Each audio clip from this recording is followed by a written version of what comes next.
Hello. I'm Chris from Airwindows, and we're doing another live stream. We're doing a Thursday live stream, and today is going to be something, I'm not sure if I'm going to call it super special, but this is the first day of February.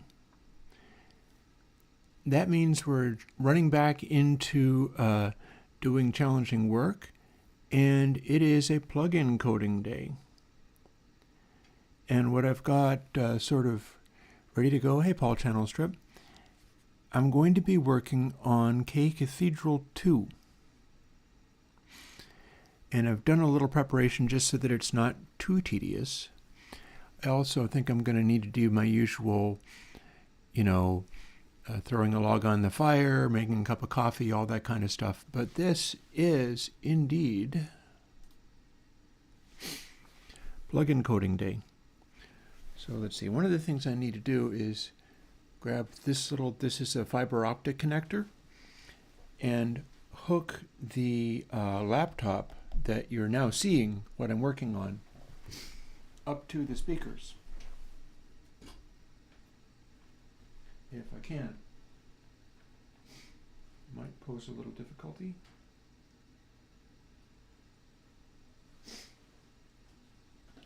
We will make this work one way or another. So here's my cable, but I got to make it reach over and fit the laptop, so it might be a little cumbersome. We'll make it work somehow. It's been a little while since I was doing this, I guess. So if I drag this over here, that's not going to reach. But if it feels a lot like my video system has been changed.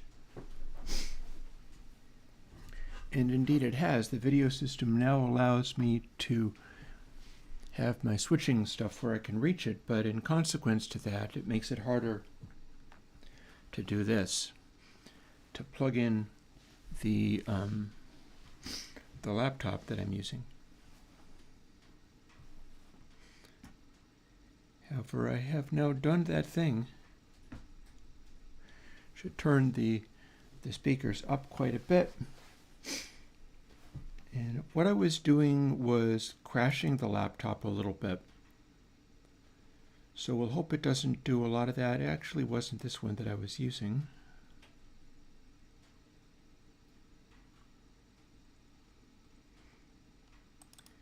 It was this one.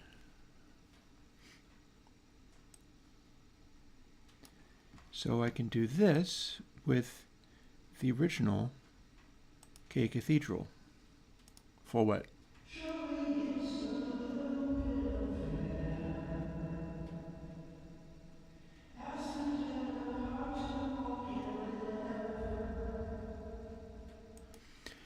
I can already hear some of the metallic ringing and stuff, in particular on that very first one.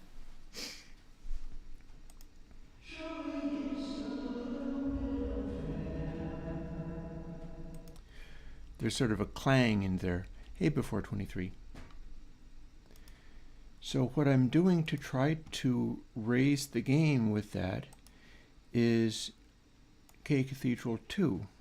Hopefully this will work without crashing.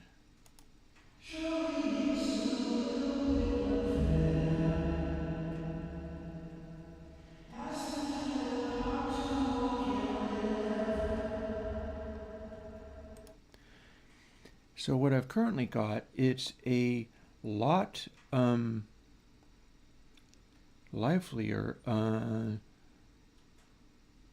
I've taken away some of the compressy stuff that's doing things. So this is doing a compression. It's sort of sputtering.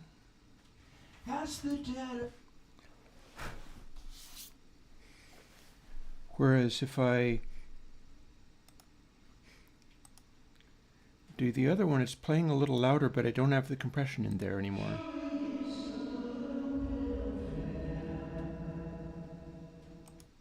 No, that's the original, sorry. I heard the hing in there, and that was the thing I'm trying to avoid. I also don't have a way of running the laptop DI into the stream. That is something I don't have an ability to do right now, so a lot of this is going to be coding and talking. In Cathedral 2, oh, no, it died.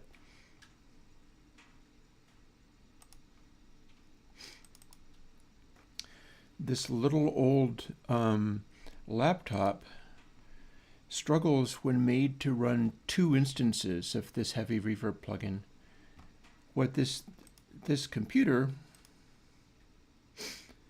is a Snow Leopard, and it's a 2.5 gig Intel Core i5. It's got 8 gigs of RAM. It has 2 cores. So it's one processor, 2 cores, 256K of L2 cache, 3 megs of L3 cache, so yay for that. And, you know, it's an Intel Core i5. So I'm using that to render all of this 5x5 householder matrix stuff.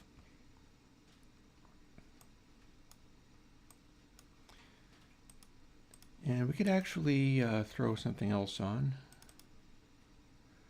It'll take a little while to load this because, again, antique laptop.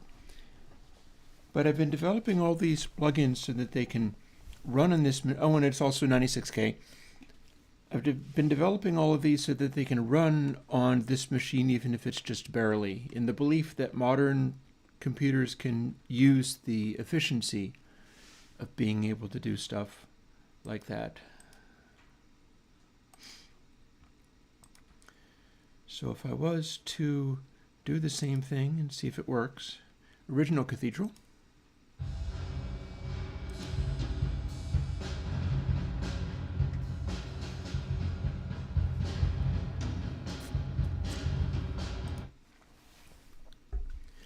And of course that's all well and good. It doesn't seem to like it when I start and if I remove or instantiate plugins while it is playing. That is too big of a demand. New Cathedral, and it died. Let's try that again.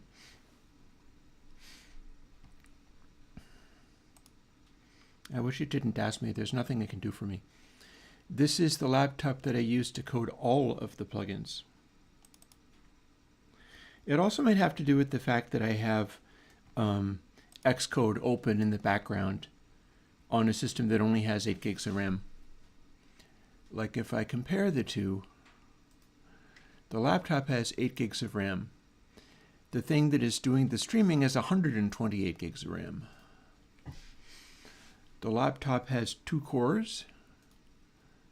The thing that is doing the streaming, let's see, a little more of a system report. Yeah, so the laptop has 2 cores. The computer doing the streaming has 20 cores. So, like, progress happens.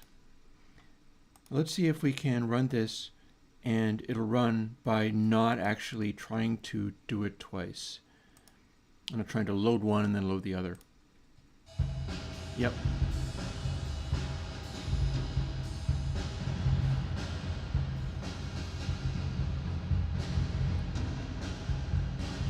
Now, one thing we're also noticing, although it's the same sort of time and space,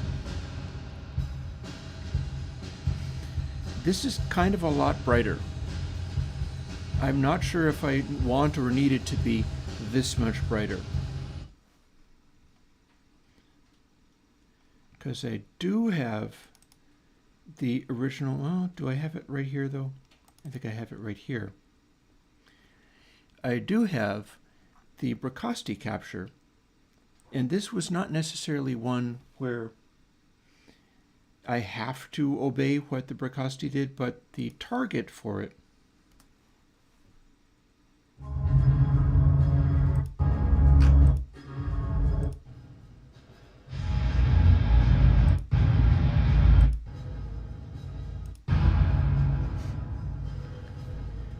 this is what the precocity sounds like in roughly the same situation.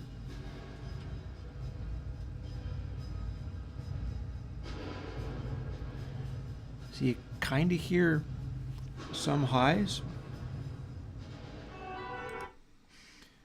That's a weird chunky thing. I suppose what I could do is open this up and edit it to just the bit that I care about. Or indeed, I can just go and get the bit that I cared about. That is a raw track. That one is the full version of everything. We're not using that. We're using the restricted version. And we're going to be looking for Brickasty trimmed. And let's go and drag that where I want it to be. Cathedral.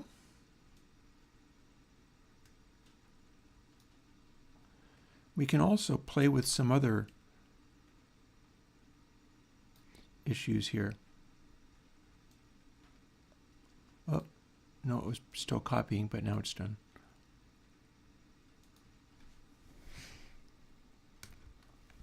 And if this goes really well, maybe we can go and play some games afterwards or something.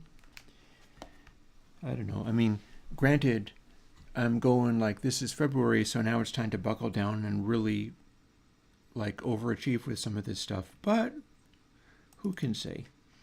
Like, I'll get there. So one of the things that I've done is taken to Cathedral 2. I've simplified a bunch of stuff, but I've also done some other things. Like I introduced averaging on the feedback. The feedback is now doing averaging. And I'm using 874B U, which you can see on the screen under here. These are some of the options that I have for just dropping in a different impulse and having it sound different, but I've been changing things as well. And so one of the things that I've been changing, let's see, we'll drag these things to the desktop as I am working on Cathedral stuff at the moment.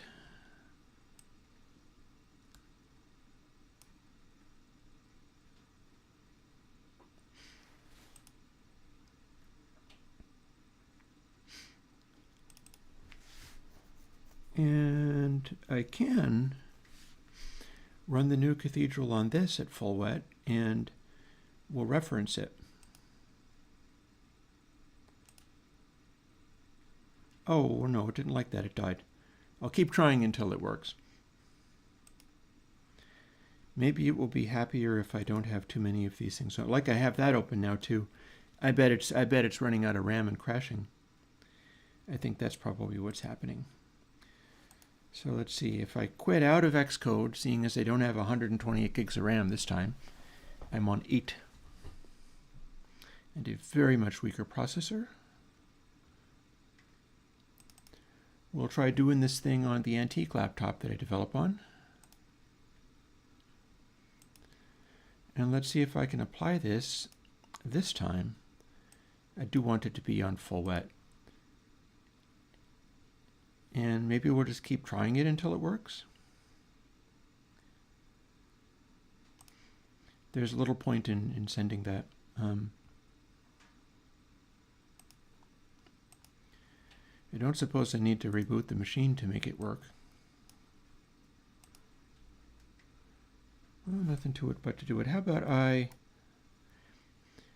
copy that? Actually, I don't want to copy it that way. I want to keep it on this shuttle because I use it here. But I'm going to copy a copy of it to the machine. And see how simple I can make it. See whether I can apply this that I've just made. I'll even rebuild it. Let's do that. Let's see if we can make this work. I just want to apply it to a file in my test program. That's kind of all I want to do at the moment. We're just starting up. I also want to throw a log on the fire and make another cup of coffee, but those things can wait. I'm also wondering if this becomes too frustrating, maybe I should switch over to Minecraft. I don't know. I'm not really keeping a close eye on how this is working for people. I do know, however, that one of the things that people like for live streaming is being able to hang out and have it be kind of soothing. So beating myself into the ground over coding problems isn't necessarily the best match for that.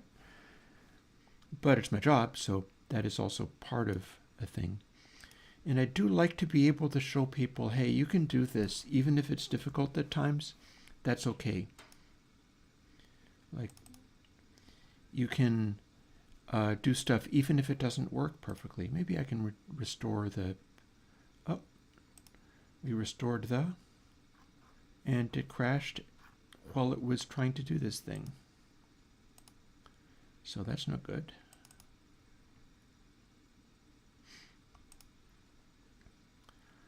What happens if we try to apply it bit by bit? Like I select only that, and then I do cathedral 2. I believe we can play it, but can we apply it? Signs point to no. Okay, can we apply any of these on this machine, on this stuff? Let's see if we can apply the regular cathedral. The regular cathedral has more processing to it. So it's going to be an immediate coding challenge. Regular cathedral, I was able to apply it. So that's interesting. We're going to be doing some debugging from the word go, it seems. We're going to find out what's making this other one unhappy. Let's start out by doing our original cathedral and saving it to the desktop. I may not actually have this solution until after I have made my second cup of coffee for the day. We'll see.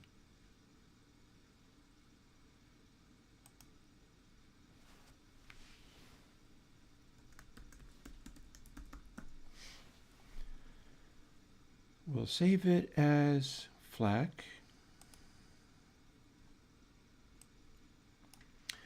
You can see I have my work cut out for me because we have other K plugins that are waiting in the wings.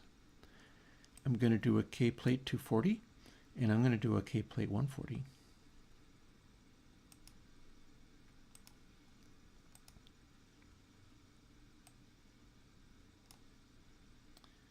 And then one final try before digging into the code. And failing that, I believe I can at least hit play.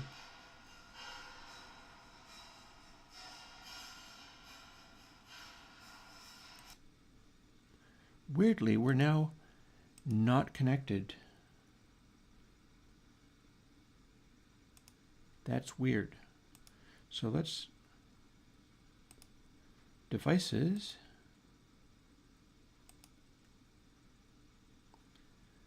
Built-in output is supposed to be the optical. So let's unplug it and plug it in again. Now it's not showing a volume control, and that probably means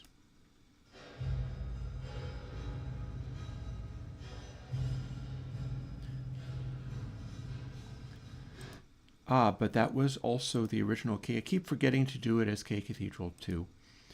The point I'm trying to make here is I think I can hit play and hear it. I'm just going to have difficulty hitting apply and close because it keeps crashing. And my morning job is to figure out what's happening that's causing that. Yep.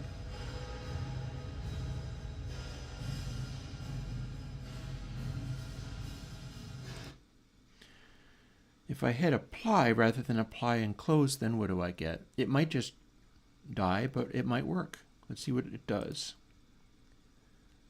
Oh, it does. It didn't like apply and close. I don't know why that is.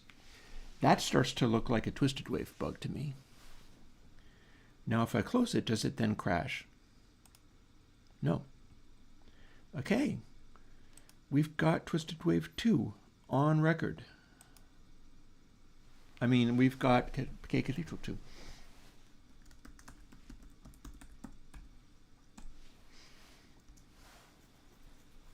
I'm not sure I should be saving it as FLAC because this version of macOS can't natively play FLACs, but I'll do it anyway.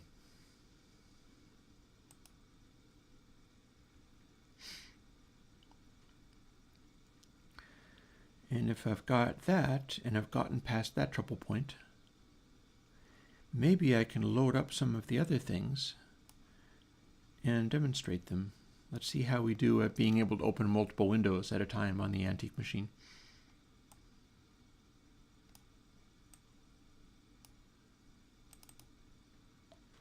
Looks like we can do it. So now we have a three-way comparison between Bricasti, original K Cathedral, and K Cathedral 2. And it's going to become time to figure out what I do with this. I do notice one thing, which is Bricasti Cathedral, it expands outwards as the guitar comes in, but not completely. You'll notice that there is still a compression in effect.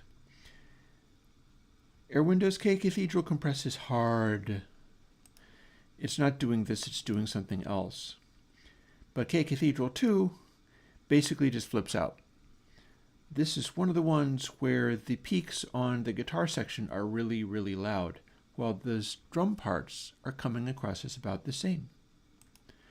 So we're going to start with the drum section and hear what it sounds like relative to what the Bricasti did. That was the original model.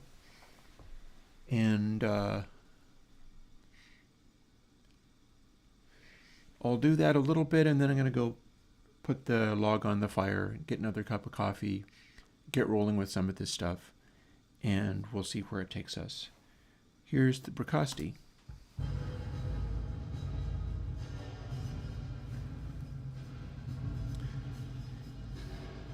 You can hear a sort of rumbly in there. That's because cathedrals are made of stone, typically, so they're not absorbing lows. Here's original K Cathedral.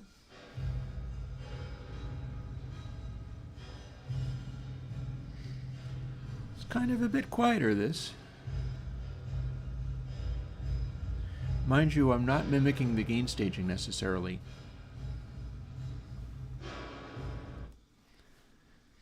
And here's K Cathedral 2.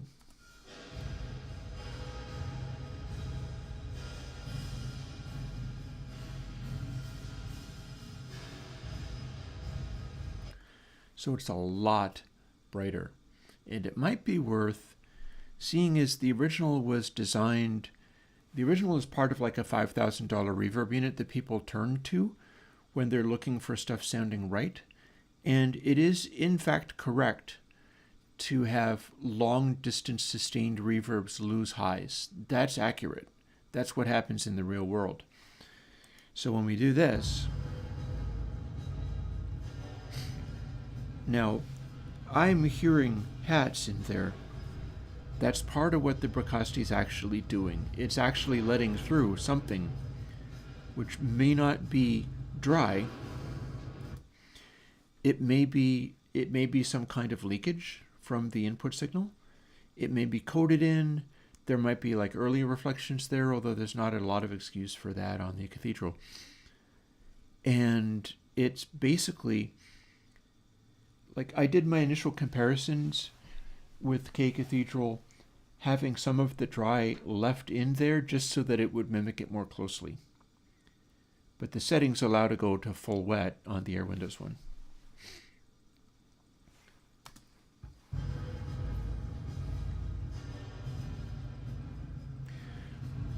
So we have this sort of rumble from the kick drums. And I do have that as a delay on the extreme low frequencies. All that's adjustable. I'm pretty sure I've still got that in the code. I knew I was going to keep it. I've taken out some of the compression that's causing this to happen. It's causing it to flatten.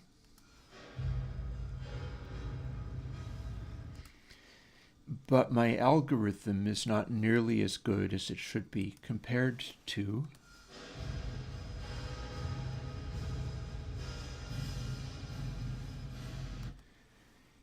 that's getting more in the zone, but I can hear that the highs are so strong that they're getting in the way. So now I'm wondering what might be good to do with all of this. So probably a fine time for me to step aside, do some of the maintenance stuff. I realize a third person showed up, but I do have to do this, and so I will try not to make it too tedious.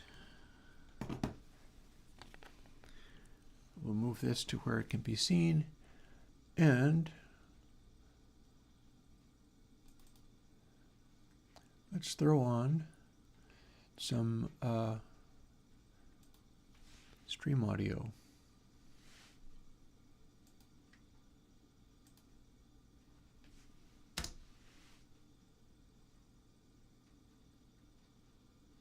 That's not how to do it. Bear with me. I'll get it. I'll get it.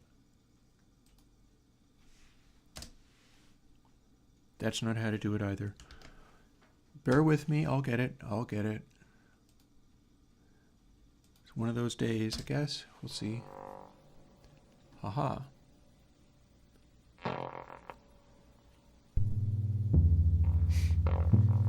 That beat just sound. I'll be back once I've done some of the things I need to do.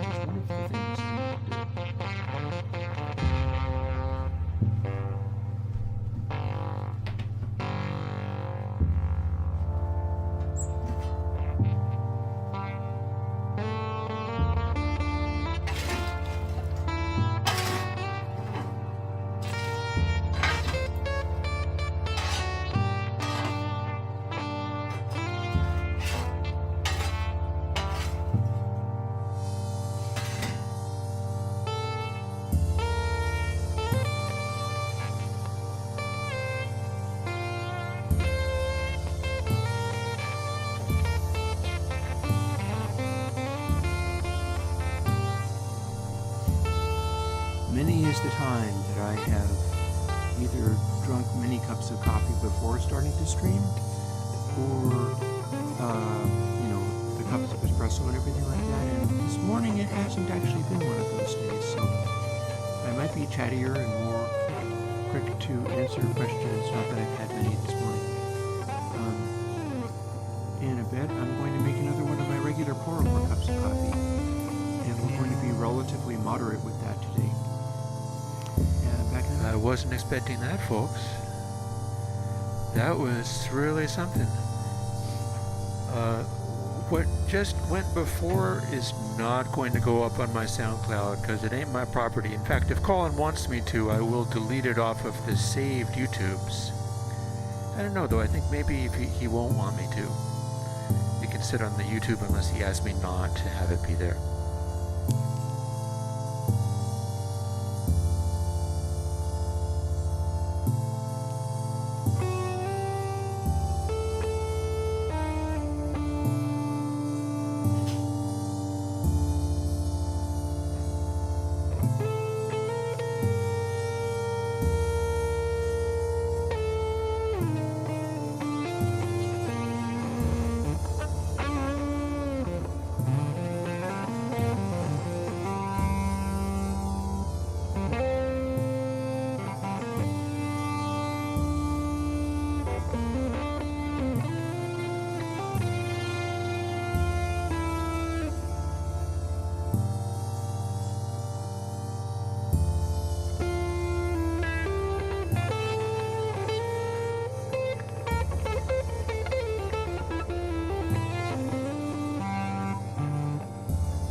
Oh no, I've been playing really annoying sounding music. Well, so be it. Hee hee. One of the more challenging tracks. That's from my old synthesis live streams. Alrighty then.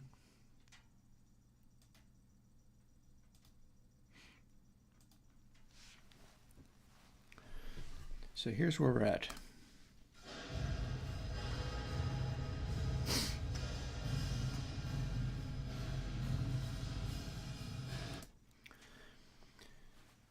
And we're able to apply the processing as long as we don't hit apply and close, which causes Twister's wave to fall over. I don't know why that is, and that could be straightened out with further stuff. Quite liked it? Cool. Cool. I've always sort of done my thing in whatever way I needed to do it, and Zappa has certainly been an influence. That stuff, mind you, is generative music, like the synthesizer was making up the music to some extent. And I've always put a lot of effort into that. That's where the arrangement cards idea comes from. Now, my coffee is still a little bit too hot to drink, so this is a fine time for me, I think, to just dig into some of this stuff.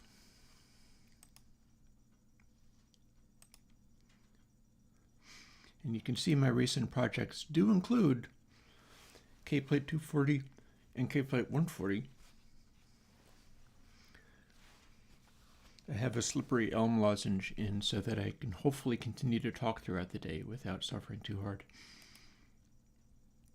I could even open up both of them because I think K-Cathedral, yeah, K-Cathedral has some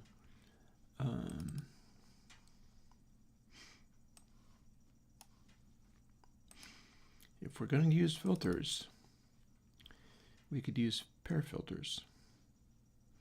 And we're using subtype. I'm taking away a lot of the averagings.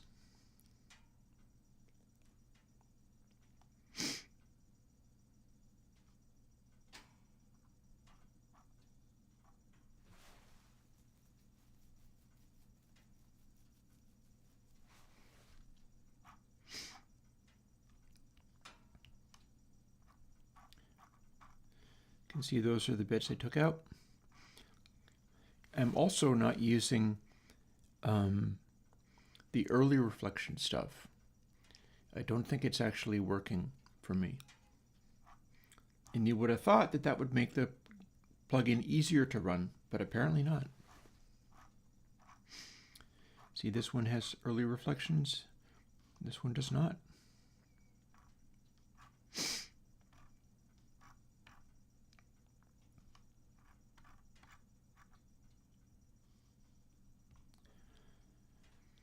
So here's one of the things I'm going to be needing to do is this very low frequency pre-delay. And I adjust that up here. I've got a pre-delay of about 1,000. It's going to be samples, but this is using undersampling, so it doesn't really quite work out that way. And then also a pre-delay. And the pre-delay is also in samples.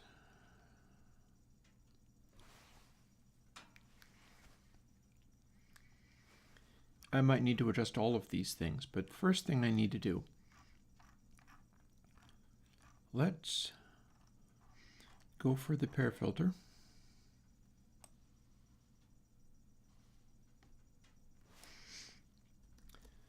Put it back in.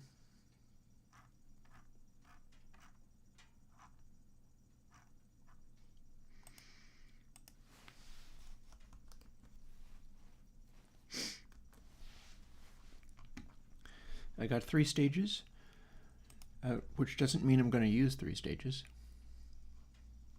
Yeah, well, I mean, the trouble with generative is if you were jamming on an instrument, your brain is able to do things. If you're doing generative, you have to recreate a brain in patch cables or whatever it is that you use. Also, I note I've forgotten multiple things, so I feel like I should address some of those things. Here is one of them. I've still got the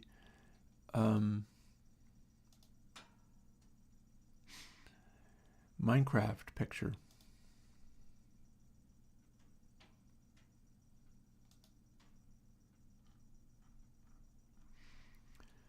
So now what I'm doing is looking for the streaming title cards.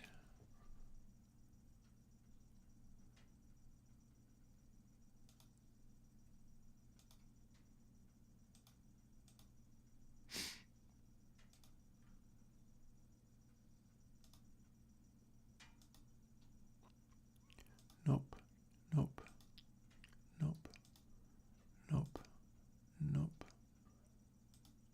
nope, nope.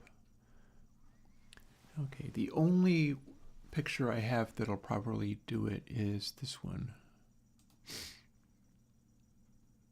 So that's fine. It says Airwindows Live plugin coding. It just looks very strange. Whatever. I'll make more. I'll make more later. And we don't need to be under gaming. I suppose we can be under music. Or science, or who knows what. Science? Science?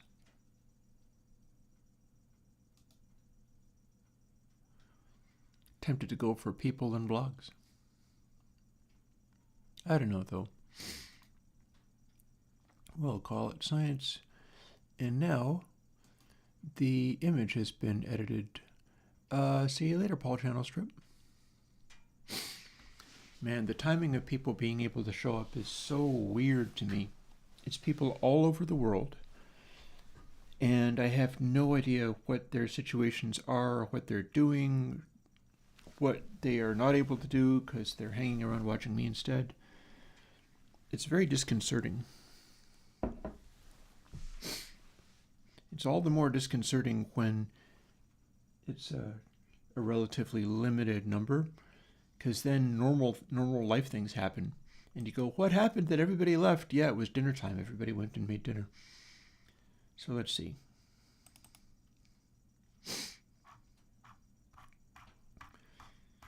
We need to set up, reset.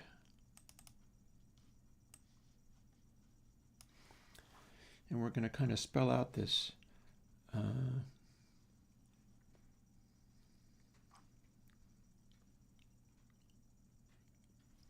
nice, there you go. To think that anybody would be able to use background of me to help think is astonishing. So let's see. Here's our Perry queue establishing stuff, which is very simple.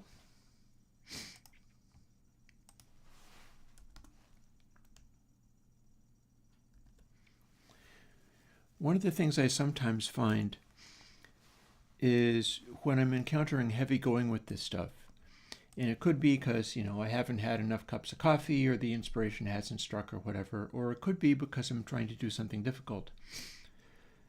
Sometimes I find that I have to just kind of drop down a gear. Sometimes I have to just slow down. And only then.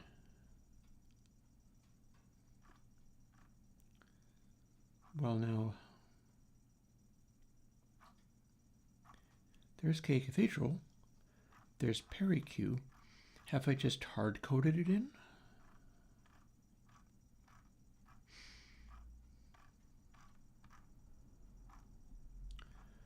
Looks a little bit like I've just hard-coded it in.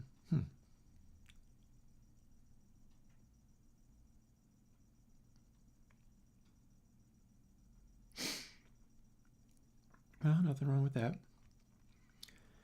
That said, I see a way that I could use this.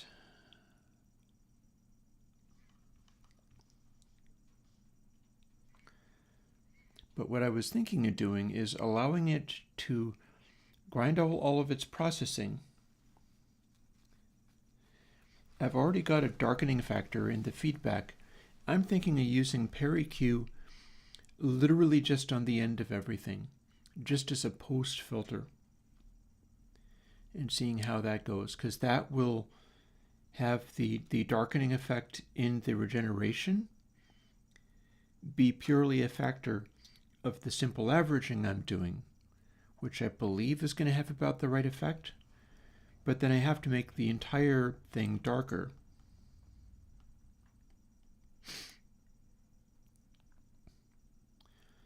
So if I take this, for instance,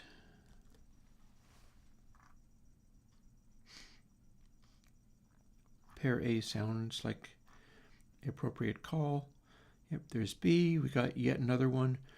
See, everywhere it says 0.566, I can just use my dry wet slider and repurpose it for the purpose of fooling with the controls. And I can apply it like that. This 31.32 is the number of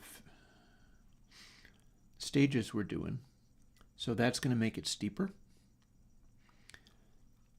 And then I can just dial in an appropriate number using the wet slider and repurposing it. So we've got multiple pair filters in here. And they are applying to stereo. So this is a stereo filter. And they're all in the mulch system, which is fine if I'm doing like a wooden room or whatever. It was a fine idea, but it might not be an idea I keep. I might be looking towards... There's a bunch of possible ideas here. Like, for instance, I believe I've copied and pasted that, so, or rather I've copied it.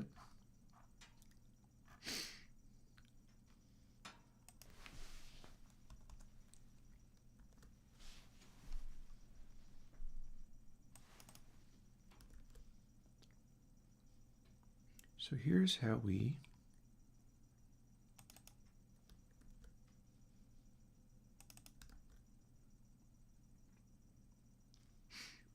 do this. Oh, missed one.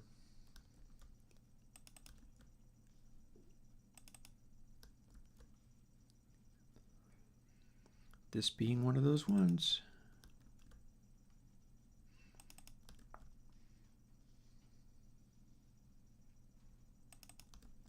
One of those ones that plays games with slew processing.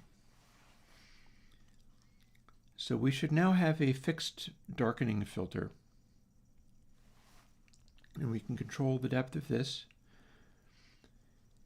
And we can later go in and control the wet. Maybe this is a fine time to do it now. Let's see what we get.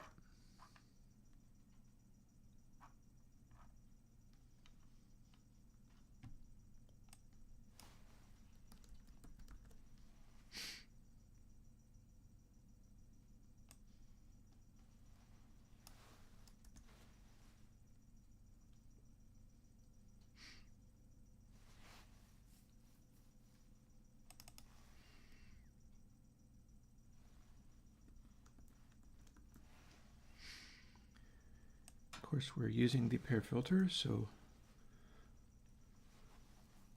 we'll see how that does its thing.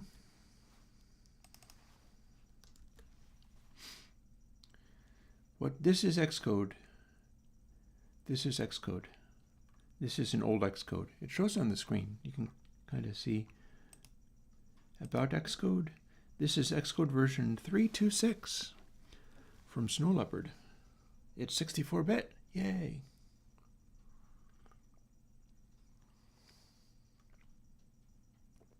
It's from 1999, just about.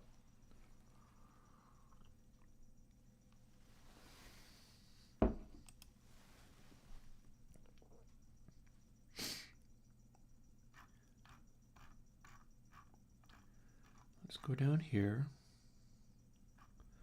find the pair filter, Here's a thought. This might be in the wrong place, and I'll tell you why. I might want this to be, well, we'll fool with it. I might as well do something where I can hear something.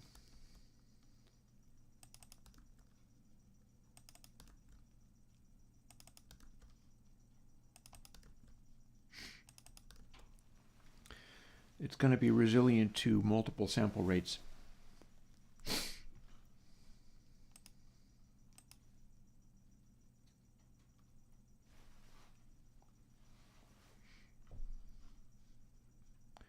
I'm really leaning into the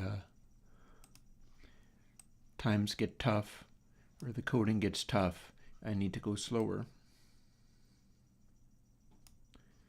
I realize that being a chatty Cathy on a live stream is good, but this is the Chris live stream. It's more important for me not to be nervous and freaking out.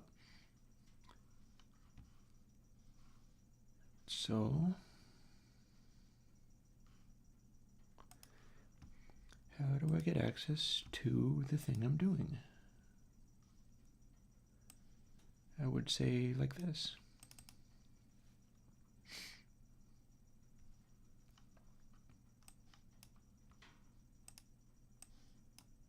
Oops.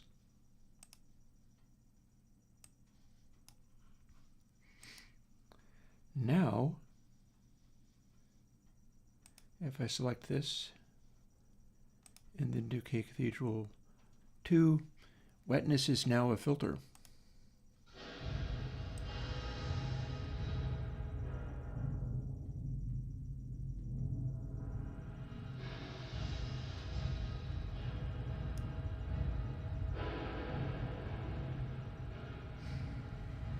It's all right.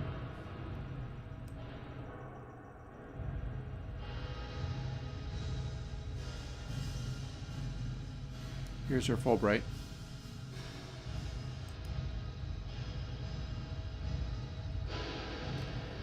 I do like the way this is giving me a feel of like those hats, but one thing I'm thinking, I think I'm using too many stages. And know how to fix that. The stages are this X.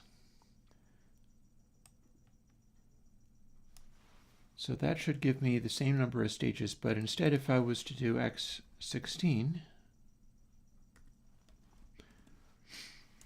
or indeed 15.999, that's going to give me fewer stages. And I can take it even farther, but this is going to give me a different sound with less of a resonant roll-off peak, because I'm not looking for a resonant roll-off peak, although I might still want the pair filter.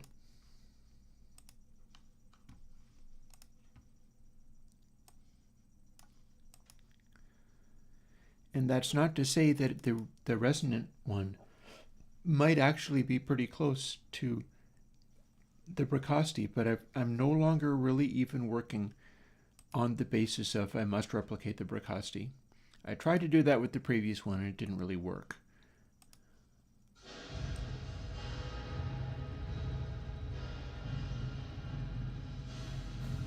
Right? Real dark. Fair. In that case, it will definitely be less than that. It's capable of comparing it.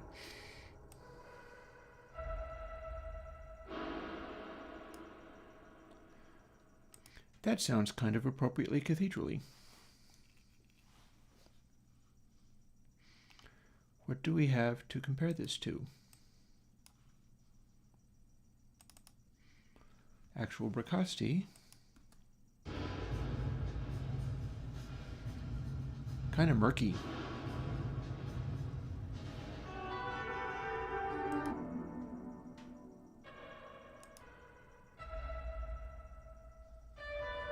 This is the one. So if we replicate this snare hit, that's very murky. it also sounds very all-passy to me, which is like having recently worked on that. In fact, I'm toying with the idea of throwing some variations into cloud code while I've got it sort of up and working.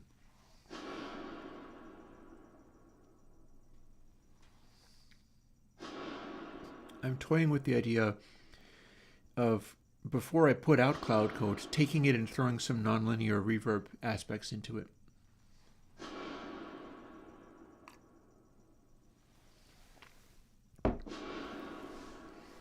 But there is the Bricasti verb in its full glory. That's the sound that it made. And this is Cathedral 2.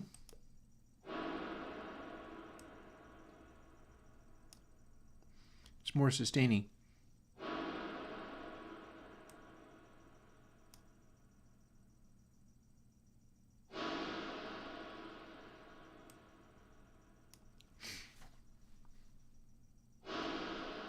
Doing its thing.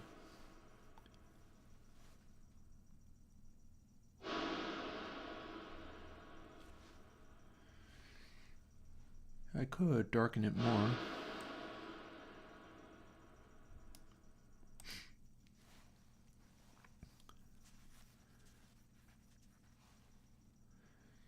I've got it kind of emphasizing the extreme lows. There's other stuff that I could do as well here. And yeah, you're correct. So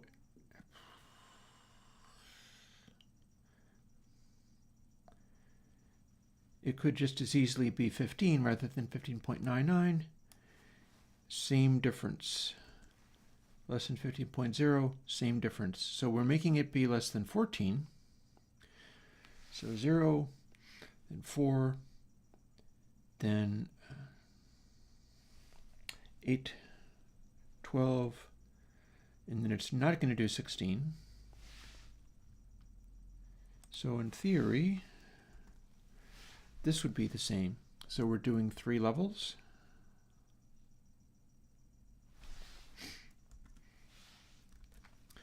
And I should be able to make it steeper doing this. And I guess we just threw a bunch of layers on there previously. So if we're going to build this one up, we should have just added a stage of steepness.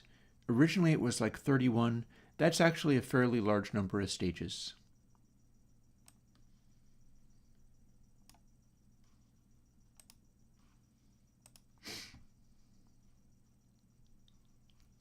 We don't need to keep this.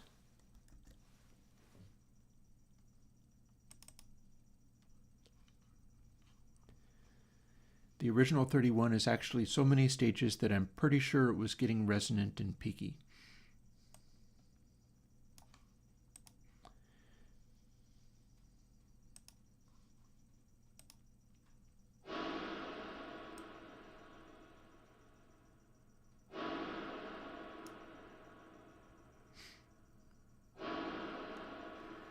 Now we can do something like that. What I'm wondering is whether I can filter it post the undersampling, because that undersampling is going to be trying to emphasize stuff for me.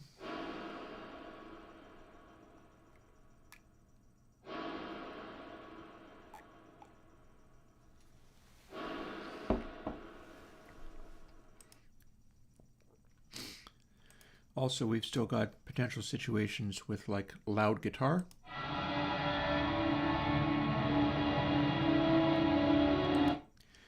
Yeah. Javanti, that's exactly why I do this. I don't do this necessarily because it makes me look good or is getting me more patrons or anything like that. I feel sometimes it's even a bit of a downer, but the way that I go through that kind of stuff, I feel might be relatable in its own way, in that like these are the sort of things I have to do to make what I make, and these are the thoughts that I think while I'm doing it, like how I'm approaching it.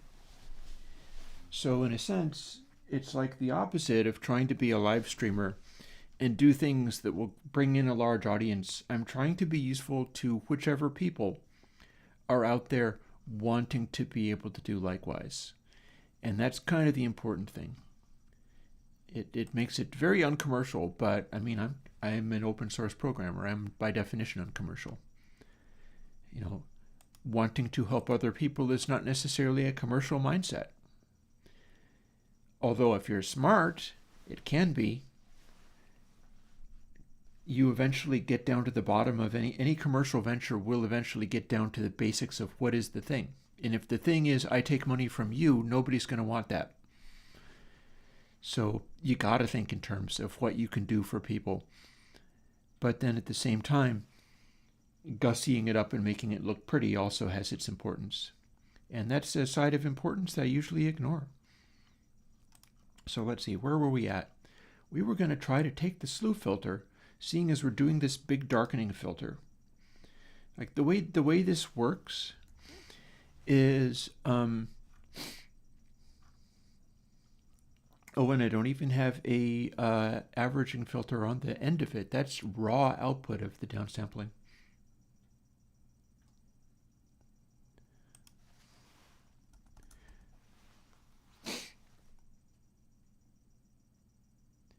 I do know that I need to take the pair filter and add back in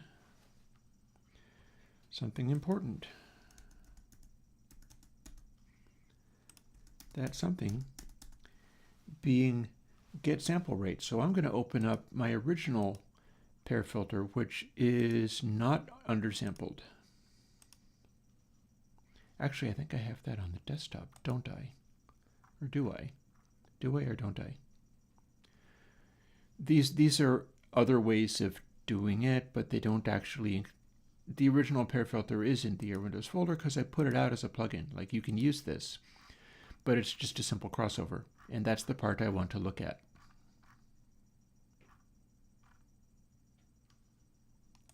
Here we go.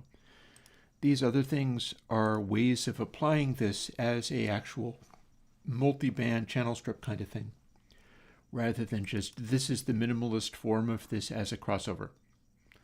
And it is a variation of a hold filter, as it says here, with apparently very weak frequency response.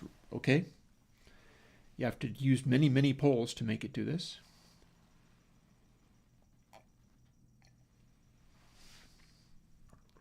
Good stuff. This looks exactly like what I have now in this other one.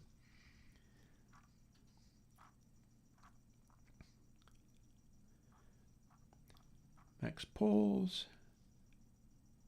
Apparently we have, that's interesting. Check that out. Oh, I remember now. This is an additional twist that I don't have to do. I threw that into the basic pair filter, where you could select very specific options for where it was going to roll off.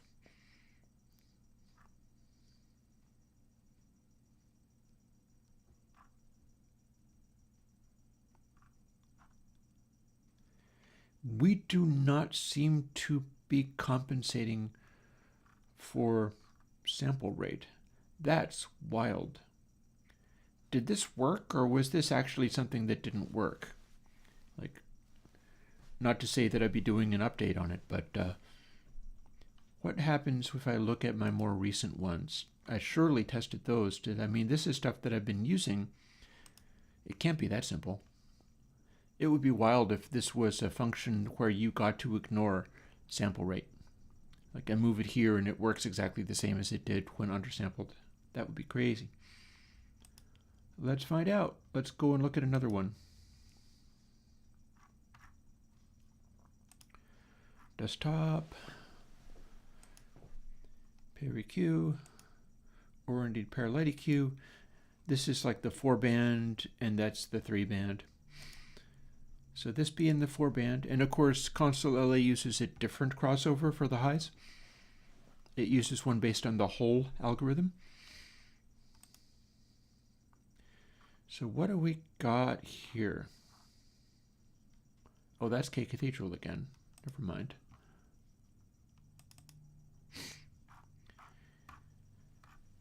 here we have treble, high mid, low mid, and bass. When it says fat there, that is what I use to denote to myself that I'm doing boost and cut, and the boost has saturation and the cut has anti-saturation, because I've been doing that in some of these things.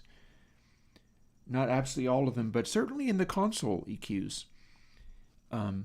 Those are not literally just only a level attenuation.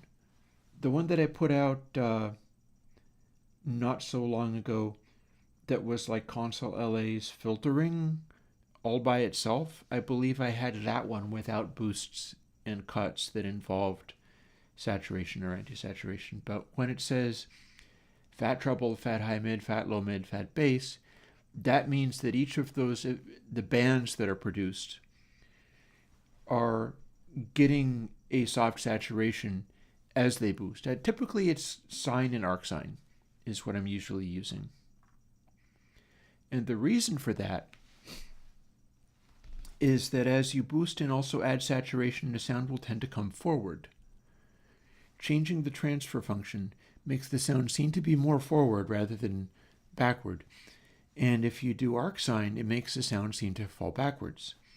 So I'm making it doing this so that as I boost and cut, the position of the band in space appears to move forward or backwards, as well as getting louder and quieter. And it makes it more efficient to apply that stuff. But anyways, and then subs is the fifth band that doesn't get applied. So let's see. Max pull is, and this is just dial A crossovers. We've got apparently a lot of, up to 10 different controls on this. I see our frequencies getting adjusted. They're getting divided repeatedly as we go to higher tiers, so that tells me something.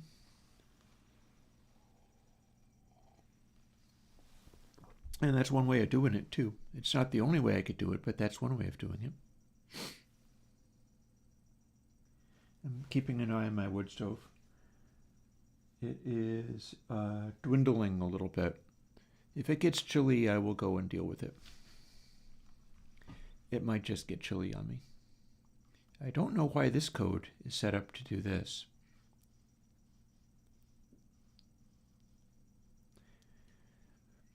Maybe I am simply defining it as a combination of the two. It's a little mysterious, but still.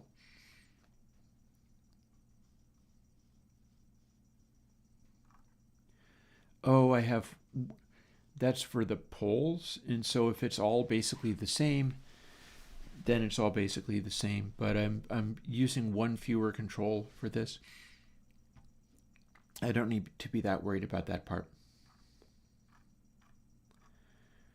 And here's the rest of it. Here we are forming our frequency bands. And then we're adding them together, and this is the bit I was telling you about where we're using sine or arc sine. I guess it's 1.0 minus cosine, actually, to attenuate or boost. And that's part of how all of this works.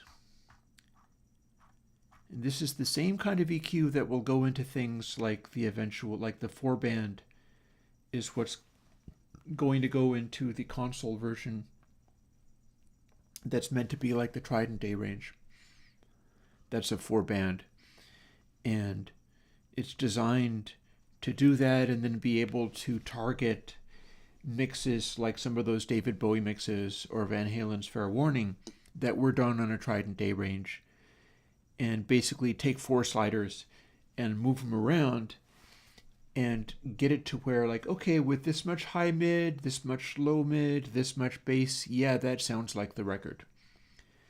And this is more or less the way that I go about doing it. So let's see. First of all, here's the bit that I'm going to be working with, and I'm not going to be working with the poles. So let's just grab that and run with it, because we are now applying this into pair, And we are using this control that just says pair.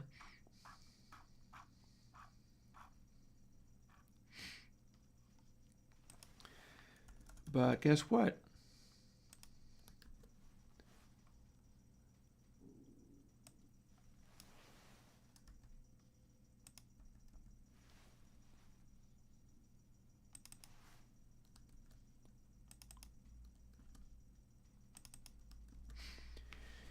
We do actually want to adjust it for sample rates. The stuff that I'm working on, and I do not know why the original pair crossover thing doesn't implement this, but apparently the stuff that goes into the console versions are doing it this way, because that's where I got the stuff that went into the console versions. Well, hang on.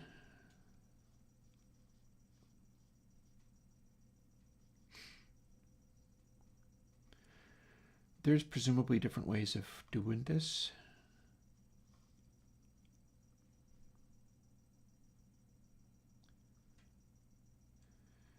Here's one problem. This is not defined the same way. So this would be if it's larger than 1, you go to 96K tier. Except for it to be a little more than that, honestly.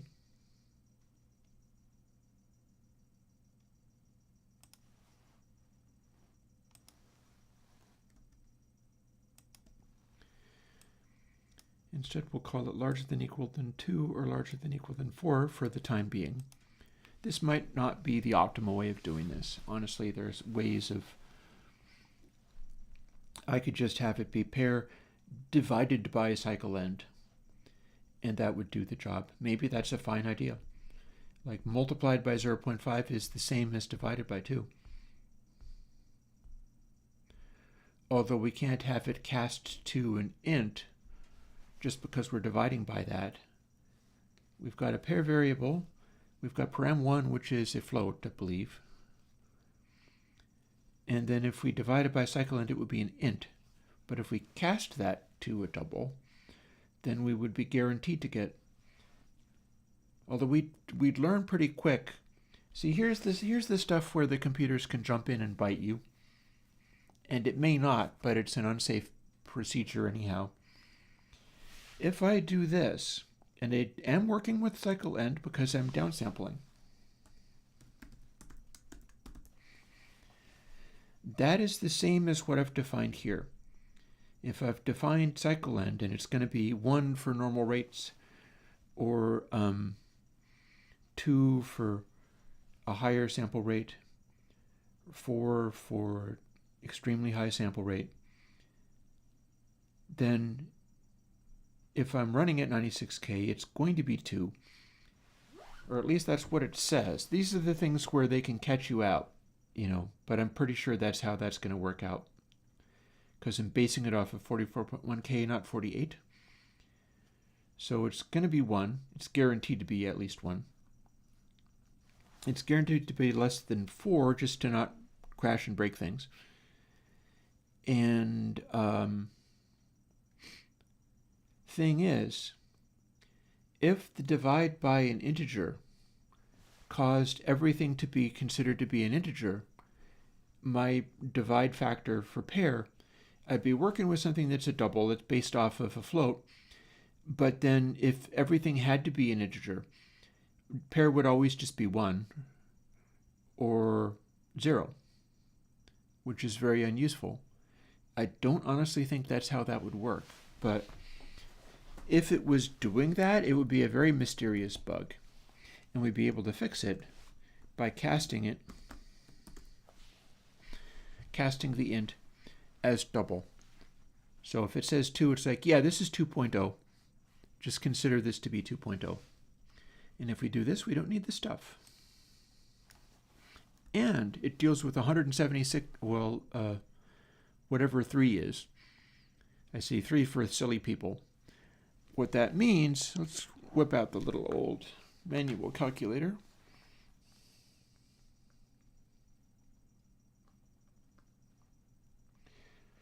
If you were running your system at like 132K just because you wanted to do high sample rate, but you didn't want 96K, but you didn't quite want 4X, it makes absolutely no sense. Nobody would do that. But if you did, it would at least give you the right result.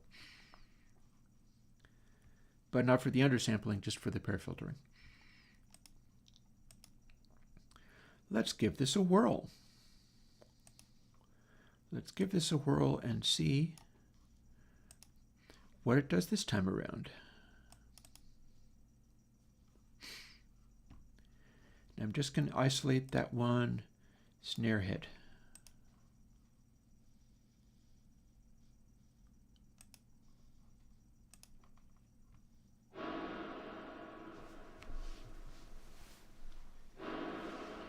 And yeah, the way this is sustaining, I don't need this much sustain.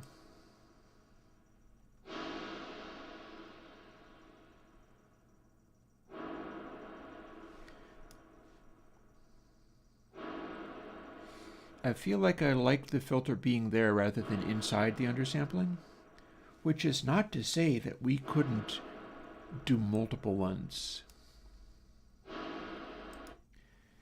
What do you think of that? Which would mean we'd be doing another filter. We'd be making it even steeper. I'm tempted to whip out some way of adjusting the, yeah, let's keep playing. Let's keep playing. We can go farther than this. We've got a whole other pair filter available.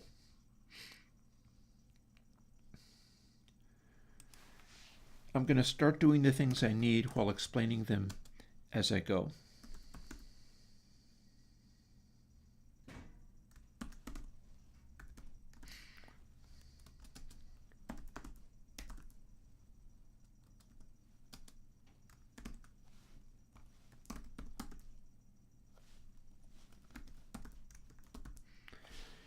If one of these is undersampled and the other one is not, the one that's undersampled is running inside a thing where if we're at 2x or 4x sample rate, it will only execute the code once.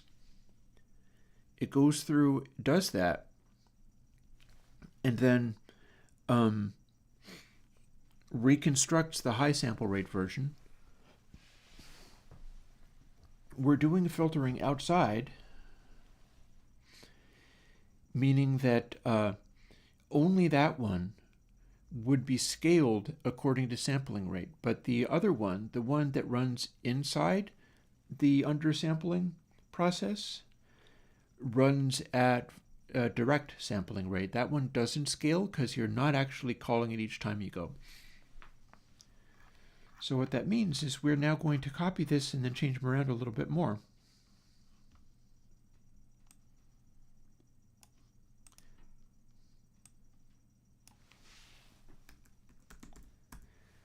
I'm not sure whether I'm using the edit all in scope. I'm pretty sure that means, let's make it a bigger word. Pair stages. I know I'm not using that for anything. That means I got to go and define it. I'm pretty sure I called it like, what, 17? Doesn't really matter terribly much, as long as I can do it.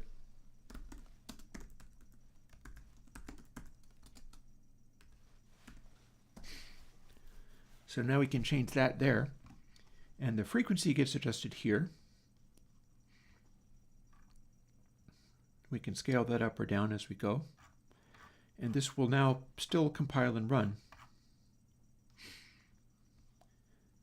But next what we're going to do is throw another layer on this that might let us simplify the pair stages, because it feels almost like we might do well to have this in two places. By that I mean this is inside and that is outside.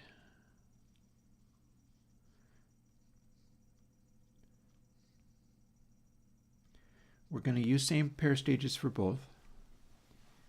I am feeling a little bit chilly. Maybe it's time for me to throw on another log or fiddle with it in some other way.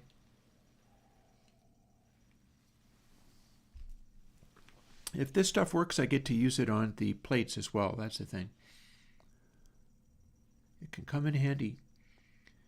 And I haven't ruled out doing things like throwing like Creature onto the output stage of it for a real sort of roaring giant space effect. We'll see. We'll see. But yeah, for the moment,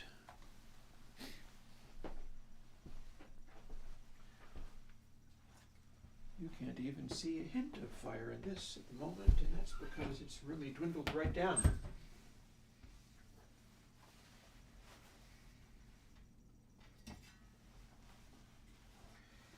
I think my catalyst is getting a little more clogged up than it should.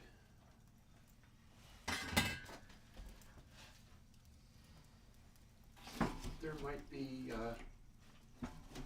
ashes stacked up on top of it or something.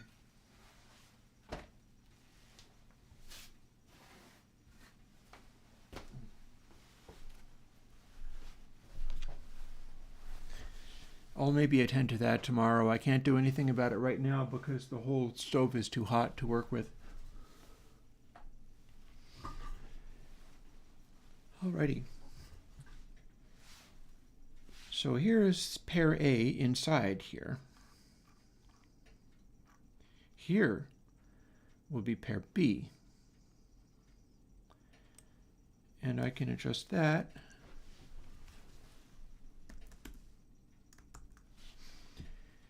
By taking this stuff and simply overriding it with a simple find and replace, restricted to that selection area. I hold down Option to do that, and it does it for me. So now I've got a separate thing, but I do still have one more change to make. Remember what we were doing up here? Pair stages, and then we'll call it pair out, which means outside.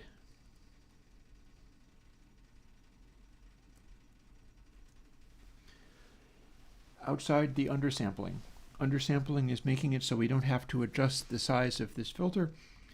And then being outside, that means we do have to adjust it by scaling it to the sample rate. And that's what that's doing. So everything outside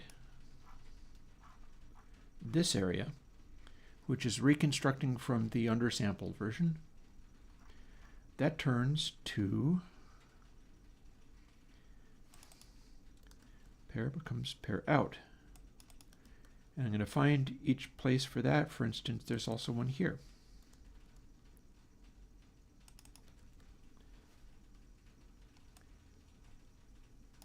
And there's also one here.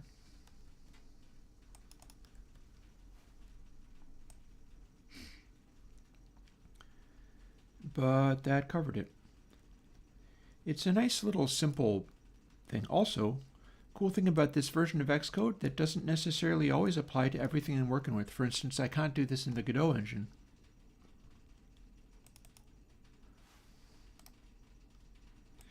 Edit all in scope.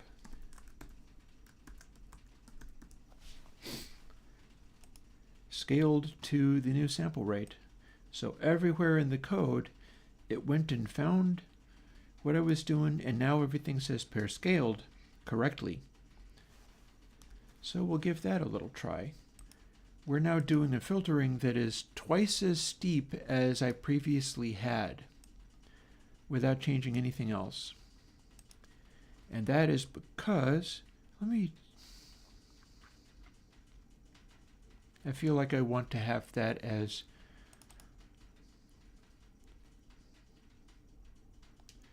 so when I say I feel like I want to have that as, what I mean is let's grab this and save it as a wave.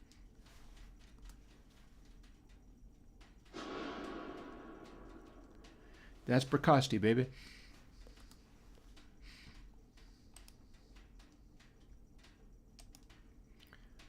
No document with selection.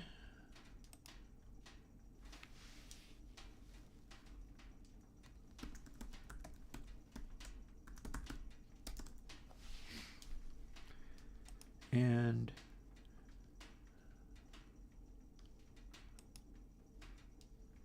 we'll save that.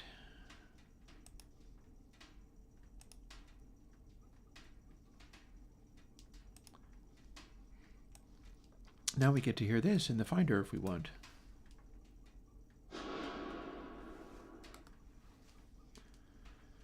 But the other one, we're going to hear inside Twisted Wave. And that means we can do this with it.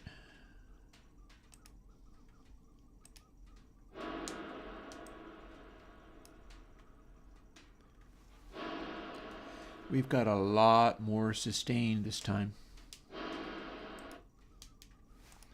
Costi?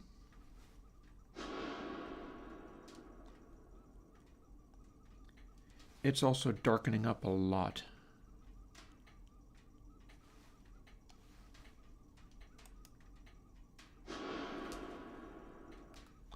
Maybe more than I want it to.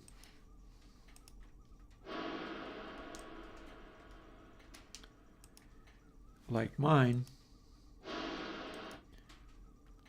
it's just sustaining so much, I feel like it's time to cut back some of the sustaining. So maybe it's time to use this one control and fiddle with that. I remember I had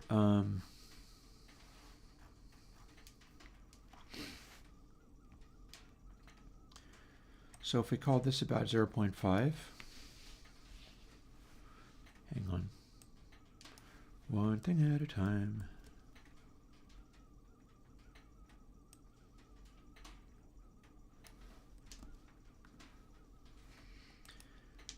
Well, I'll call it this for now, 0.6.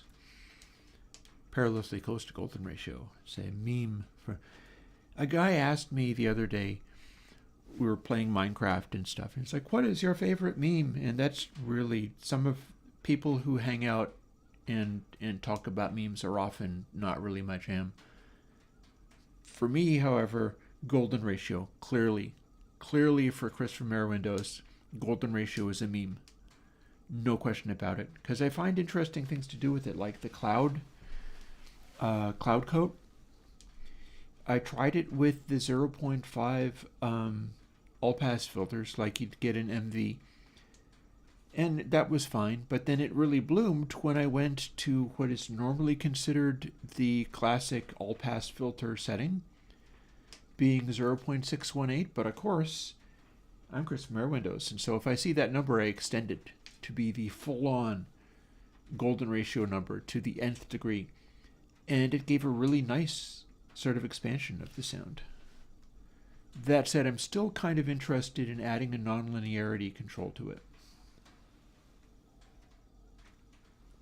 because I feel like Cloud Code took Clear Code and took it into a space where it now feels completely unnatural and yet like viscous and smooth, and some of these things that these other reverbs are doing.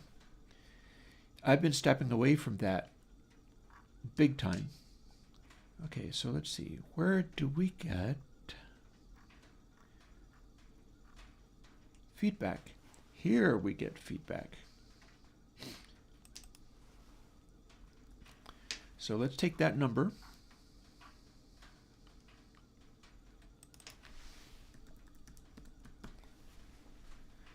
That number is pretty close to sustaining way too long. And now feedback is,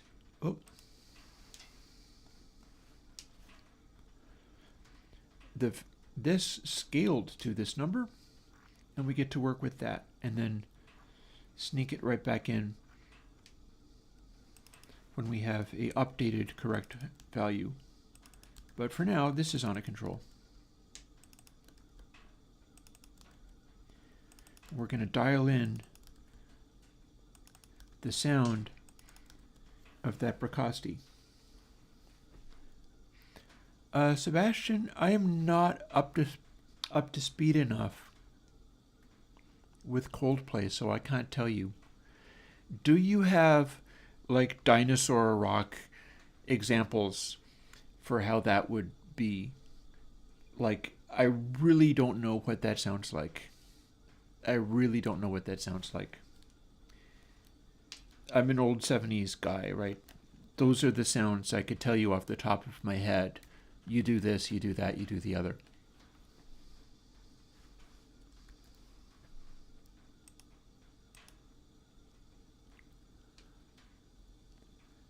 Oh, is that a close example? That's one where I've actually seen a classic albums video on that. And so I can tell you one of the things that showed up in Nirvana quite a lot, especially on Nevermind, and it's something I'm going to be leaning into heavily myself in the coming year, to the extent that I'm doing like rock style or anything with a vocal that's meant to seem like a hit record vocal guy. And that's hard to do for me because I can't sing very well. I can make a limited series of noises. They're characteristic noises in their own way, but I do struggle with it quite a bit. One of the things that you do to get a rock style vocal chain like that, often it's a condenser mic, like a large diameter condenser mic. Not always, but in those cases, like if you had said Peter Gabriel, I would have a specific other thing to go to. If you had said U2, sometimes I have a specific other thing to go to.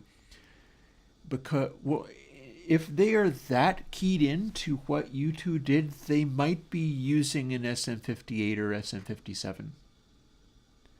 But it's going to be a heavily compressed and EQ'd one. But that's something like U2 sometimes used that. Peter Gabriel used a SM57. It's one possibility. That said, Nirvana wasn't using those in, and even when they were working with Steve Albini is not a guy who was like, oh, let's use an SM57, it'll be perfect. If you want a more band-limited one, he'd probably have a weird one from his mic locker that he would use instead.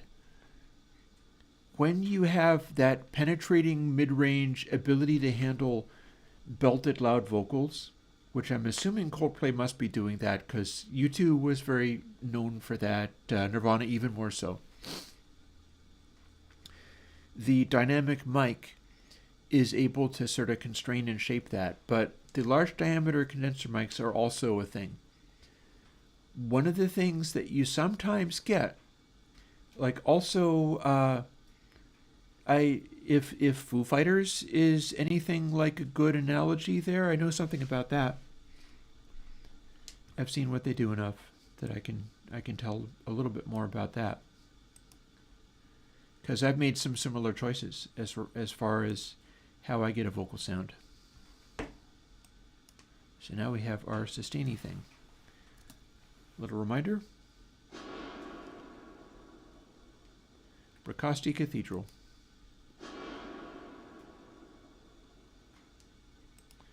And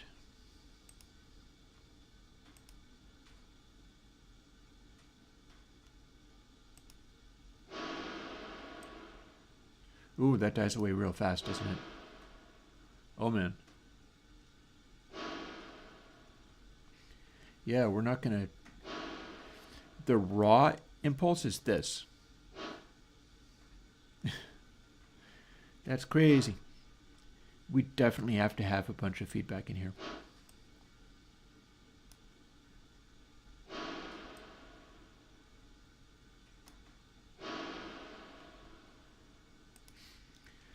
So here's our reference.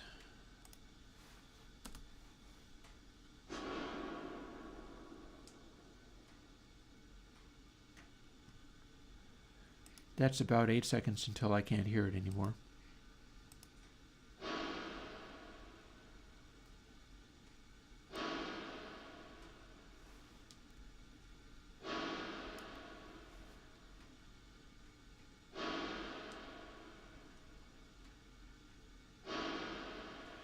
And then at full crank,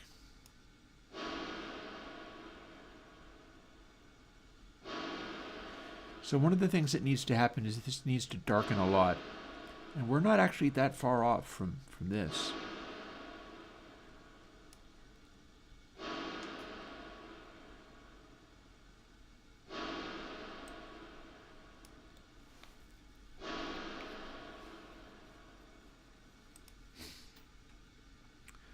There's a thing.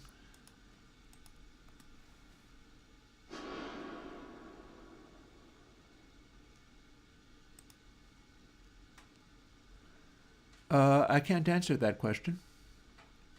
When you say which Airwindows plugins would you recommend, say, for U2, I can't answer that question. That's too broad. Let's see. So first, let's go back to here and quit. Feedback is going to be like 98.98.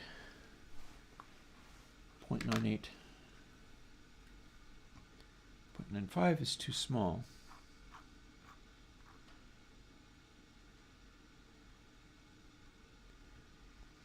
Remember that some of that stuff you've got to pick, like microphones and things like that. First things first. 0.0293 0.00293 times 0. We'll call it 98. So that becomes 2871.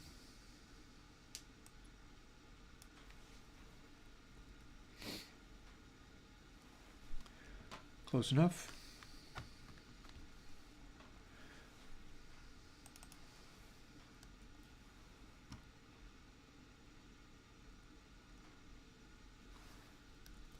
Select twice. Oh, remember, it's not necessarily.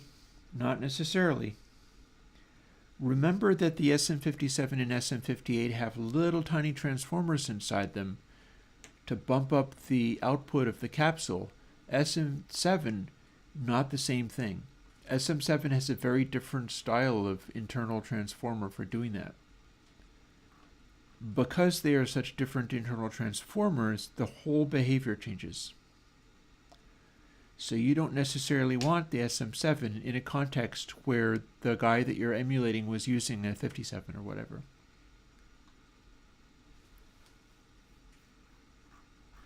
You might want the bad transformer because it will saturate. Let's see. Okay, up here, that's where we wanted it.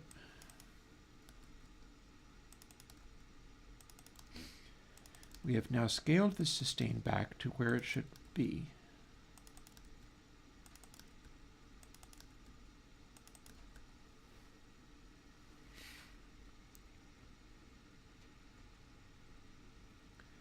Okay, so you only have the SM7B and a large diaphragm condenser. You could try the I mean, it's not like the SM7B doesn't work for belting style vocals. Any number of metal acts have been using that. It might well be the correct answer. Now let's look down here.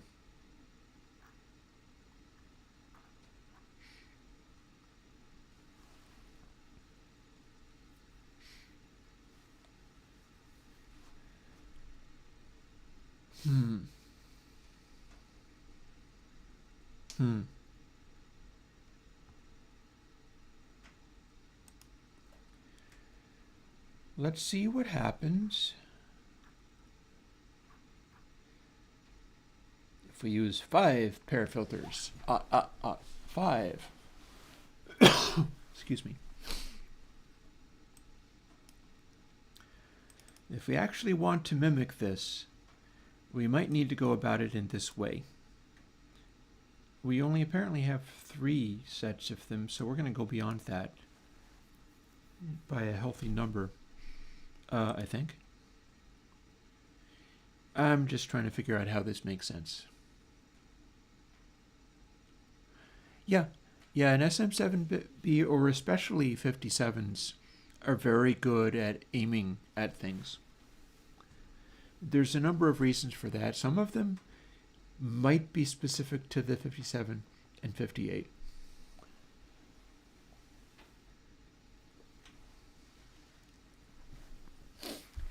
I'm not sure. I haven't seen a capsule from a SM7B.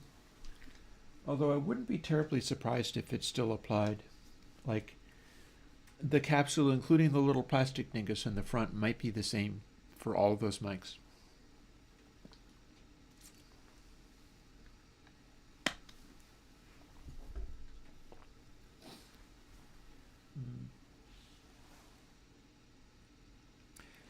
I'm going to throw another log on this fire and see if it works better with the damper now. When it's a really small, meager fire, I put the damper on and it just starts turning into charcoal, which is fine in its right, but it doesn't keep me warm. But this might be in a place where it can actually function with the damper.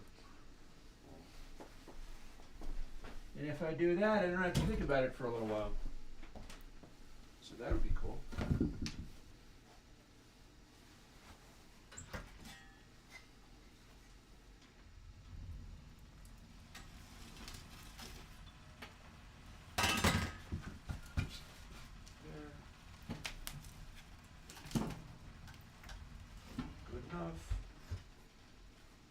Hopefully that'll work.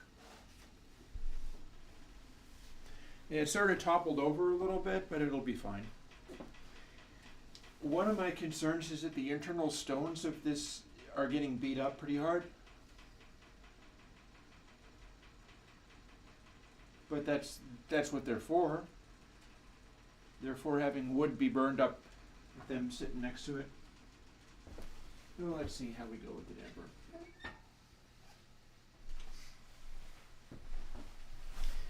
The good thing about the pieces of wood toppling back into the stove is that they're not going to topple forwards against the glass, which is bad. And you can actually see that we have lovely big flamey fires there. That's smoke burning up in the combustion chamber, which is supposed to happen.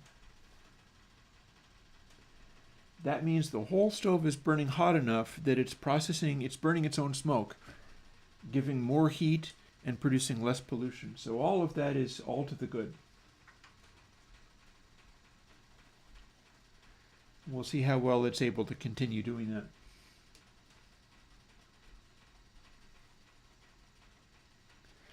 It's lovely. Should study it. Should make a screensaver for it. Oh, progenitor reaver using a shelf to bump the base? Fair enough. Seems good.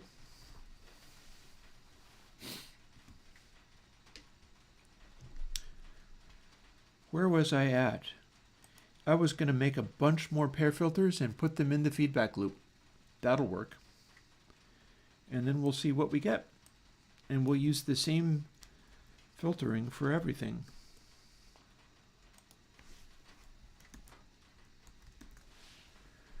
The only remaining question is, how many of them do I actually need to use? Everywhere that I'm doing this, I need to be able to put a pair of these. So maybe what I need is 6 banks of filters.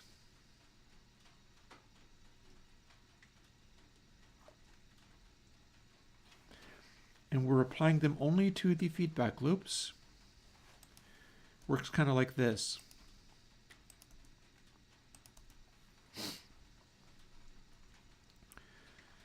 We can assign that. We can get rid of this because this is nothing but a gentle, or non-gentle as it were, averaging. And that's all well and good. In fact, it's so good, maybe I'll keep it just to have that available, but we're not using it.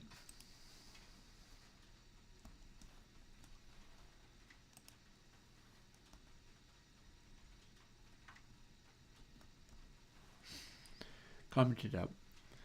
So we don't need those variables.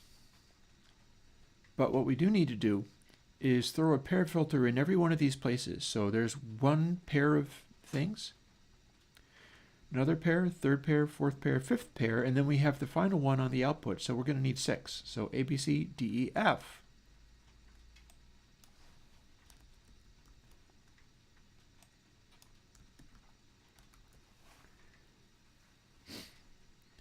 Because we're filtering each of these feedback thingies independently.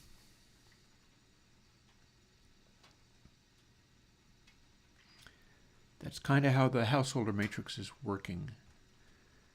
And it does work pretty well as that goes, so there's that. We'll find out. Might be just fine. Might be wanting to adjust the density of the... We can also find out whether it'll even run. There's that. So A to F is now our calculations. we have to instantiate these filters. That lives up here in reset.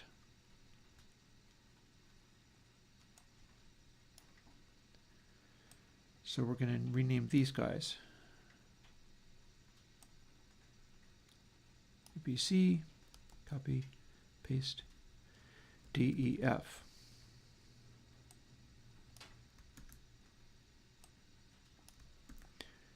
Normally one would not set that all in one line. I'm only doing it because it's all the same. People got to make their own fun as far as how you code and how you arrange your ideas. And now we are putting this final one to be pair F instead of pair B. That wasn't correct.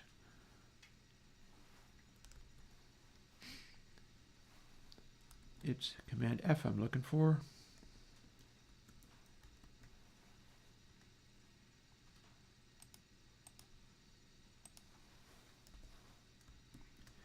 Because this is that final stage. And we're going to see how all this works. But this is the only one that's being scaled. All the other ones are using the same frequency. And we'll just see how all of this goes. Let's find out what happens. One of the things I know is that if I use fewer stages, everything's going to be more shallowly sloped. And that may very well be what I'm looking to do. If I use lots of stages, it's going to be a much steeper roll-off, meaning that the highs will linger longer, and the overall slope is going to be, let's see, replace all, hold down Option for in selection. There we go.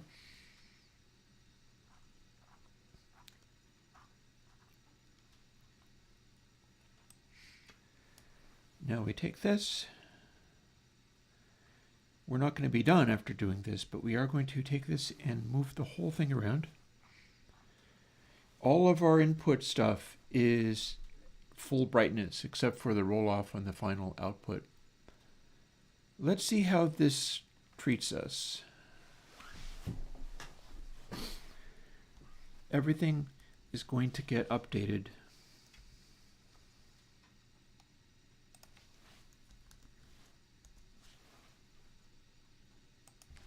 Bit by bit.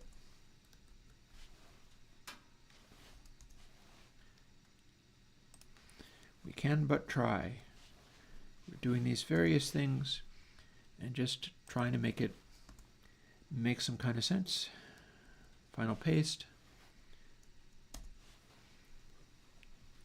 First thing we need to know is these can't all be pair A.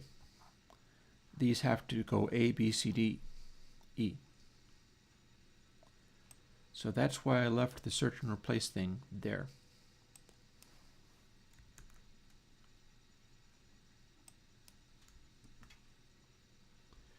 I do my Option, replace in selection. There's A, there's B. This one's going to have to be C.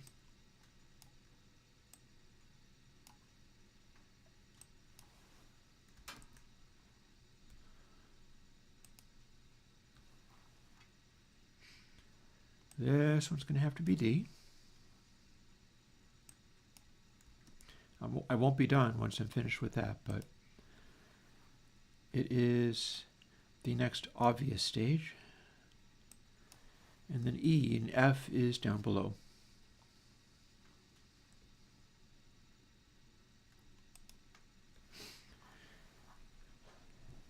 But everything is saying input sample, and that's not what we want at all. This stuff is okay. I can scooch it out this way a little bit. Instead of input sample L and input sample R, it needs to be saying these throughout. And only then will it even pretend to work. So let's go through and do that. We'll use the same order. We've got L and then R, but it could just as easily be feedback ER and feedback AL. I don't know why they are in this sequence, but I'm not particularly... Oh, it's crossing over. That's one of the things. That's one of the things. See if these don't cross over. And that's one of the things that I can do very simply to make it behave differently in stereo. Like these are swapped. L goes to the R goes to the L. This is not, this is not, this is not. So this is how I'm operating the degree of stereo crossover in this. And I suppose we're already kind of doing the let's mimic the Bracasti cathedral. I didn't honestly intend to do that. That wasn't really my original plan. But we're getting closer to being able to make it actually work, so why not run with it, I guess. But that's why this is reversed. So since we're doing that, why don't we just keep the L and R the same?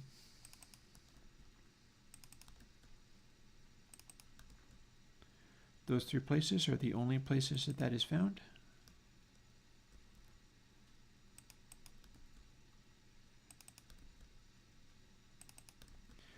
Likewise for that, now we have this pair filter done. Similarly, we'll do this.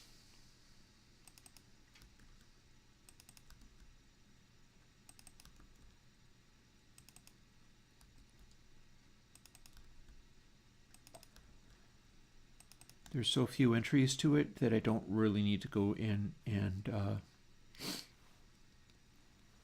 do a full search and replace. In fact, we're done with search and replace for the moment. Okay, did that.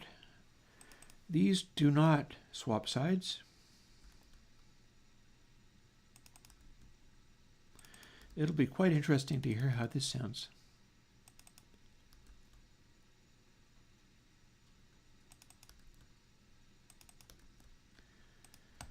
Because it's going to filter way harder.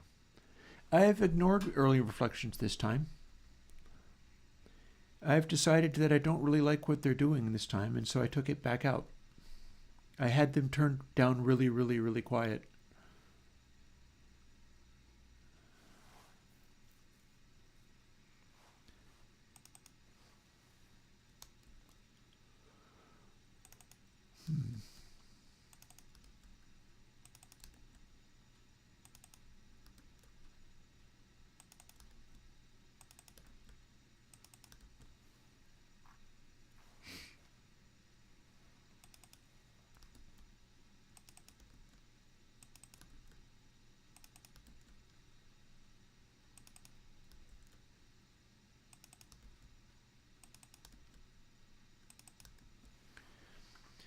Okay, so that's gone.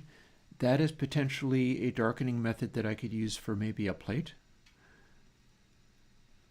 We tried it. It does work, but it doesn't mimic the behavior of the Bracasti, so we're getting rid of that, and we're doing it with just large numbers of pair filters. And we'll see how that works. We'll also see whether this is too hard for the computer to do. It's probably not, but I mean, we'll see. And yep, these appear to be all done correctly. So now, let's build the plugin. We've got 3 warnings. What are these warnings? Oh, unused variable. Actually, then it's not time to do that, is it?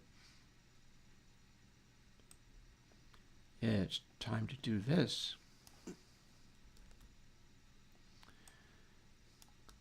Only with this can I change the control, and it'll make my filtering differ. If I hadn't done that, the filtering wouldn't differ. I mean, one thing about a cathedral is you can be in the middle of a big empty space where there are no early reflections. So it kind of makes sense for this particular context. And I would have an easy time believing that Bracasti didn't have much in the way of early reflections there either. They're probably doing more early reflections in their rooms. That's how it feels to me. So now we should have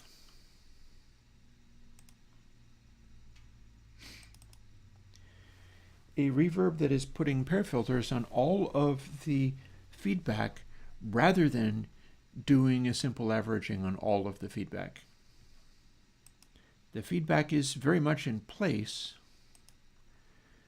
and if we have very little filtering, it does this. Wait, hang on.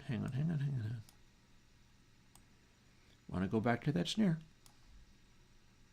Let's see if it works firstly. Yep. So for basically not filtering, we get this. But then if we start filtering, uh-oh.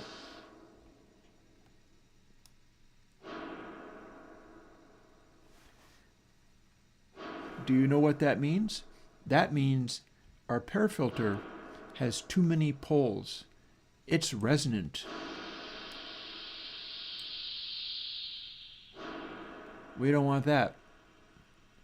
That is, it's focusing on here.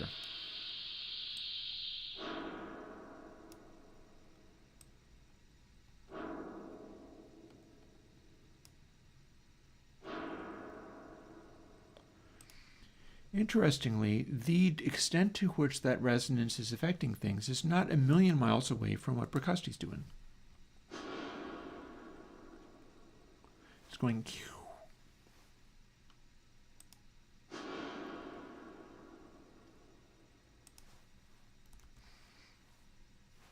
don't need to quit out of there. So the very first order of business is to jump right back in here without even pausing. And let's take those stages down a bit, shall we?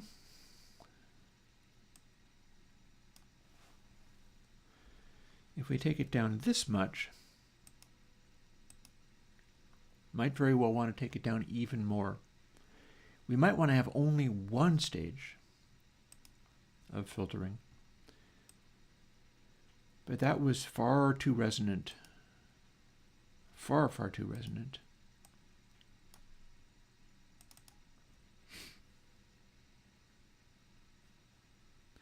Keeping a sharp eye on my wood stove. Wanting it to continue to work properly. Mostly it is.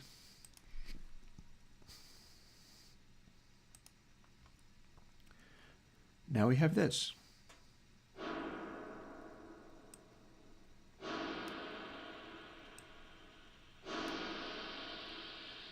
So that's still,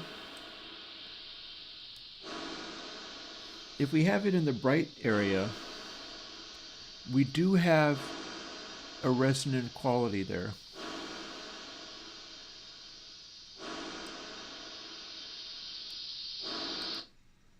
In fact, that's a point of it actually just feeding back on itself. Since it's able to do that, let's go in and dial it back enough until it stops.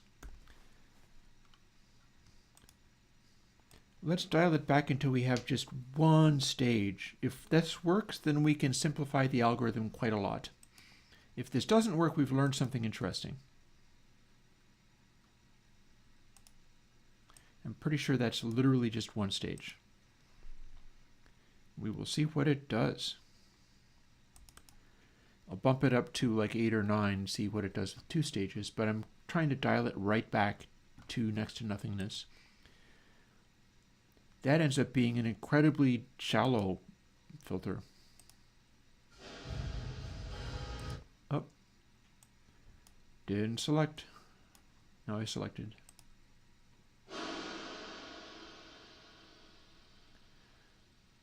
If I have that, it's barely filtering at all.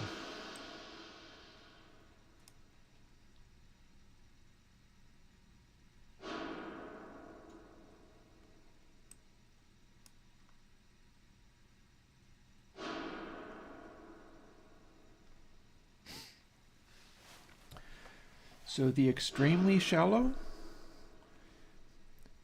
that's okay. We've now lost a bunch of the reverb that I thought we had. And I feel like I could extend the LF delay a little more than I am. Like we're comparing to this.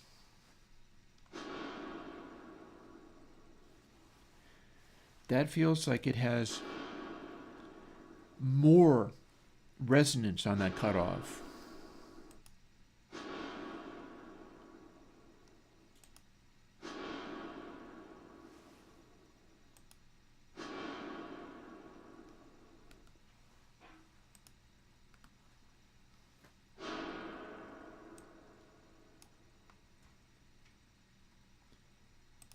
And we could do with more sustain. So let's fiddle with this from a couple of different directions. Firstly, if we do pair stages 9, it's starting at 0 and adding 4 each time and checking. So it'll be like, is it 0? Fine, we'll do one stage. Is it 4? We'll do one stage more. Let's double check what it's doing. So if I told it to be 4, it was doing literally one stage. If I tell it to be 5, it'll do 2 stages. If I tell it to be 8, it'll do 3. That's probably too many already.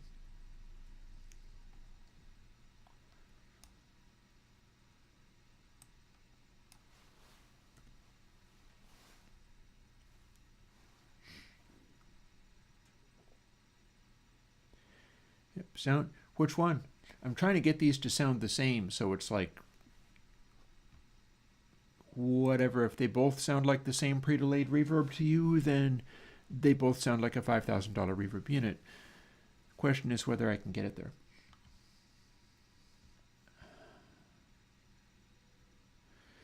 Also, we can do separate parameters for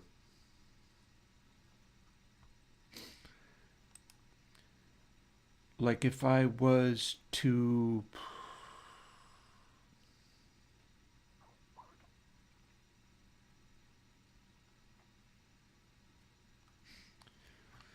well, one thing at a time.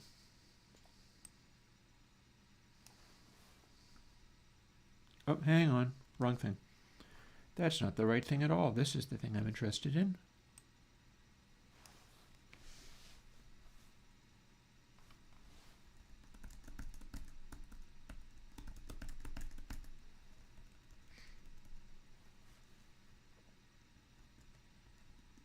Oh.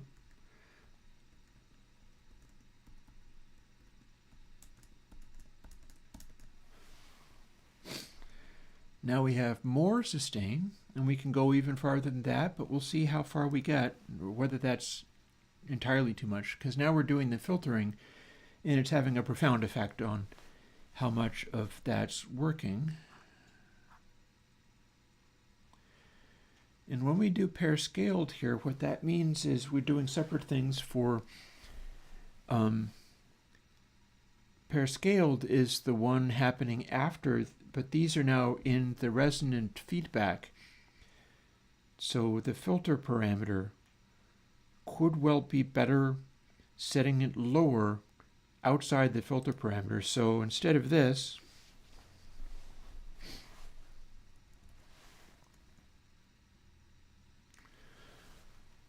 oh, this could be fun.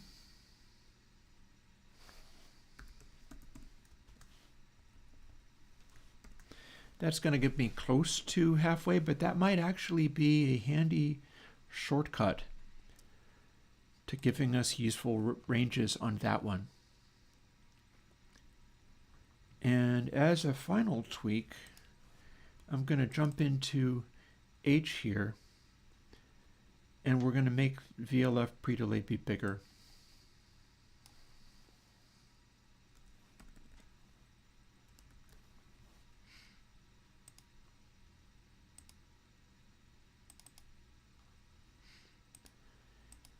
And having made several little changes, now let's see what we got.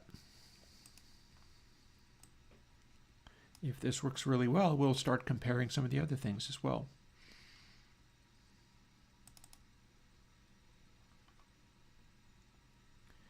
And it's still going to be interesting trying to do stuff like chambers and the plates and so on, because I'm not necessarily going to try to exactly clone the Bricasti plate when I do my plates. My plates might end up doing something different. Although I'll want there to be some degree of verisimilitude. Like it can't be a million miles off, but I might still try to do something different. here's Archaic Cathedral 2.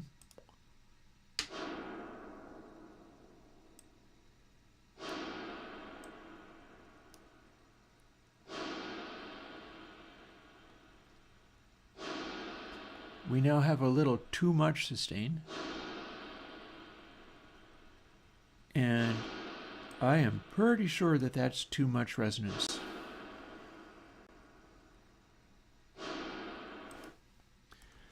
So let's address those things.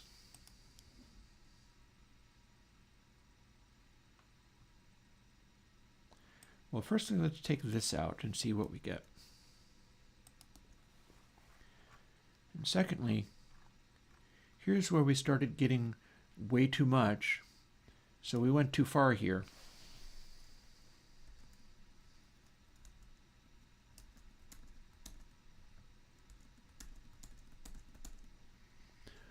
Let's split the difference.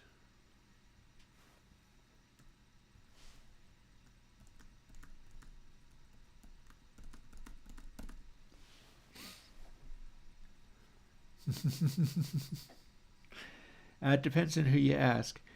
My generation is technically like the Nirvana generation, honestly. I'm roughly the same age as like Cobain or whatever. I'm not really old enough to be a full-on 70s rock guy. That's just what I like. And that generation didn't have as many opportunities. Like Robert Fripp was doing the infinite sustain with Marshall stacks and Frippertronics, and there really weren't things that you could do to be like, okay, this is the infinite wash of reverb. I remember when I was a kid, my friend, bass player Pedro, had one of the first lexicons, not the floor standing ones, but he had this little like desktop version, like LXP1 or something like that. And it had an infinite sustain option, and that was the first anybody had really had anything good that did that. And like we were growing up when that came out. So let's see, we've got that. We're doing our filtering, but our filtering might be too steep.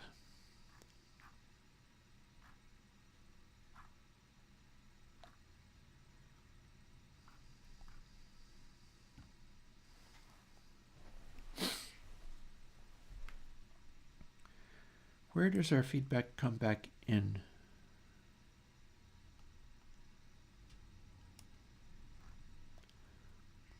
Also, we could nudge this a little bit.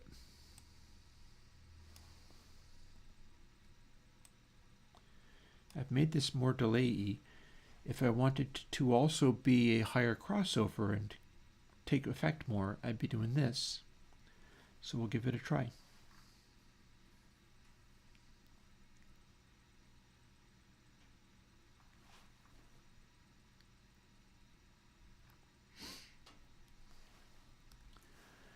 Let's see how this starts shaping up.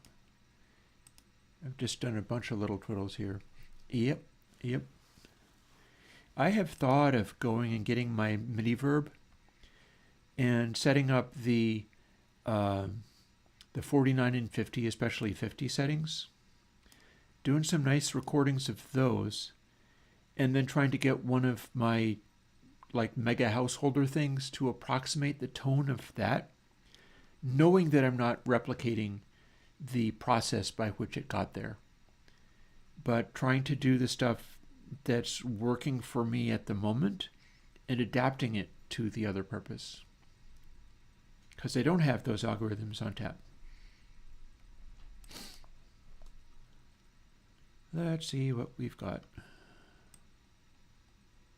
At some point we're going to fire up the Bricasti recording and listen to other parts. Yeah, it might be cool. I kept using and reusing that the deep space. I mean, the original MIDI verb didn't even have names for the settings. They were written on the top of it, and it was like, yep, this is the 8-second the 20-second reverb or whatever, and it's like either dark or bright, and it's all using RCA jacks for everything, and it's just a wild little beast.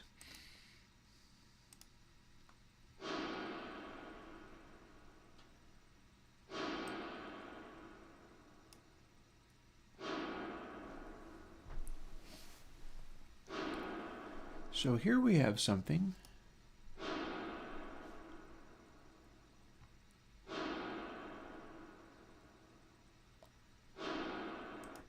where we're able to do the roll-off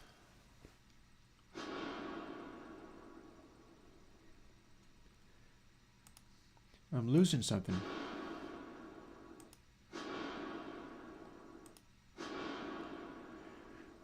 There is definitely a boom. Maybe that's what the early reflections are.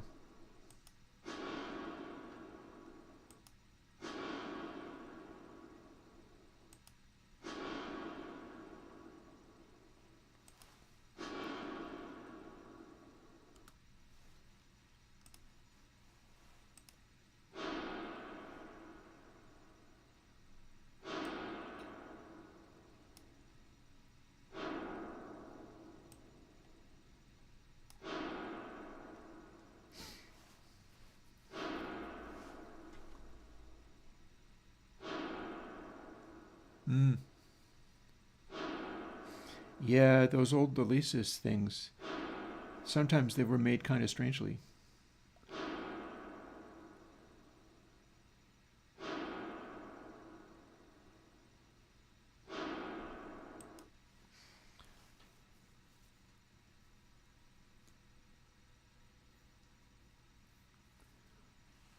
What happens if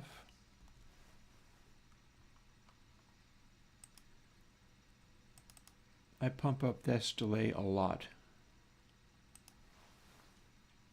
Can we make something weird happen when we do this?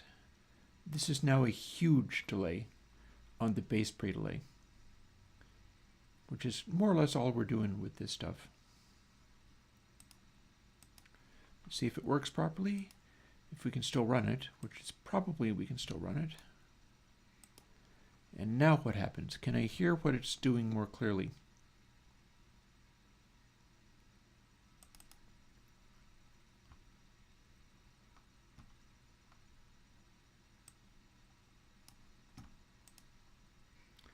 So what this is supposed to do, I have a low frequency filter, which is a subtype variation, and it is splitting off the lows from the incoming signal and then applying them afterwards. Like I got a separate delay coming in on just only the lows. So what this should do is make a sound, and then you have the lows coming along as an extra whoosh. And is this going to be similar to the back wall effect that we get off of the Bracasti?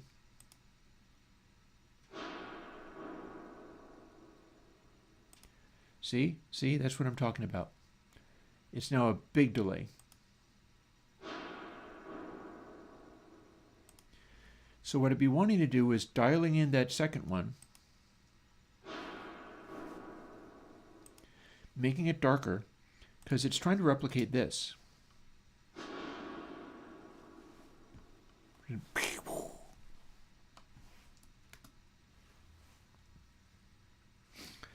So now that we can hear it so separately, let's make that go lower in frequency again. So it's, we're not going to do it in that.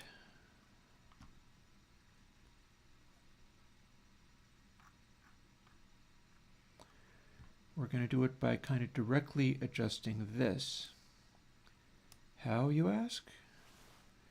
Let's take this from 69 to 60 and see what this does to the tone of our little subtype. We would like to make it go. Well, there's a limit to how much I can do the swell, because that's going to depend upon whether the algorithm that I'm like, there's nothing that I can do to cause that to actually be a ramp up. This is doing it all with the direct raw algorithms and without any any swells, any all passes, any of that. It's not doing any of those things. Although I have thought, and it might be worth doing, of swapping out just my highest speed delay here for an all pass I haven't tried that yet, and that might be a real good idea. There was also something I wanted to check out. This is the real live Bricasti.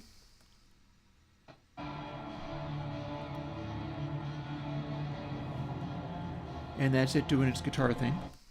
But what I did was ran a sine wave in.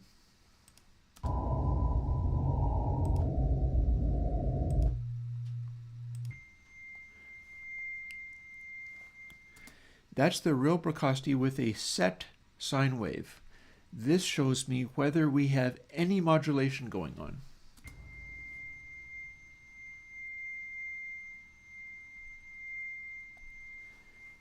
To which the answer is, kinda.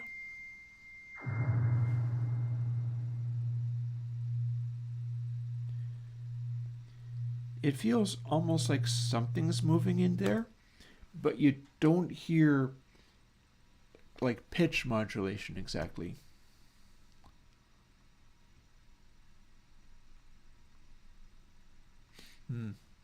Jess, I love DIYing stuff. That's one of the things I'd really like to be able to encourage. I'd like to help people do that. So let's see, where were we at? We were going to find out whether we can make the subtype delayed LF whumph fall in the same place that it does in the Bricasti Hall. We've just made it go lower frequency. Well, as if I can do it. There's the thing. That's the catch. Like, if I can do it. I can try. I don't honestly intend to make it be, this is the Bricasti clone. But I do intend to be able to do, like, this is its own sound and it's as good as.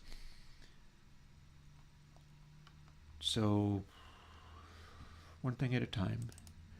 Here's my next thing.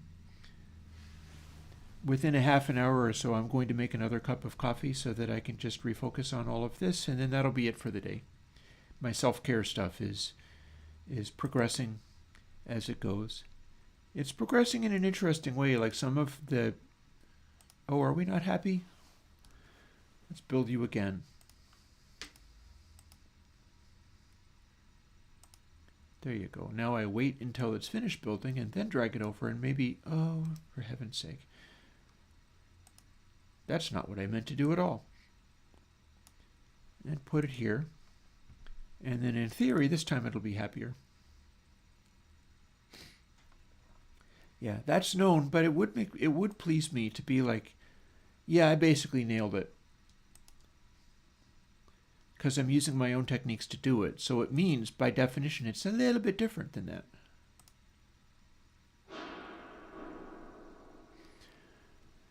So this crossover is not crossing over very low. I've got the...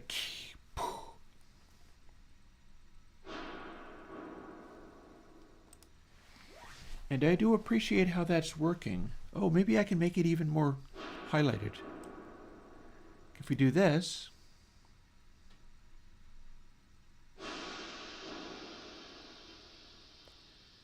we really hear the highs sustaining because we're right back up into that feedbacky zone. In fact, let's fiddle with a couple of things at once. Pair stages should not be 5. Pair stages could be like 1. We get one round of that and it's all.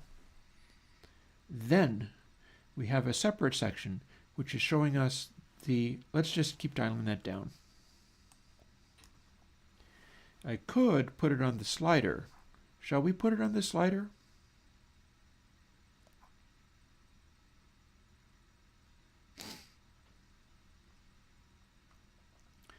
Maybe we put it on the slider?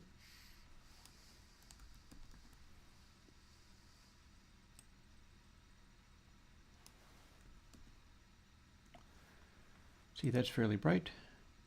Then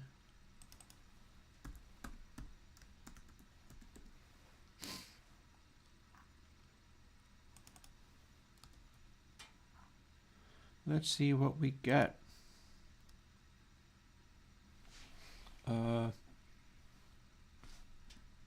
Wait. Wrong thing. There we go. I was doing a command asterisk for multiplication. Command asterisk is not a thing.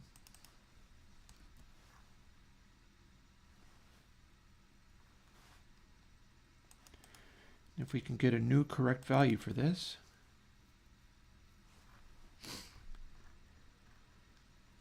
also I feel as if we can goose this up a little bit more. We're showing up fairly well, but we could do a little more feedback. I think it could sustain a little better. Not only that, oh no, wait, that's actually, that's going to be fine. I'm hearing it directly, so if that's what this range is doing, let's go and quickly run that. Hey, James, what a technical term. I might have a range of very silly technical terms going on. When my brain is actually working, I am reduced to saying, let's see what this of the that. Let's do this of the that with the golden ratio. And that becomes Chris's only dialogue. And you have to watch what I'm doing to see what it is.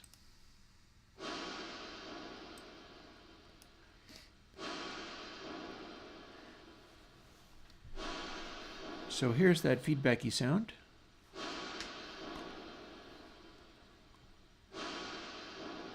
As I lower this, the frequency of that after effect is going to drop.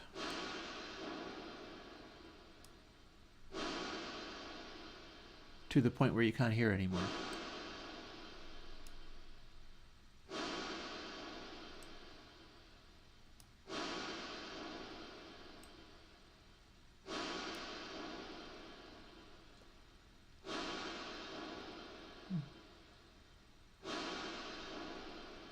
Oh, meaning you were doing audio programming and they blew up? That's always a challenge.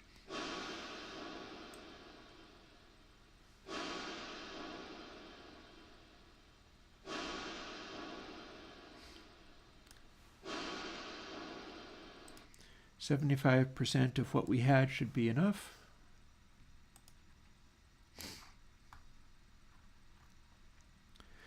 We will adjust it accordingly using my handy-dandy hand calculator.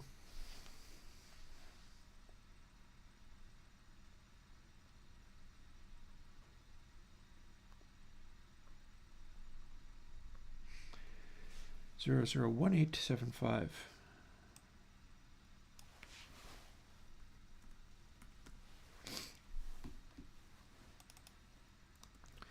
That goes in here.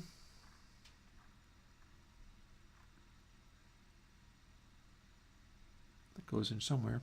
It goes in here.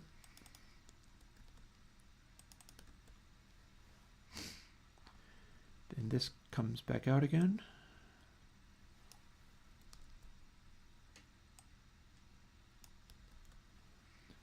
Goes in there. This goes away.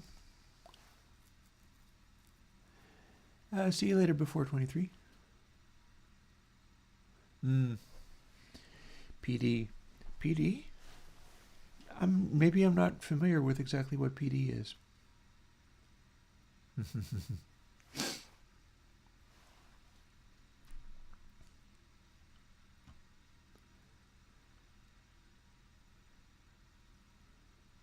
Oh, pure data molar. Okay.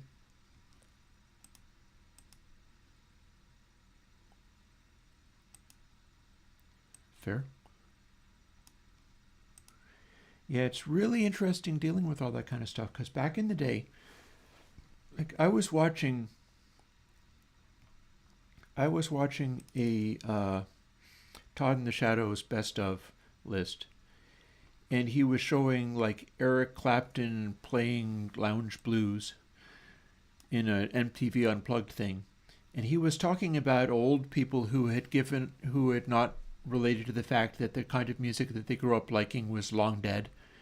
And it was kind of like, that's a bit of a drag, but at the same time, there's a relevance to that observation.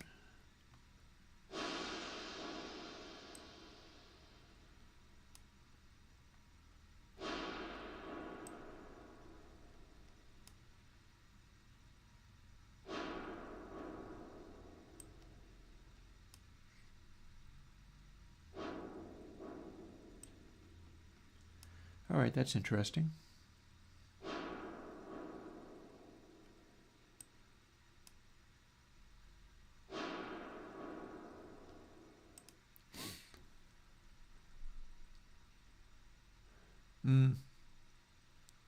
Indeed.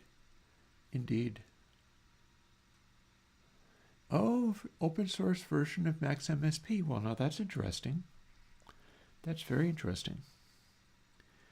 So you think if it's your tweeters that are the problem, if you put clip only, or especially clip only 2, in the path, not only will it safety clip, but clip only 2 and clip only, but 2 especially if you're at a high sample rate, intentionally limit high frequency transients in a way that raw clipping would not.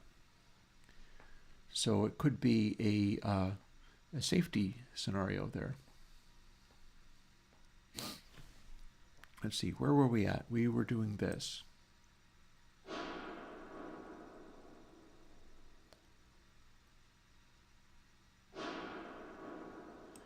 And we were able to get a thump, but it's not much of a thump, but it's a little bit of a thump. And we're also able to filter it, but our filtering, like how close is this to the murkiness of the precocity? Well, we don't have a thump there, but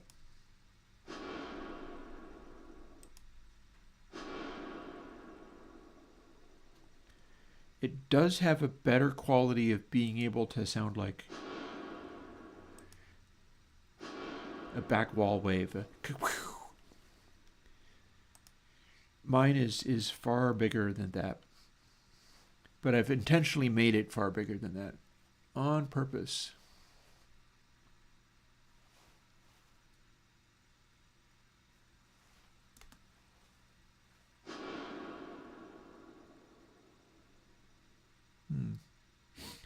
I'm glad that's working out for you.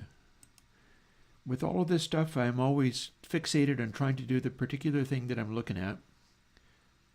Let me take a moment and try to dial in my head the delays of these various things.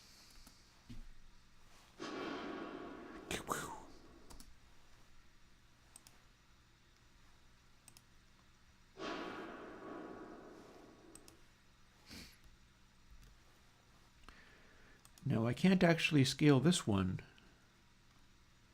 that way, but I can scale this one this way. So wow is 4,000. If it was 1,000, I'd have this.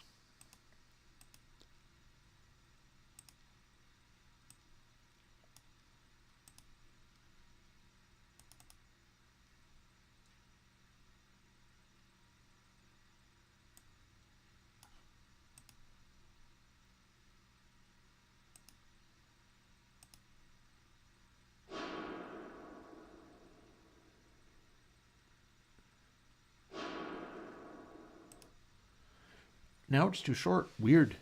What the heck?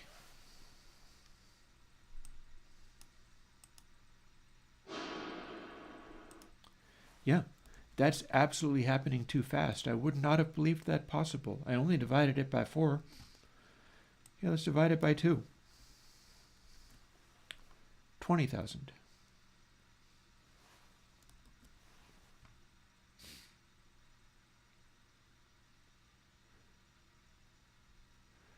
Yeah, bear in mind, Jess, that clip only 2, or clip only, if you're working at just 44.1K, clip only will do this as well. Clip only 2 is able to also deal with higher sample rates and scale that effect along with it. That is watching for intersample peaks. It's not complete, it's not perfectly able to resist intersample peaks, but what it does will be minimizing intersample peaks. Okay, so go for 4 to 2. If I went from 4 to 2, 40,000 to 20,000, now what does this sound like?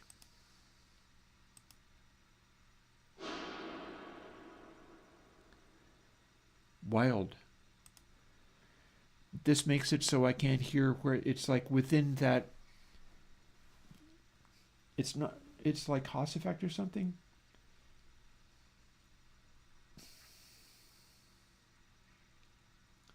Bob that I know, I think Bob Ludwig, did an entire thing about being able to hide delays behind other delays to mask them, and there is about a third of a second window where you cannot hear the delay happening, and I feel like that's what's happening here.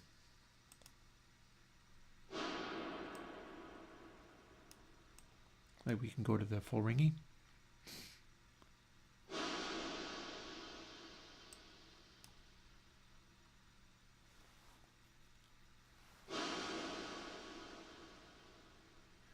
And that's kind of like a ka-whum.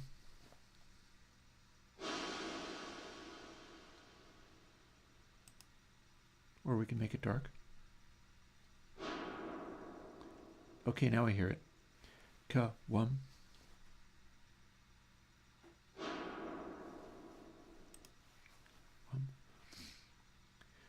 Whereas what the Brakasti's doing with it, ka-whum. So maybe I do want to just cut it down to exactly 1000. We can also experiment with some of the other algorithms here. Like we can start swapping those out, doing little versions.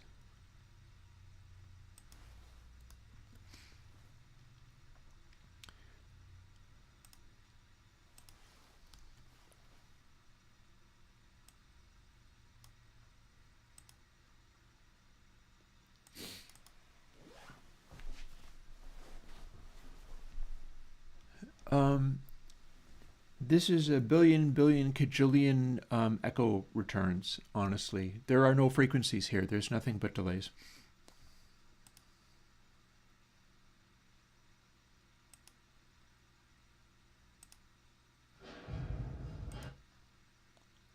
Interesting. Didn't expect that.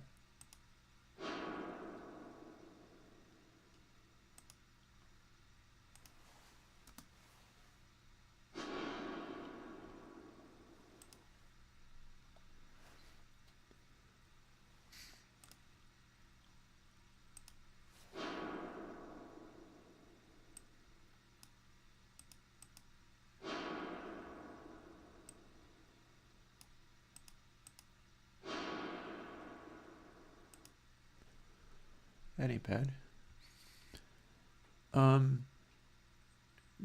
There is a kajillion different banks of delays. It's 25 delays in a 5x5 matrix. It's a 5x5 householder matrix, meaning that all of the delays basically feed into all of the others in a weirdly interconnected thing. So it's 25 big buffers.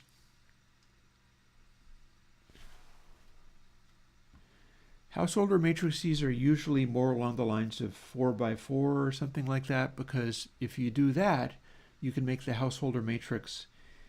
And the trick with those is if you construct it correctly, you can take the output and feed it into the input at unity gain, and then it will be infinite. It'll be like without emphasizing any frequency or anything like that. 5x5 doesn't quite work that way. The 5x5 is a little bit irregular, but the echo density that it produces for a relatively small number of additional delays, like 4x4 is like what, 16? 5x5 is 25. You go from 16 to 25, and you go from, something like 4,000 to 500,000 echo returns on just the direct return.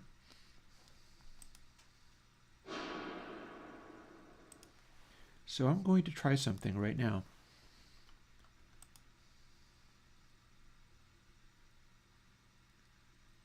Couple of somethings, honestly. We're making this delay much bigger, but it survives as being much bigger, so not a real problem there. We've got this, and we can actually file this, but we're going to try the more frequently. It's actually, I think, a couple of, well, no, it's about an order of magnitude, I guess. let's try the 2 stages on everything. Or we could try the 2 stages just on the output. Or we could try the square root output.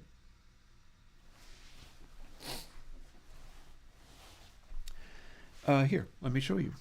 We're literally looking at it. So here's the matrices. Here's how this works. And the way it works is when you make the new bank of delays, you feed all of the old ones into them again.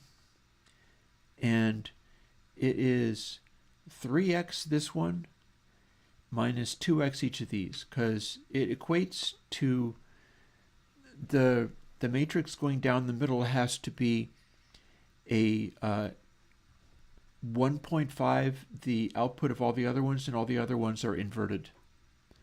So the way householder matrices work is most of the returns are inverted, but some of them, a diagonal chain of them, are in phase. It's just a tricky bit of math, really.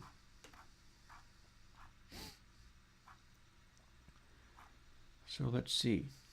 What are we doing? I do want to hear what this does before I do anything else. I've just made this one change. If we do the same thing, but then we use a much steeper roll-off, when we get down to the lower frequencies, that will tend to emphasize the areas we're working with.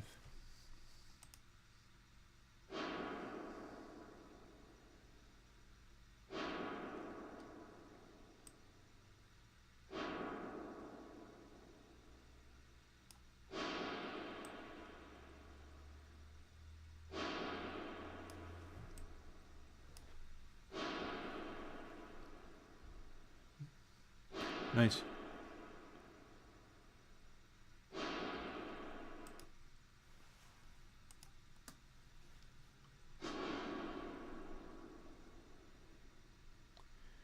So that's actually sustaining fairly well.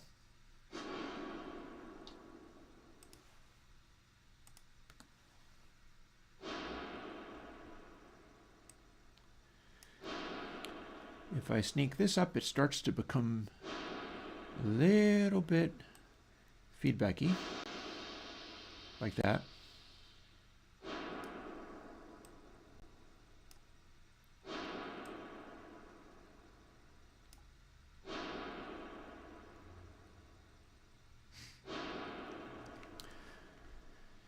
But I'm kind of liking the additional energy floating around there.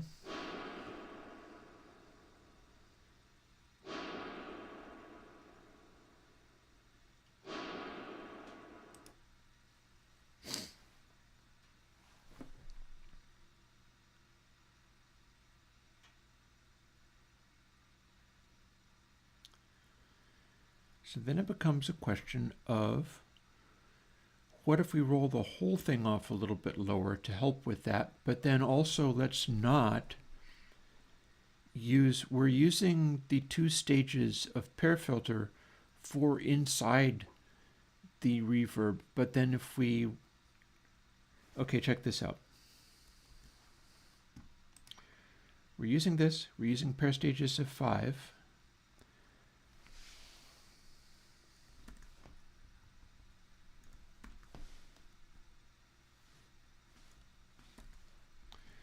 Let's just neatly half that. But then what we're going to do is go to the very bottom where this is doing its thing.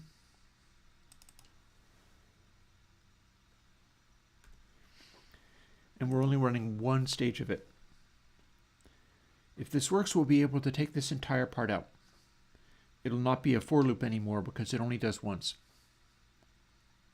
Yeah, it gets shimmery fast when you start raising up the filter, which is maybe that could be its own good thing, because it is killing the highs in an appropriate way.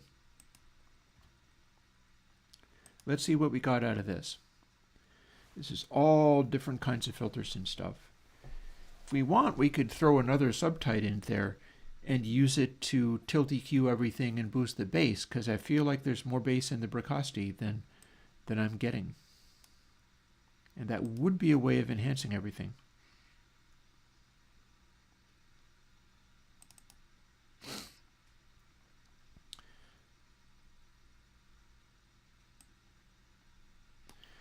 So here is our filter on the very end, crosses over lower, but is less steep.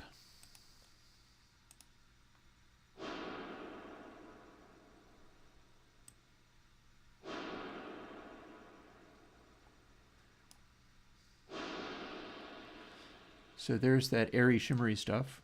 Here's feedbacky, airy, shimmery.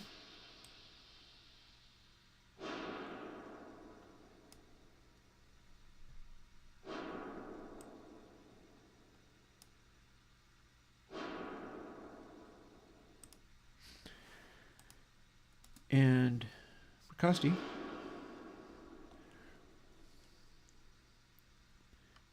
I'm wondering how much of this is amplitude levels.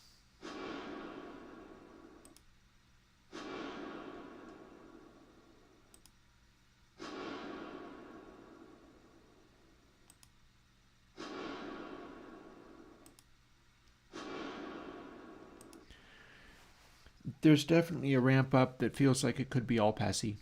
Might be the next thing is to bring in that all pass I was talking about. Yeah, that's now too dark. I think it's getting sensitive.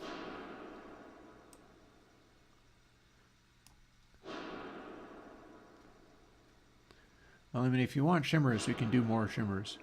This isn't necessarily your one for shimmers.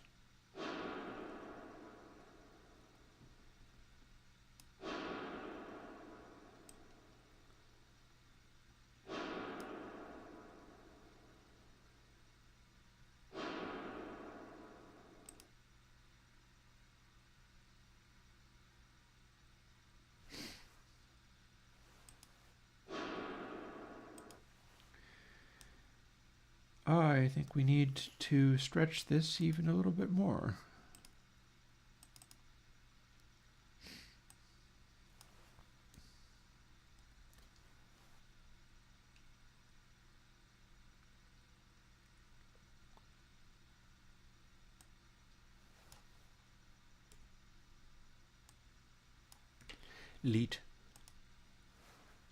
Lido.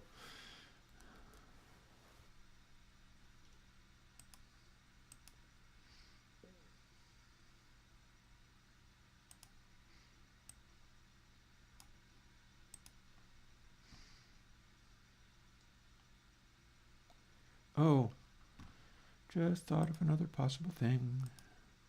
Seeing as this is rolling off so fast. What happens if I just push it? Push it meaning pair scaled, maybe even smaller. Third of the filter that we're working with here. That's going to lean on that shimmery even harder.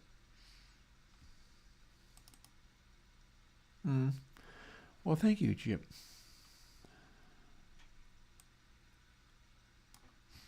It's one of those things where, you know, this is something that I can share.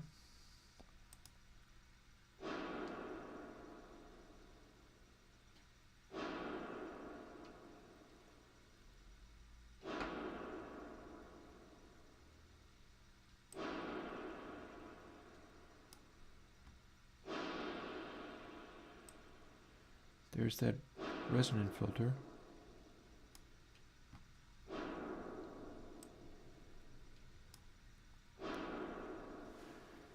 It's very sensitive.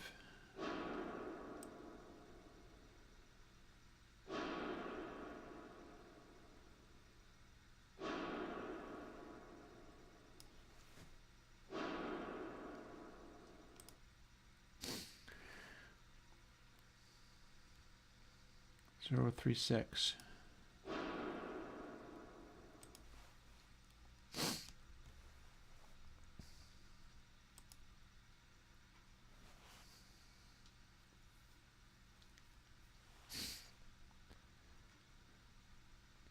I can think of something that I could do.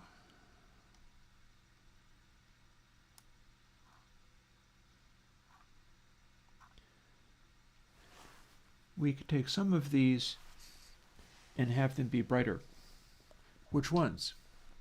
Well, some of them are flipping in stereo and some of them are not.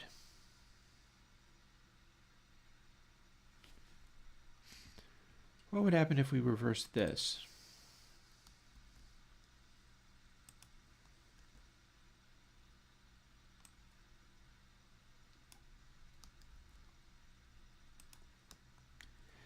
Now we've got only one of them flipping in stereo and the other ones are maintaining the stereo image. So if this was the one that doesn't get two stages, then the stuff that bounces from side to side stays brighter. Bada boom.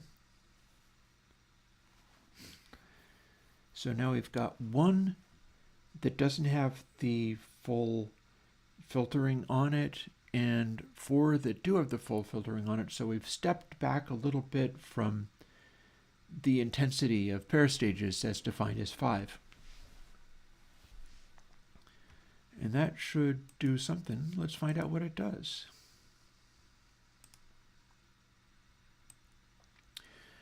The original assigning of all of this was done in a program where I could dial in which ones flipped and which ones did not based on the algorithm I was using, which is not the case now. So now we're kind of just going through and fiddling with it. This might be a very different sound. We shall see.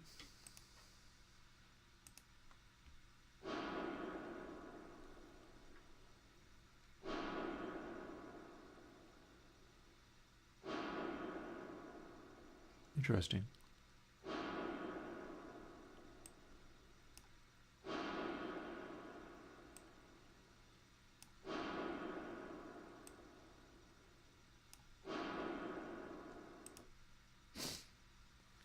Comparing to this darker one.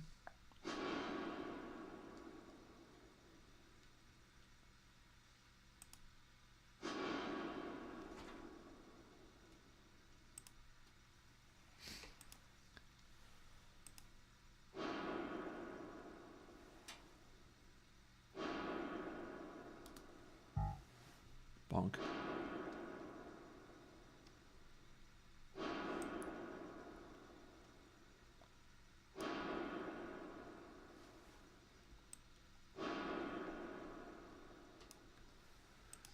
So I can tell a couple of things already. I can tell that I can nudge the overall sustain up just a tiny bit.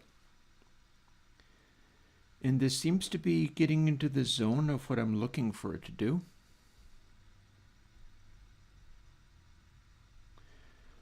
And I think I need to darken my subtype and I need to bring it in a little closer. So the elite number is actually not correct. Let's do them things.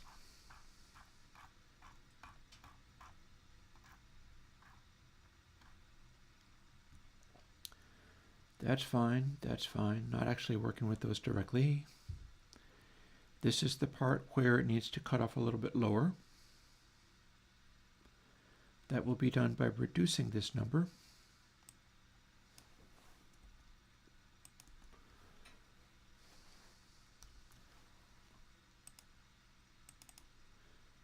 This gets done by reducing this number.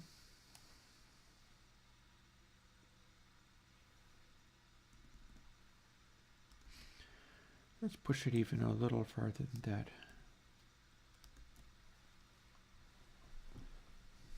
It's over 9. It is exactly 9,000. That is also a meme. I know what some memes are. That's an incredibly old and dead meme, if I am understanding it correctly. So that needed to be quieter. That needed to be louder.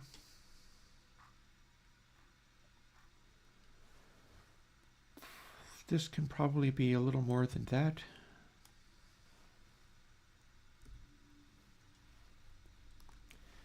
But less than the half I initially had it as. Oh wait, let's do one of our characteristic things. I bet you can already guess. If I'm looking for a number and it's larger than 3 but less than 4, 1 minus 0.618 means I've got a 0.382, which is the inverse of the golden ratio. Meme acquired. And we'll see whether that's actually useful. It kind of is a perfectly normal coding stream today, yeah. At least bits of it. We're getting on towards me making another cup of coffee to go through the rest of the afternoon. And we can play more with Cathedral. We can try to add the nonlinear stuff to Cloud Code. Or we can get into the K-plate ones that I'm working on. And all of these things are perfectly legitimate things to, perfectly normal things to do.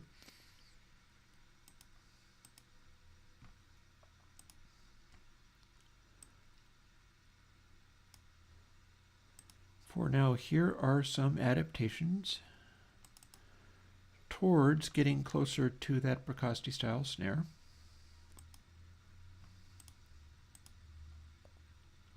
Oh, I'll let it repeat.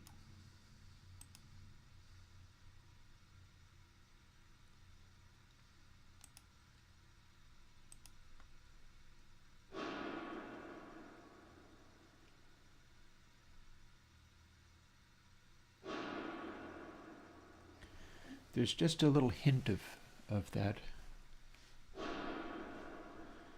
For no all passes, that is not bad.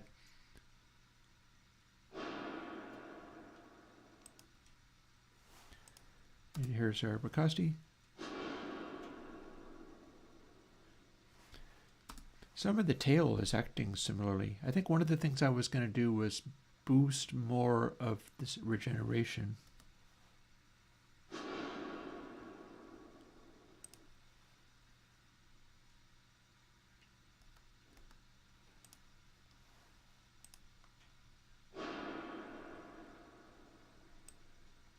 Sounded brighter.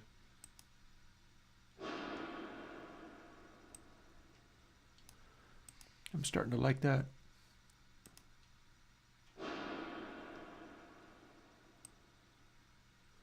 We can make it much better than that. That whoosh. We're going to want to avoid the whoosh.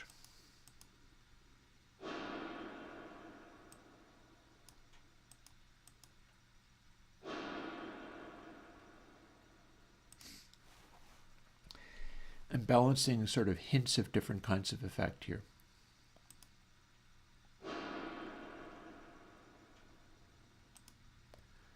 .417 just about gets us there. So much so that I'm willing to start punching it in here.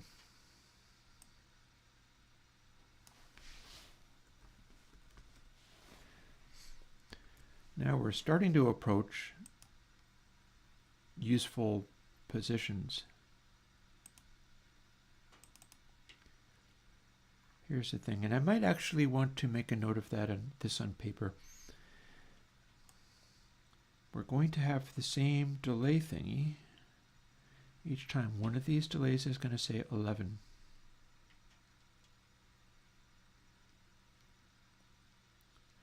And I see one of them says 23.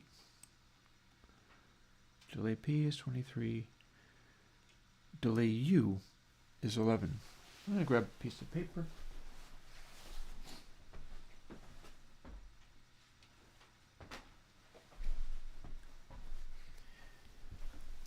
And I'm going to figure out whether I can punch in some all passes just in a couple of little tiny spots that might help all of this work.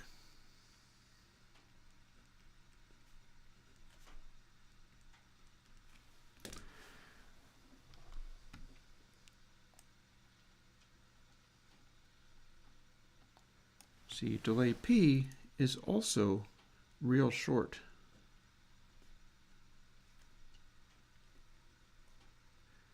I think those are the two shortest ones, which doesn't mean that the 23 is going to be in the same place twice. We're working on one particular ambience. If I do another one, delay P might very well be in an entirely different place. But the 11 is always going to be delay U. And see, all these other ones are very different values entirely. The short one won't always be in the same spot, but the shortest one always will, because it's on a corner, and that's how that calculated out.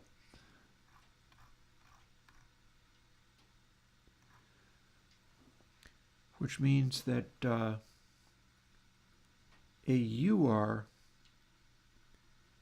becomes one side and a UL becomes the other side.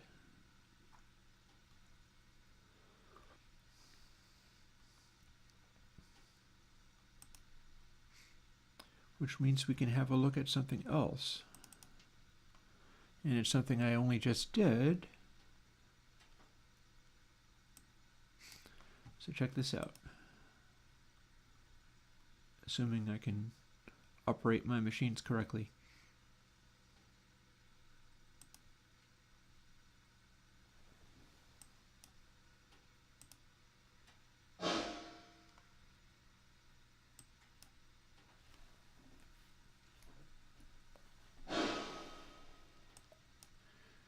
Cloud Coat is a variation on Clear Coat that does sort of weird foggy effects, although it's kind of weird and ringy. It's doing its thing, that's for sure.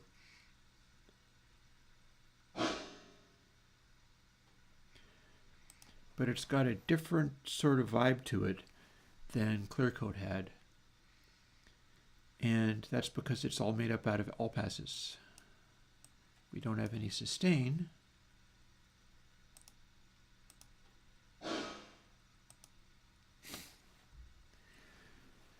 So that's where I'm going to go for getting some all passes. And all passes are said to have a sort of annoying ringy sound to them. And that's kind of what we're trying to avoid, but all passes is also how you do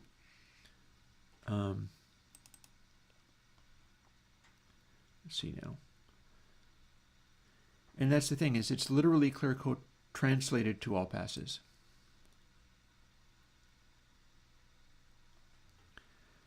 And all passes are also, get there,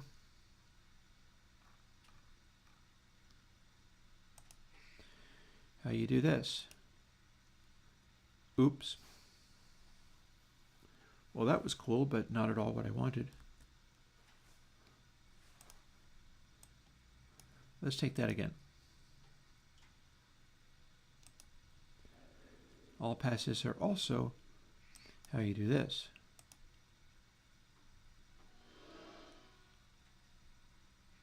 It's very quiet.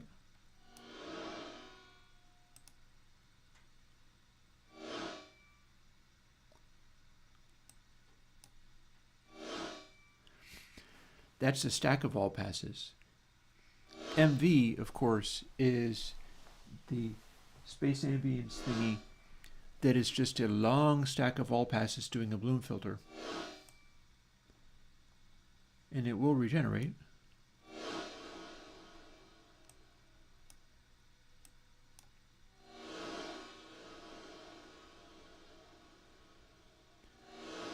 But it's kind of an annoying sound.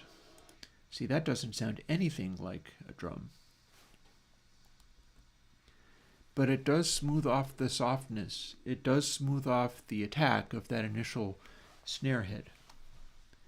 That's what Bricasti is doing that mine is currently not. That initial hit in the part is all passy. It's just a question of how that works and how you render the sounds and where in the stereo image. So we got delay U, and we know delay U, wherever it appears, which it's going to be in two spots, we're going to find AUR and AUL. It's not in the first stage, nor the second.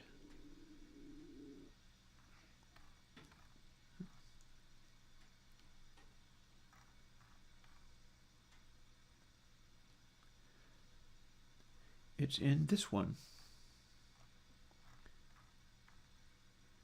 So it's kind of on the very last stage before we reach an output. And that's the best place for it, apparently.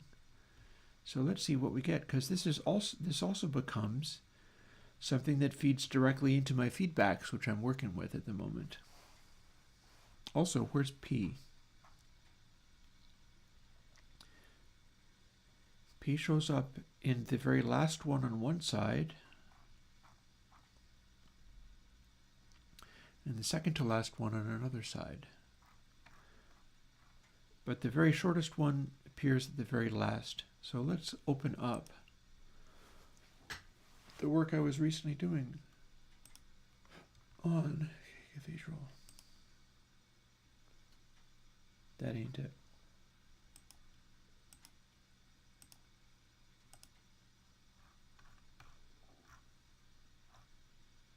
And when I say Cathedral, what I mean is cloud.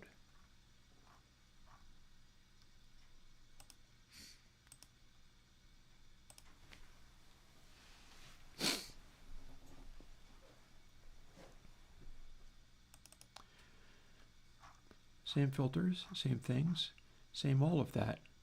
But you need to do this with it to make it be all passes.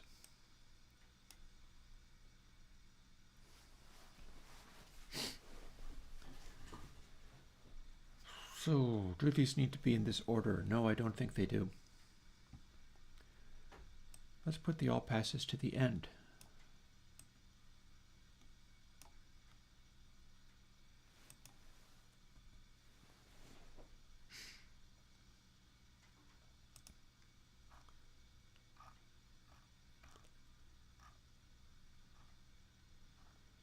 So there's the end of cloud coat.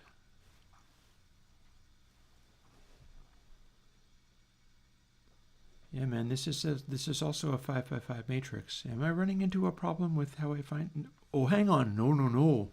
Oh, no. This is not a 5x5. The cloud coat's a 4x4. Well, that explains everything. So if I was to do a 4x4, what would I do? Well, I'm not dealing with this feedback stuff. Mulch is just filtering.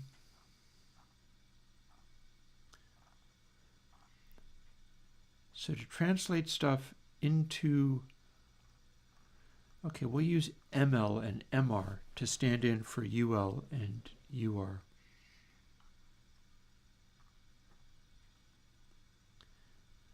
First thing we need to do is this.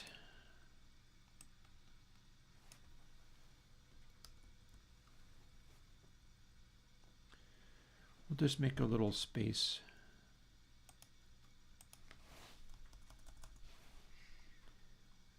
And go as we go.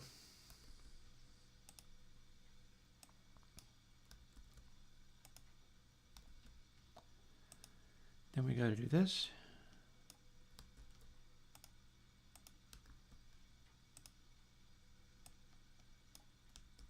And this.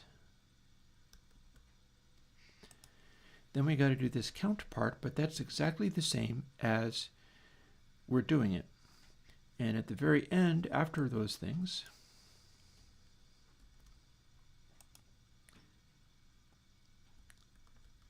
we do that. So the count part goes in the middle here. And these are all kind of distinct. And we got to translate this count stuff over to what the other one is.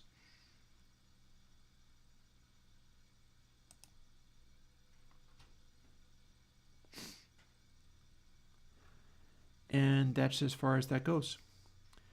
So we have successfully copied over from Cloud Code an all pass. But all pass needs to be translated into this form over here.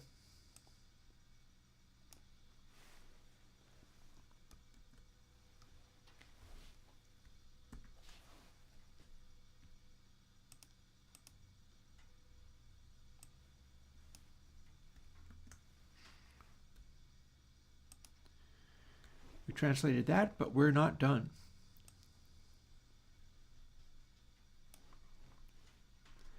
And that's because we need to match this behavior here. So that bit's all fine. We're not worried about that. But they need to be done in a slightly different manner. We're leaving this stuff out, but keeping this. And then we have to sort of duplicate this. This no longer refers to anything, but this...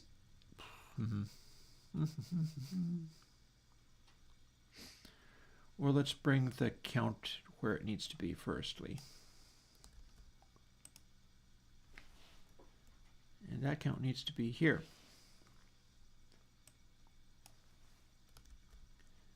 This count needs to be... A fair warning, there might not really be much of an audible difference. I don't know whether this is going to do anything very useful, but I do know that I like the idea of doing it. Like if there's got to be an all pass, it might as well be in the tiniest and quickest delay. And all of this stuff is using exactly the same corner delay. No matter what I'm doing, I'm punching in that 11 delay. This is also the spot where I could put modulation in, but that's more perfectly normal behavior. I'm not actually so worried about that bit right at the moment.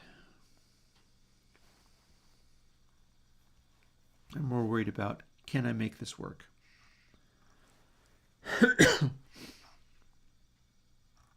And we know we are not keeping this, so these get removed. Boop and boop. And I'm feeling downright chilly, so I think I need to... Oh God, look at that. Stove went out. That's super duper out.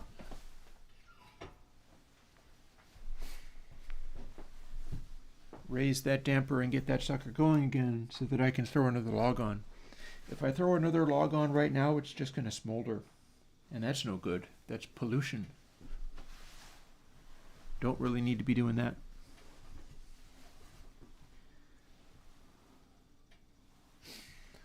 We'll let that fire up for the time being. Look at the amount of precision I have on the golden ratio. So now we must adapt this. And here's one of the ways we do.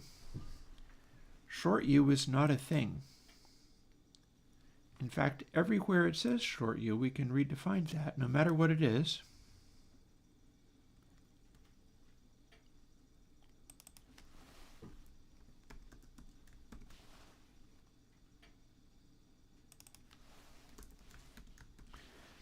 Because this is the 5x5, so we are not actually using that quite that way. That said, we're still not done. And I'll tell you why. This part's right, this part's right, this part's right.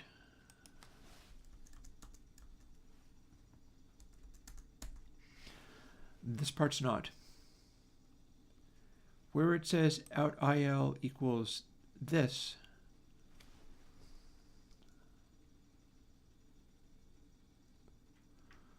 oh hey,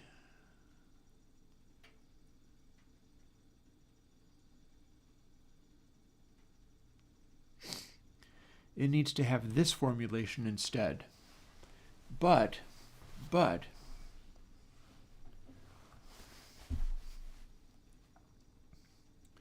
or wait.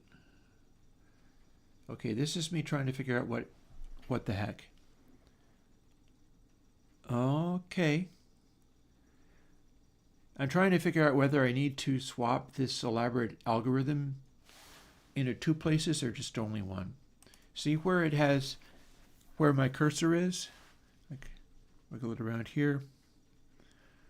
Where I've got stuff on the left of it and stuff on the right of it.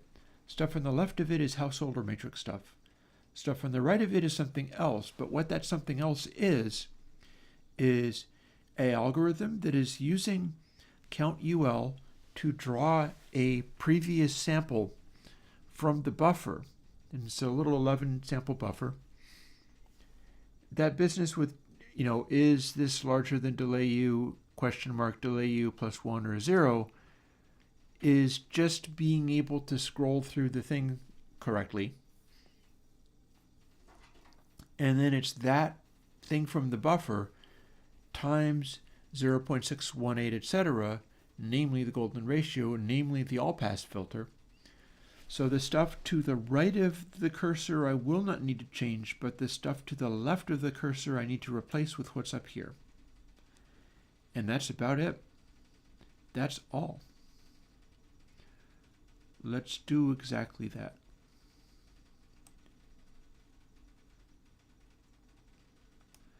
Count UR.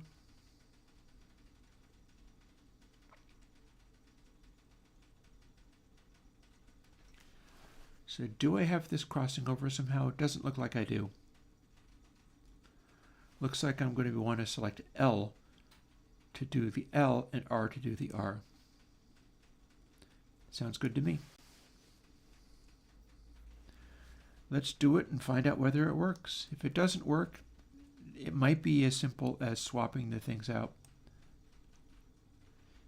We just have to use this part here correctly.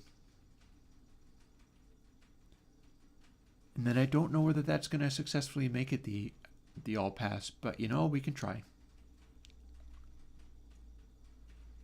Here's the R. It's the entire thing bounded by the equals and the semicolon.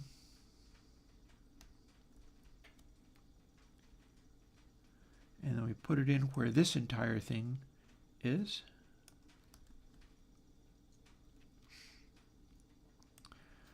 Then we delete these.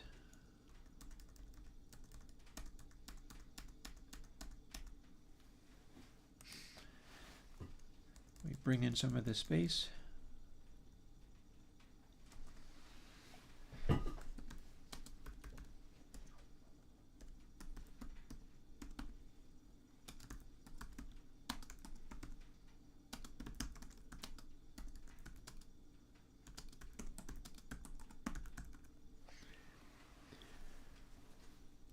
In theory, this should work. The basic concepts of it kind of work. We will see whether, in theory, this can work. It can build, but that's not the whole story. If it still acts and sounds like the rest of my everything, then I will call that probably something I can include with all of them. It'll either be a huge problem and mistake, or it'll be subtle and effective. Or maybe not do much useful difference at all. Moment of truth. What do we got? As it crashes, right? Maybe not. Maybe it won't.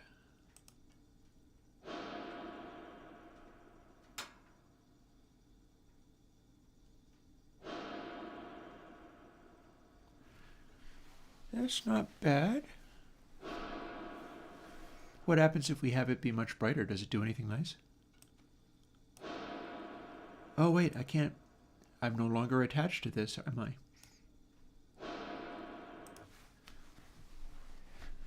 That said, I'm fairly happy with how this is working out. We're getting almost to the point of going and making my other cup of coffee and continuing about the day with a...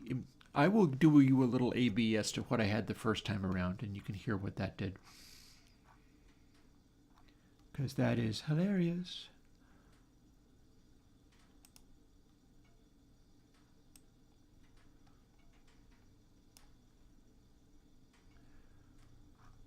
Oh, don't tell me I've gotten confused and don't remember what the thing is.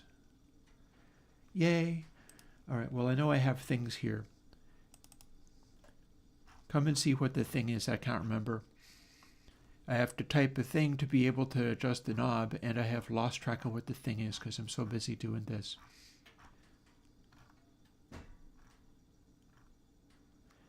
Here's our thing.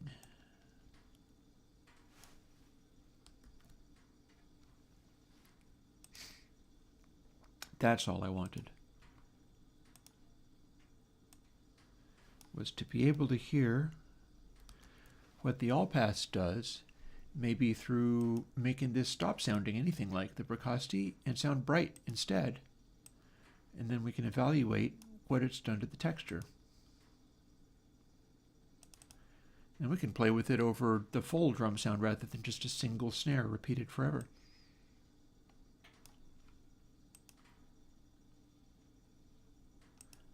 But first,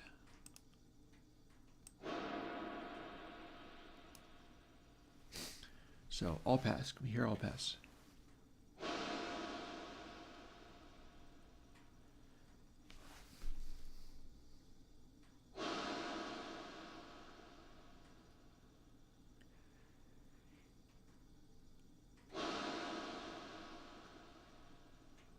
I am satisfied with what this has done to the sound.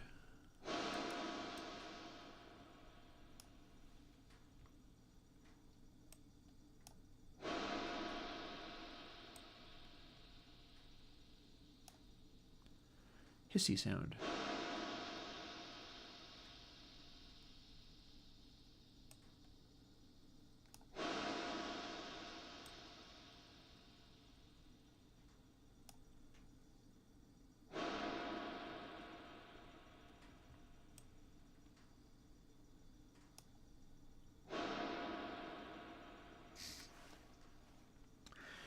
The nice thing about having that little lift in response is I can dial in sort of a distant airy crackle. Oh, I've got plenty of stuff to play with here.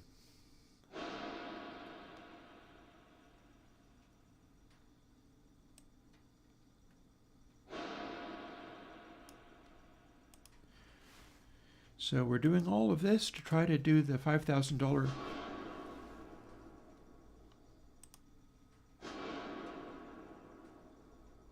which is a very effective noise in its right. So what we can do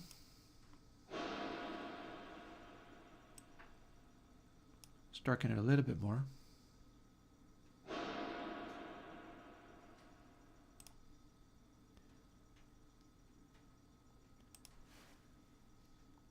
Then let's process it, because we remembered a way of doing that where we could apply without closing and then it doesn't die. Oh, I'm sure it is. This is just me getting to interact with it as it exists.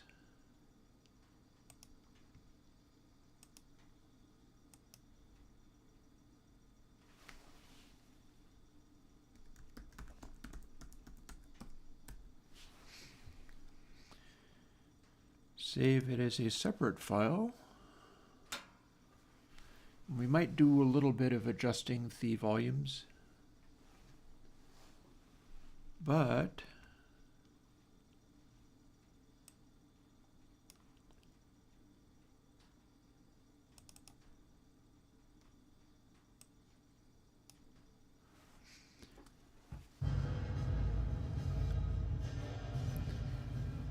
they don't look quite the same, mind you. But then this is not quite the same audio clip either. This is altered compared to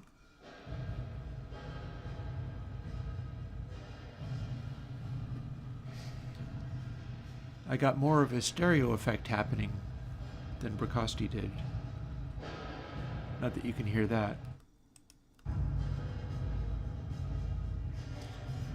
And this is the Bracasti, so there is that sort of dry in there somehow.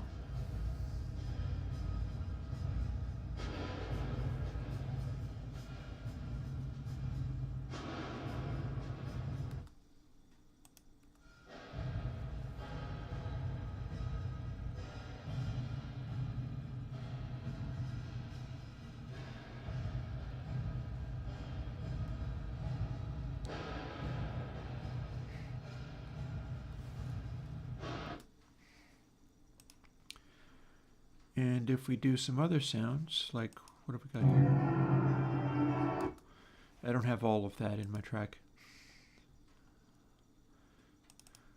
If I open up this instead, we can do bits of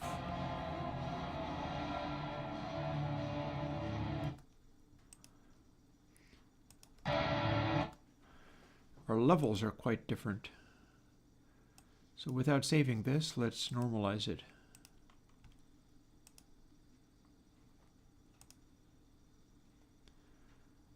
And then without saving this, let's crop to it.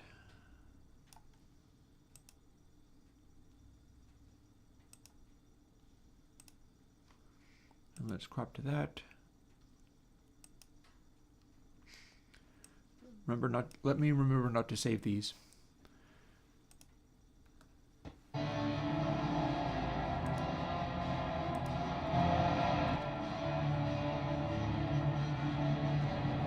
Bracosti.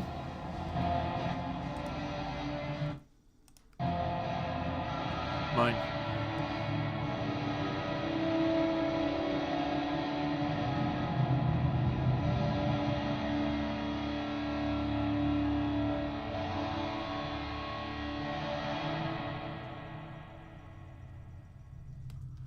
And Bracosti doing the same thing.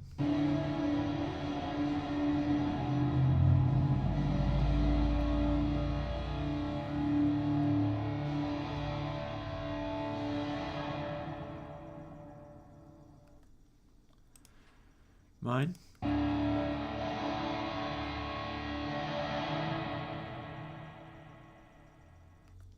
Bracosti's.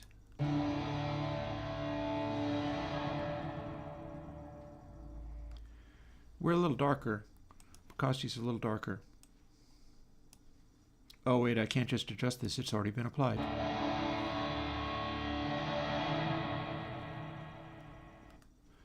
Interesting. Okay, so close without saving. Don't save. Close without saving. Don't save. What we're going to do now is make that third cup of coffee I wanted. And I'm going to put on maybe a different piece of music, unless you really like that one. Yeah, it's missing a little bit of... I can throw another subtitle in there and see whether I can tilt it a little bit. That might be fun. That could be a thing. Because it'll highlight the delay emphasis on the lows. And that would be cool.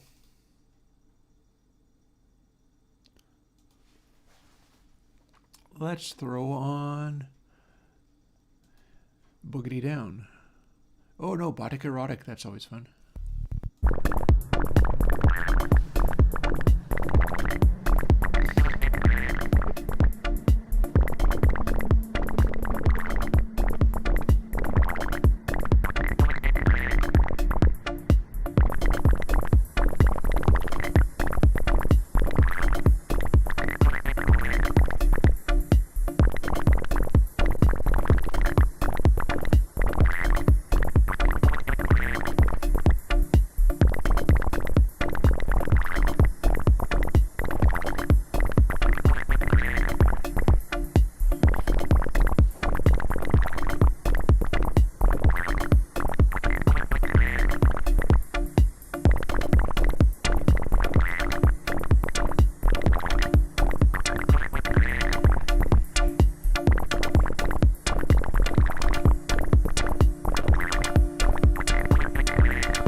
I can't even hear the music. This is one of the jams that I did on the internet a long time ago. I'm hoping to get back to doing this sort of thing. But right now I can't even hear it. Like, I can't even patch it through the speakers.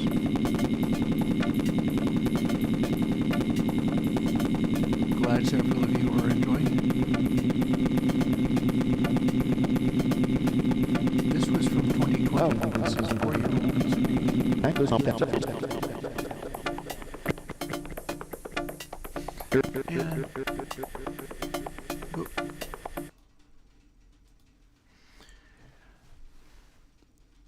I've got that as sort of background stuff. And we'll get back to the coding things. For now, I will say I am satisfied with where the all-passy stuff is going. And wondering about all of this. So let's see, what did we see most recently? I successfully made my coffee. It takes so long to do pour over. It's astonishing.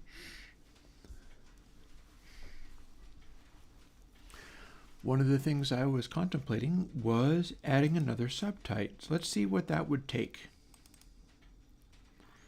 Add another subtype at the end, like the push-pull kind of thing, but to enhance rather than to cut back. If I was to do that again, it would probably be Rack. I got a full version of Rack, but I haven't actually... I have never actually fired it up in a context where I was experimenting and composing with it. You know, Rack, of course, there's a free version. I have the kind that you can run in Reaper. So I have a 4-pay version. Again, I've never actually run it. And there is a fork of it called Cardinal that can be used, and you can do stuff with it. The reason I'm using the regular kind is similar to the attitude of Bacon Paul from the Surge Synthesizer project of when there's an active open source project, but it's difficult to work with the maintainers, there is also an argument for work with the maintainers. Especially if they really govern and direct how the thing works. Let's see if we can find where. And we are not actually using these.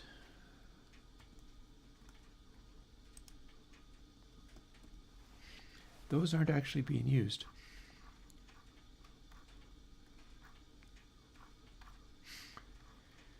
So this is what the subtype instance is made out of.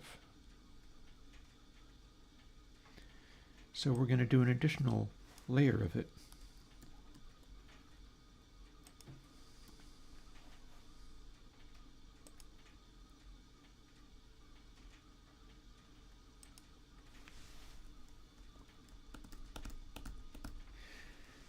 Let's just abbreviate that, and we'll call this version the sub-boost version rather than the subtype version. And that small change is enough to make it a distinct variable. We've got to go in and center them, or initialize them. That's pretty simple.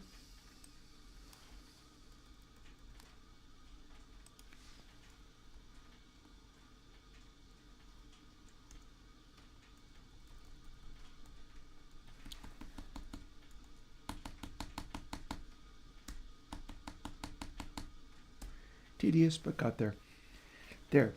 Now we have variables. They are initialized. They are distinct, legally distinct from the other thing. So what we can do is copy this entire section out and change that bit.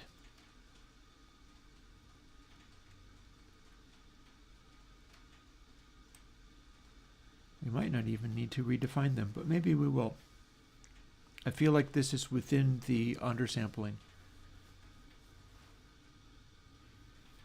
Should it be within the undersampling?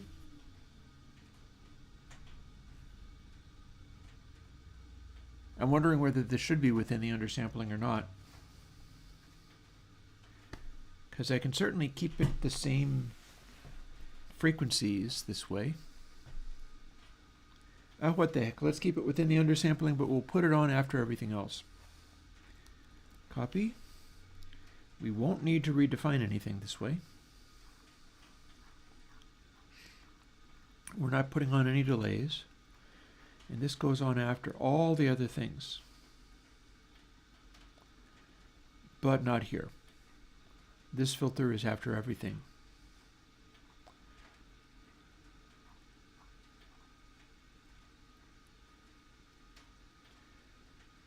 So here we get our final output. Just a second, I'm going to poke around a little bit. Listen for where a noise is coming from. I think it might be the kettle on my wood stove boiling off the last of its water, which is what its job, and it's supposed to.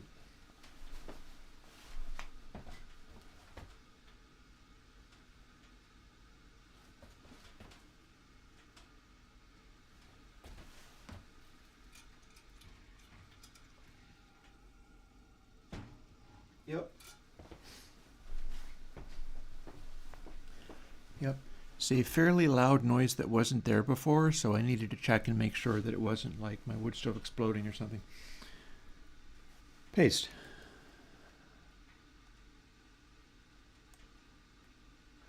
We're going to call this one sub-boost. Bost. Sub-bose. Maybe not.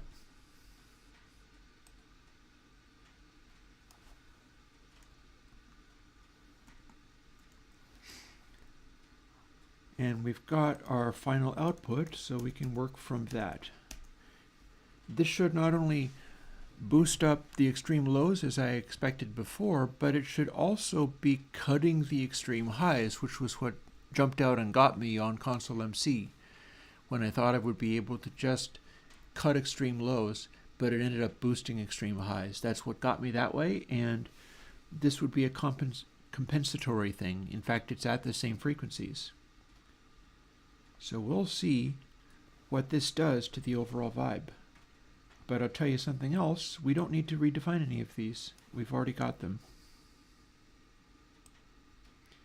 We are simply reusing them. And now if we change everything that says sub to SB, I think the only places that's going to show up are where they're supposed to show up.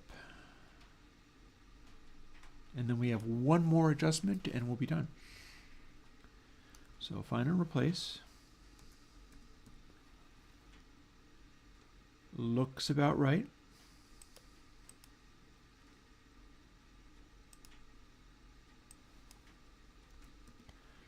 Hold down Option to do in selection only. And that ought to just about do it.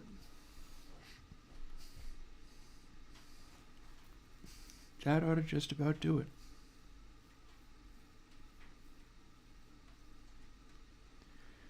Here's the change. we add instead of subtracting.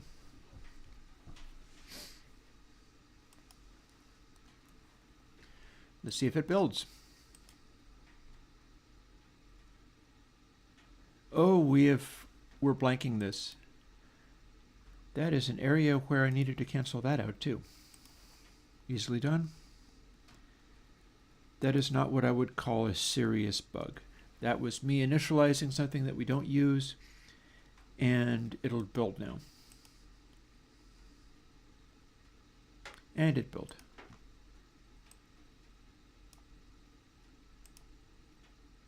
I got to quit out of the program first. There we go. See if it works. I have not drunk any of the coffee that I made because it was too hot, but I will. And let's redefine that cathedral too, shall we? It sits here.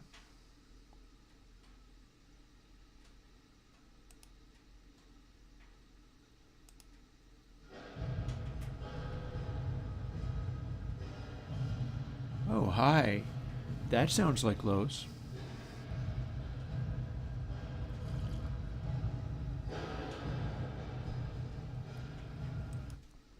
I think this could be getting into the red zone. Remembering I can't do apply and close. Twisted Wave in this instance is crashing if I do that.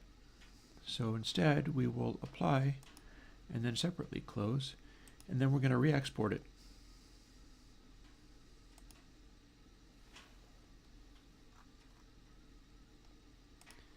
As this.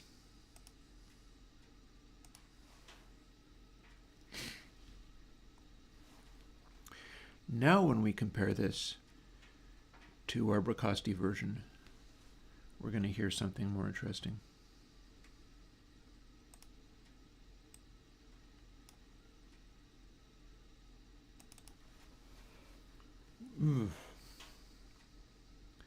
I am all yawning and tired. Well, can't be too tired.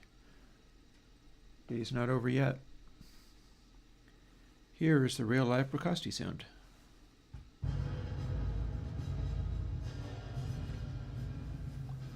There's going to be a little more cymbals audible.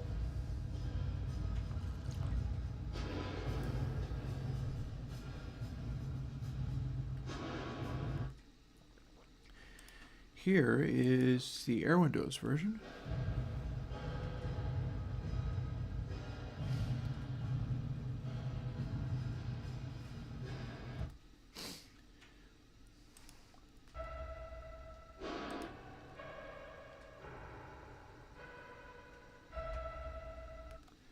Compared to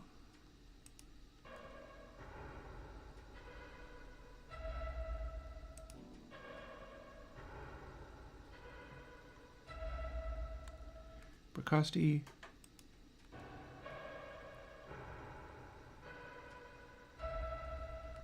Airwindows, Bracasti and snare.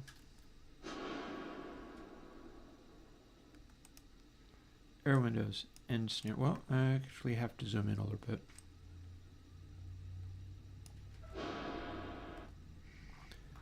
Let's zoom in enough to cut off some of that attack, because that doesn't really belong.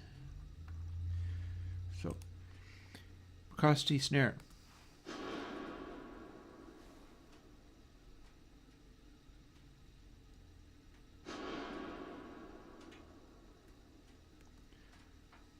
Airwindows snare.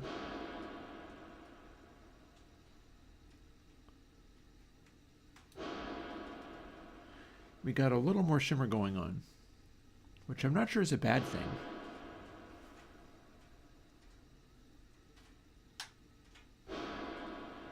But it can be dialed back. Let's give that a shot as long as we're at it. Twisted Wave, open recent, short for echo. Let's do a little direct A-Bing, shall we? Trouble with this is I don't think I can do it without... No, it's fine.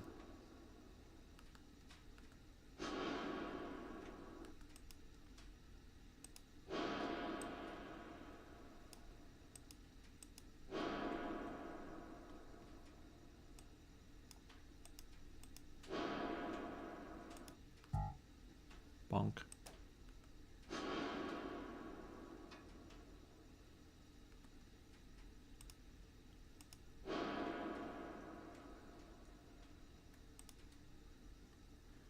I keep struggling with this.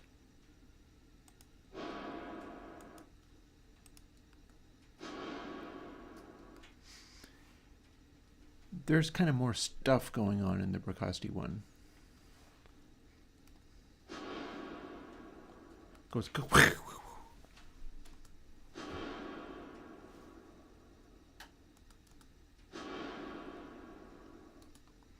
That said, I'm not convinced it actually sounds deeper than mine.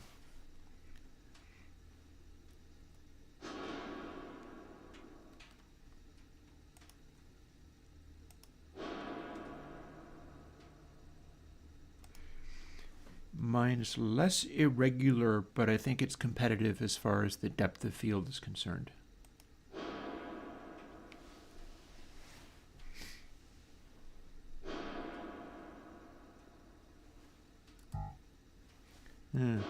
Stop doing that. I hit this key when I'm trying to make it stop playing, which is not the correct key for making it stop playing, and so I just get this.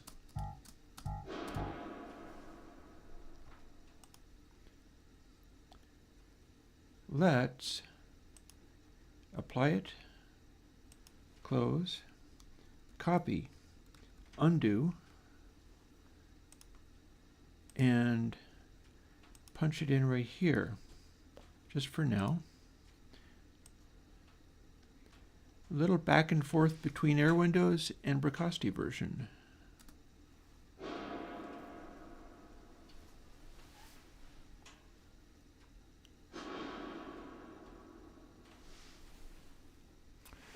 Oh, that's both too slow, too boring, and we need to normalize each of these so that they are a little bit louder. Let's just fuss with this. Remember, don't save.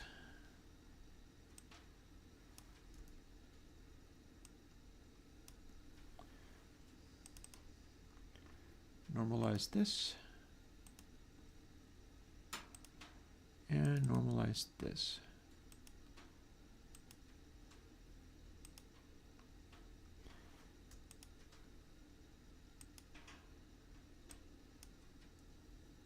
And select both.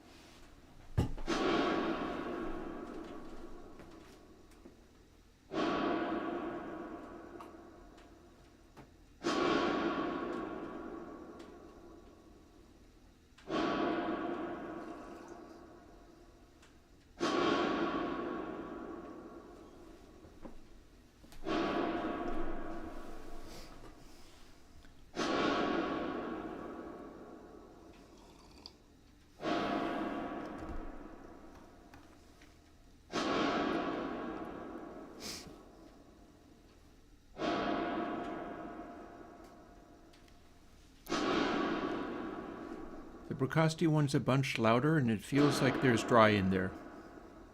See the spike?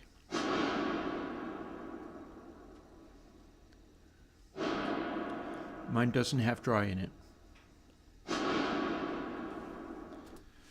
But that could be fixed. Let's play a little more.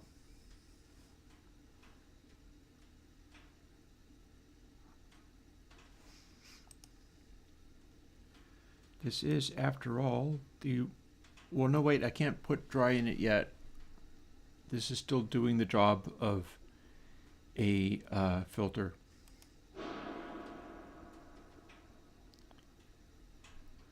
Although having them turned up, it makes it sound as if the Bricasti with the bit of dry in there is brighter. So maybe I'm going to sneak this up a bit.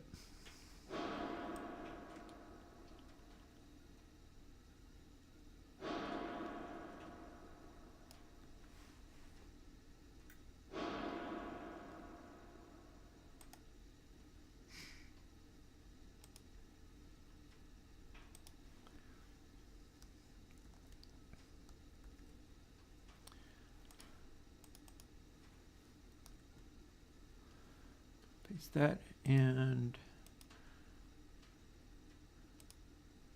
normalize that, although I really should be doing it with each side, but maybe not. Let's get them to be comparable volumes, how about?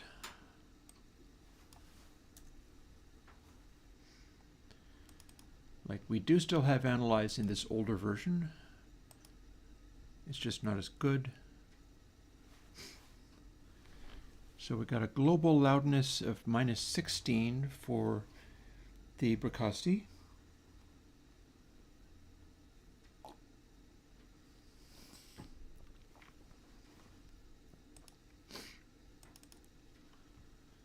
And a global loudness of -19 for mine. So mine's coming off as like 3 dB less compressed. 16, 17, 18, 19.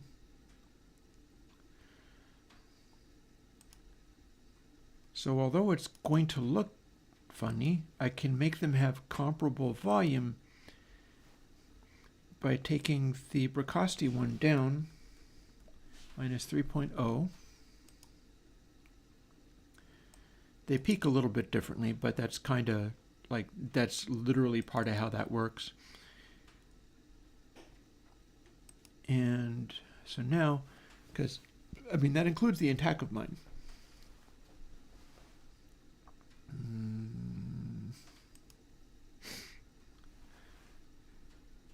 So there's a loudness that's 19s.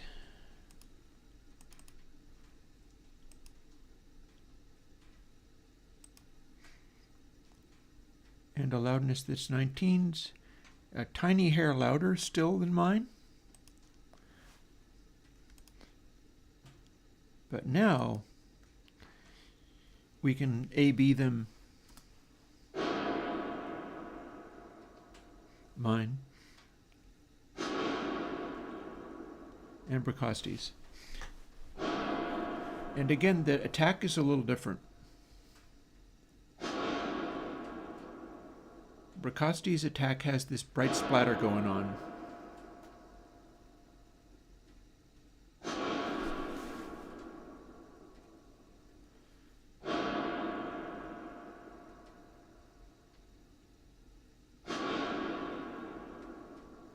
Tails are very close.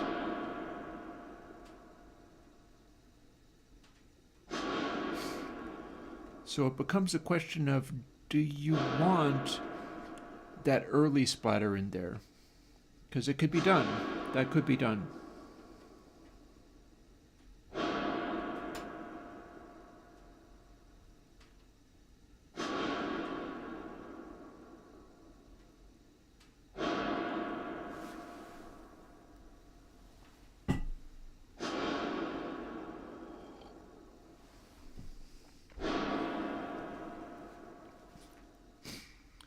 Or we can dial this back a little bit. We're getting close enough to where we could just about see no changes there. Oh, I need to run it just one more time though.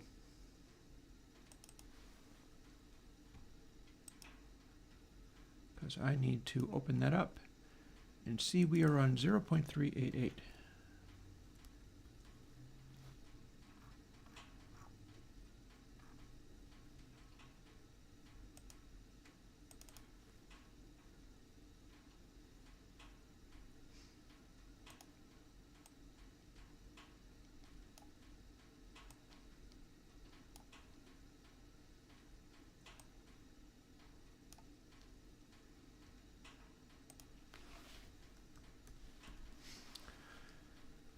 Wouldn't it be interesting if this also was 0.388?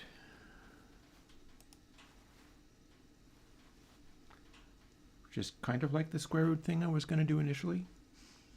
We'll see, I guess.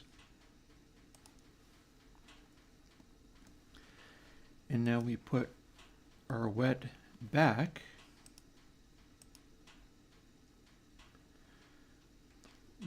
The big question is it worth trying to put back the early reflection? That's the thing. because I could mimic that behavior of the precocity by doing an early reflection, but I'm not convinced that's what I even want.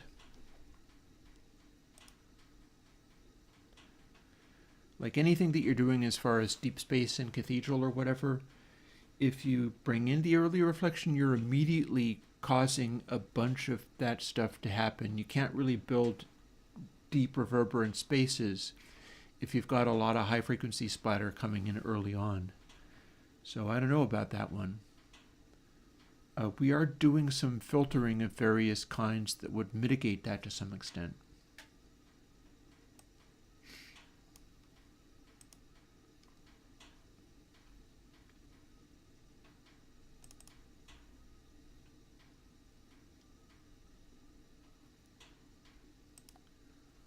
So let's see now. If we were to go through and do this entire thing up, but we've got witness change now, so instead,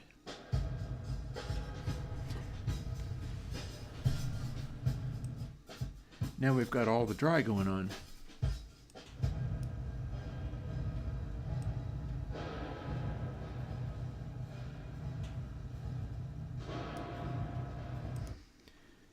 And if I go and refer to another thing that I do sometimes, as in if I was trying to run verb tests, this will show me what I previously thought was the correct wetness setting. 0.795 is what I arrived at before to mimic what the precocity was doing. We're going to not apply this because this has to stay exactly the same always forever. I've got it backed up in several places too.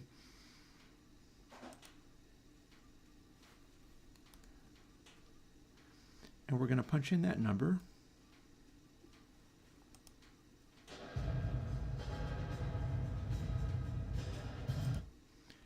And then we're going to apply it. And then we're going to compare it to the precocity, or whatever bits of it we see fit.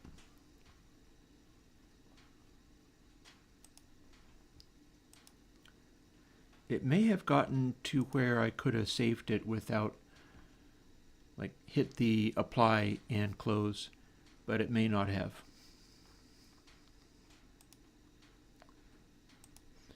There's our K Cathedral 2 FLAC.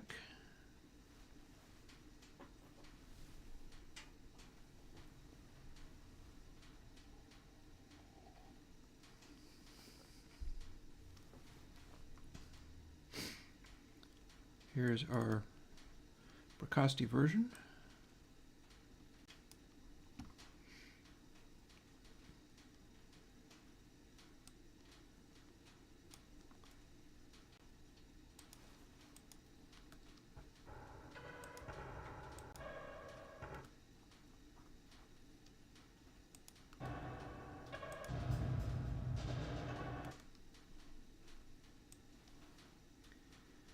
And here is our bit of drums and stuff on either. Oh, you were thinking? Well, here's what we got. I'm thinking no, as far as the dryness slider is concerned.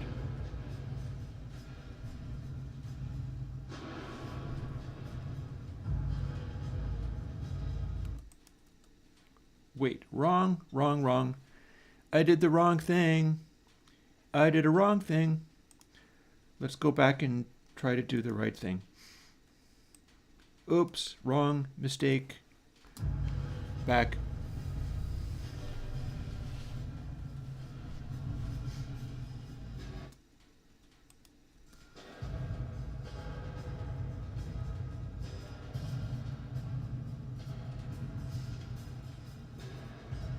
Dry might be a little hotter than it was, than I needed.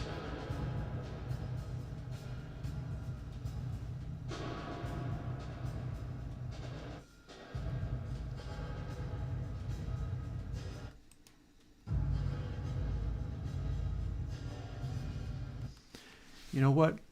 I'm absolutely certain that that early reflection stuff is all patsy smush. It's just kind of a wash. So the question becomes, could I find a all pass in cloud coats that resembles the mess that it's doing over there in a very quiet form? Could be worth a try. Open this up again.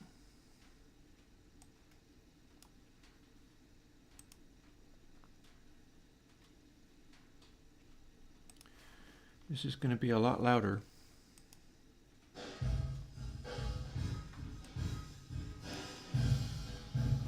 And we're not going to want any sustain.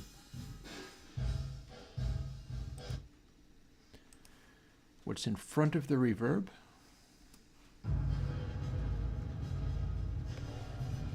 Sort of a whoof.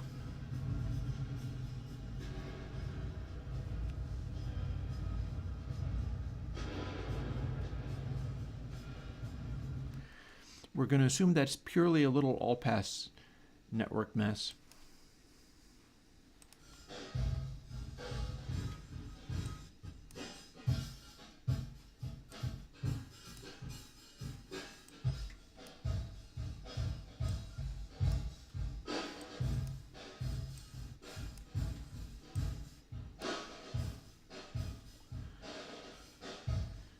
Compared to dry's this. So it seems like the Bricasti is throwing some kind of all-pass network on.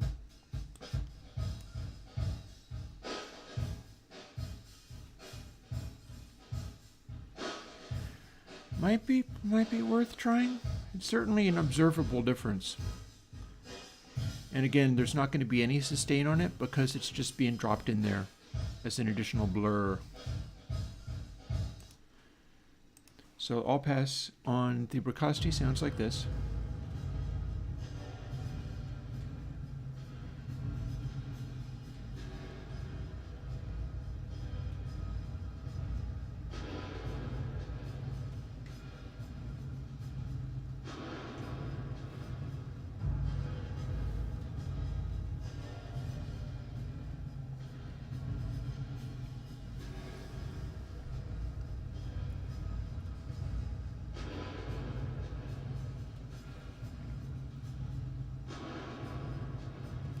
There's this sort of woof, woof, woof going on.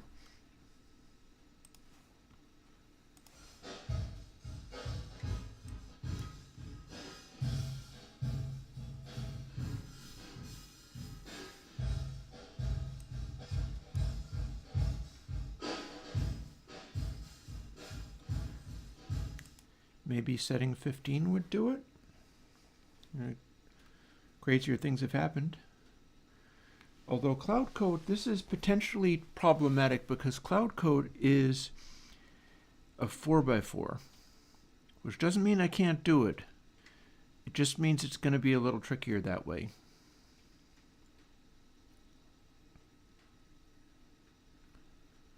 It's not that many more. Setting 15. Also, it would be getting applied to the signal after subtype, taking away the lows. All right, see you later, ring system music. It would be taking away the lows. So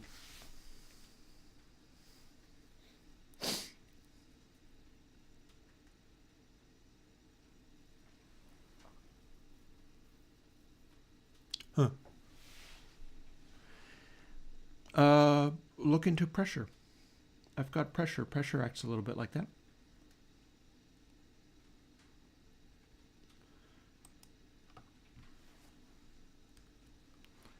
Well, it might seem crazy, but it just might work. Let's see what we can do with setting 15 out of cloud code directly. We're going to need to use some of this stuff.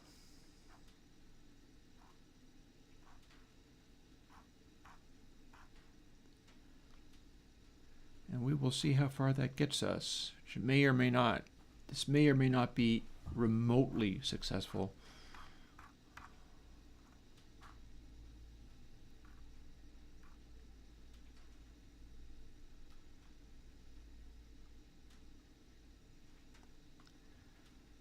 Let's see, how am I going to go about this? How am I going to go about this? Well, for one, I'm looking in the wrong place. Here. Oh, did I comment out stuff that I could then use? Nope, that's just Feedblur.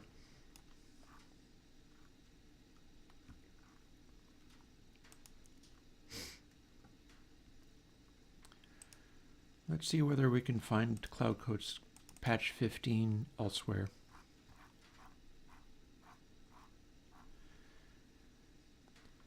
The way this was made, see it's short 984,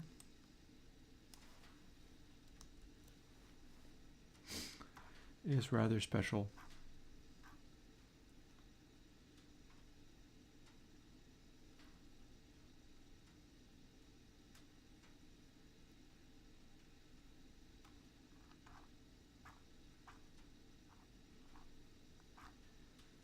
And I'm going to need to check in on this a little differently. That part, however, is correct. So let's see, Text Wrangler. Here's how we go through this process. And I'm going to warn you, maybe this isn't going to work.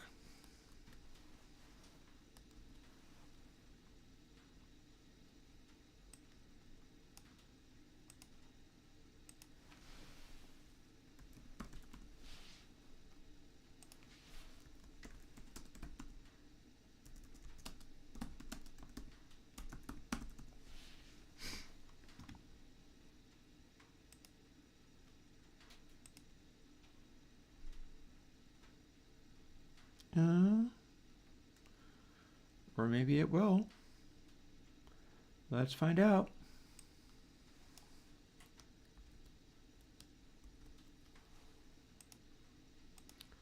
Let's see what we got. It needs to go here.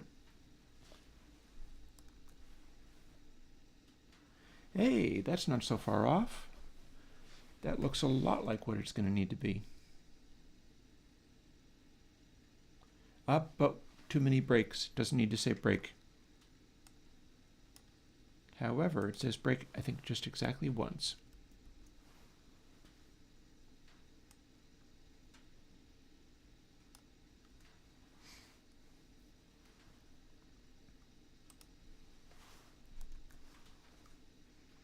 None of these are the recent refined versions of any of this.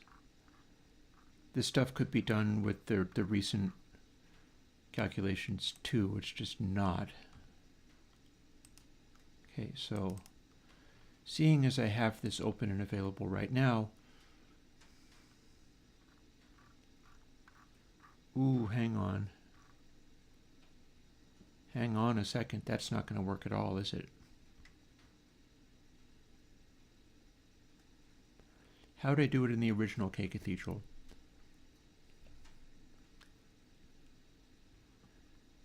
I could maybe extend it by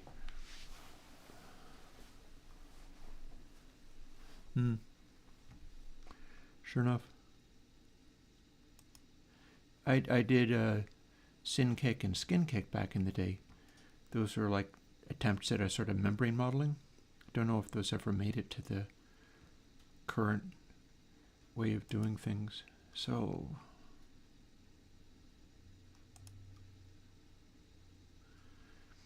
we're not using Cloud Code, except for when we are. We got to look how I did this on the original K Cathedral. And then extend it to fit the larger number of things. So here's original K Cathedral.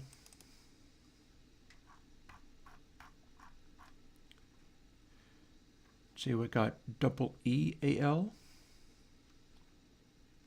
That's how we got to change this. So this has got to fit in here, but using Cloud Code's method.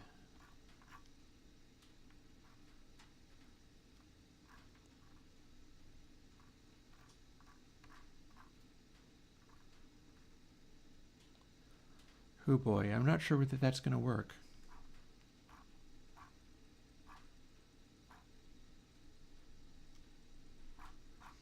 Am I even defining this as case short? Yes, I am. So we're going to do this for starters. And I do believe I can just start plunking these in here and working with them. So let's do that. But as you can see, this would be a redefined array. So I must go in and use my little find and replace.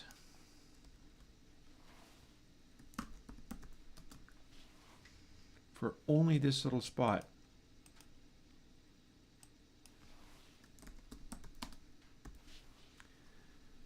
Because it needs to be E in selection only.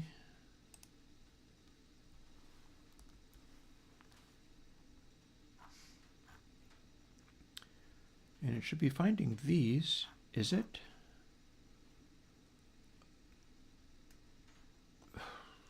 Or is that not working?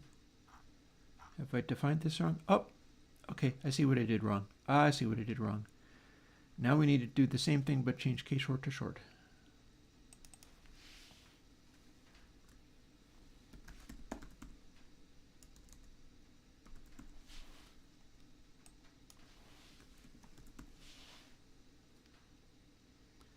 And make sure I'm doing it only here.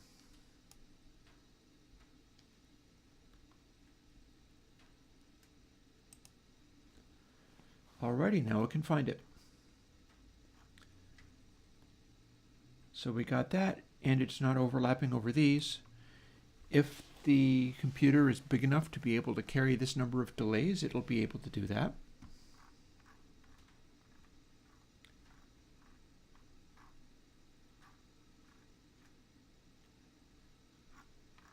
That said, we now have to make these, but do them correctly.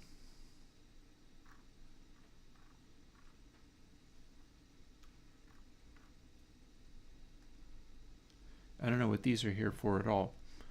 Let's go and look at what this part looks like.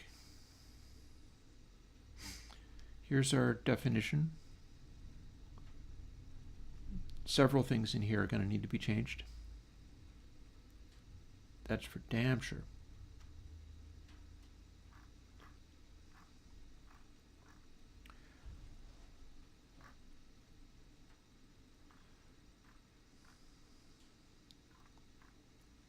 This is the stuff we won't have to do twice because we're only picking one.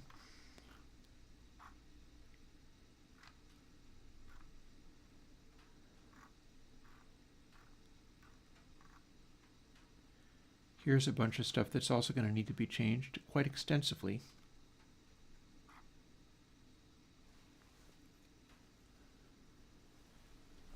Oh boy. Okay. I think we're going to be able to get through this. I'm less convinced that it's a great idea, but I do think we're going to be able to get through. Furthermore, it'll probably do a pretty good job of simulating that initial sound coming off of the Bricasti that to my ear doesn't sound all that great. But it's this sort of bright fluff that I mistook for dry, but it's probably not. Let's see what we get. Let's see what we get out of that.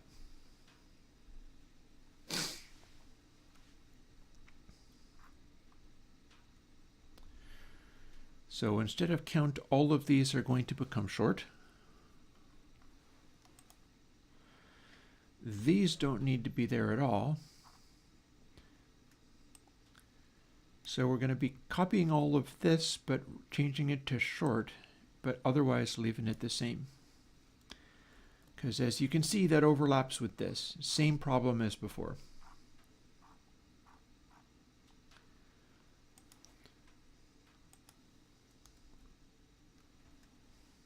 Same solution as before.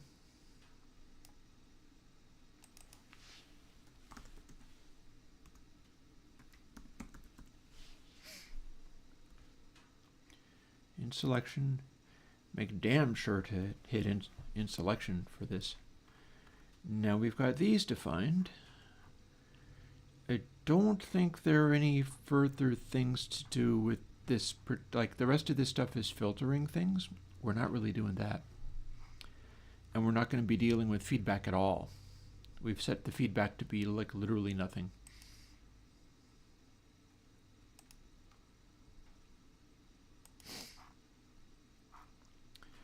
Having defined that, we're going to go back over here. And here's how we instantiate that stuff. And then also set these to initialized.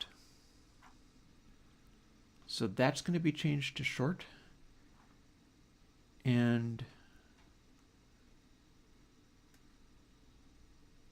these are going to be changed to E. Okay, so let's do our level best to walk through this bit. We'll make a bunch of space up here. And let's see if we can make this part work.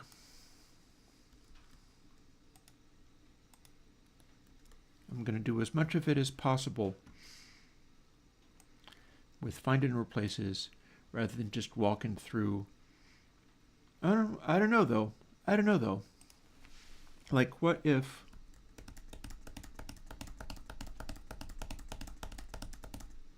that, and then I know this needs to become E.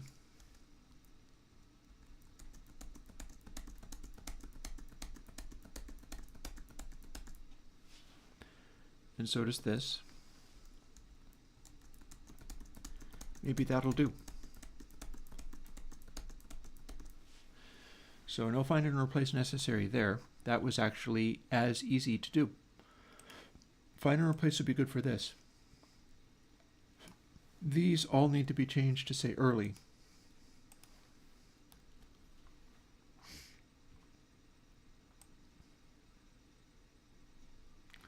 Because that stands for early reflections.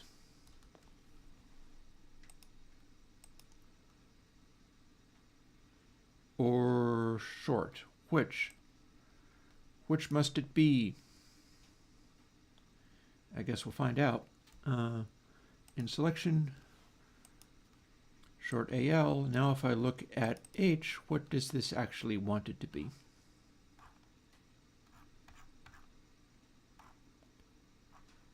It actually does want to be short AL. Okay. So there's our counter. It's not actually saying early at all.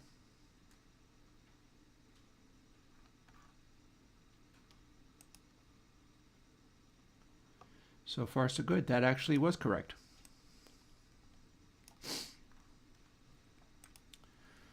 So if I've done this, this should now actually build. It did. And it's not that bigger than the one with the 9x9. So we'll see. We get to skip over all this. Of course, we're using only this one, and it is now predefined. We don't have to swap around with these at all. That makes it more efficient, too.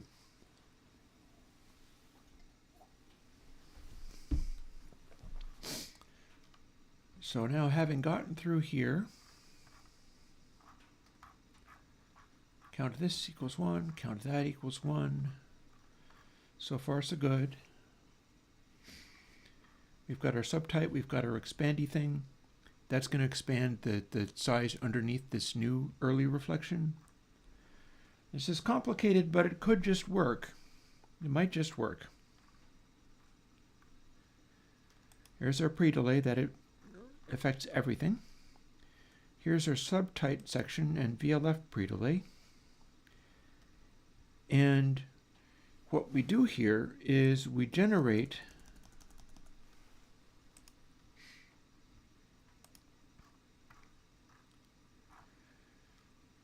like this is the part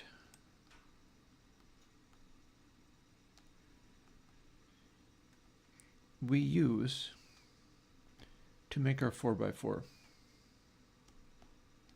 We're not going to do any feedback because this is strictly early reflections. It means nothing to have the feedback be a thing. Well, actually, hang on. Let's take everything for starters, punch that in here, a nice big space, and get to work on it, because we're not actually going to be using that, but that's all the code from here. So now I can quit it and have a little look at what I was doing with the early reflection stuff.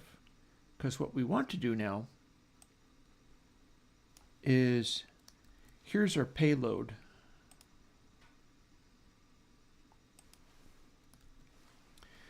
We don't actually want input sample to be those things. We want double early reflections to be those things. And we can do that right now with no trouble whatsoever by this method. If you want to call it a method, it's copying and pasting. And that now makes an early reflections that I can work with based on the output of what we've got here, which is still not correct, nor do we want to keep this stuff. We don't want feedback AL. We don't want outsample equals this in this process because we're not doing any of these things. We're not doing mulch.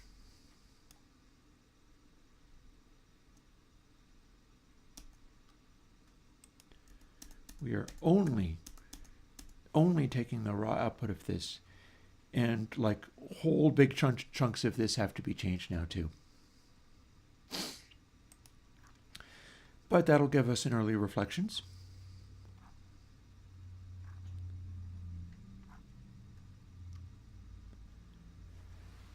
And we're applying it much later. We're applying it after all of this stuff over here, but before the cycle end. We're not actually using curve or any of that stuff. Instead, this is going in here, right here.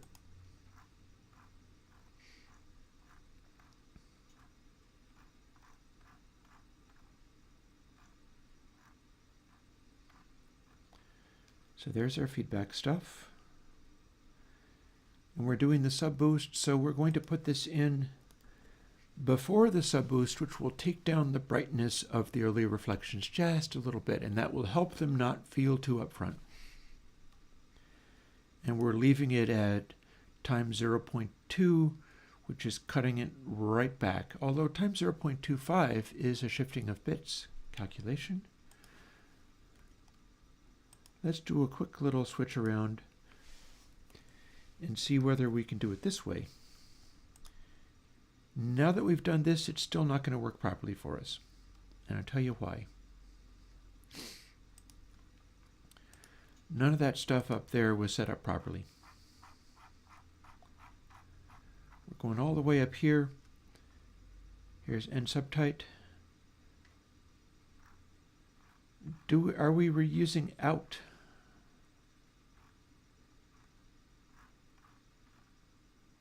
Yes. We're using out for this, so we can't even use out for our initial run. All this stuff here, we got to change all of our little bits. We're going to want to change count to short. We're going to want to change out to something else.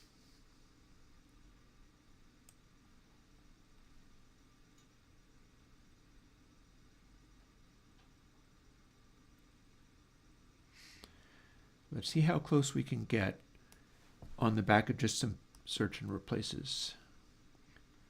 There's our count. That needs to be changed to short, and that does appear to be, oh, I'm going to have to remove this too. That does appear to be,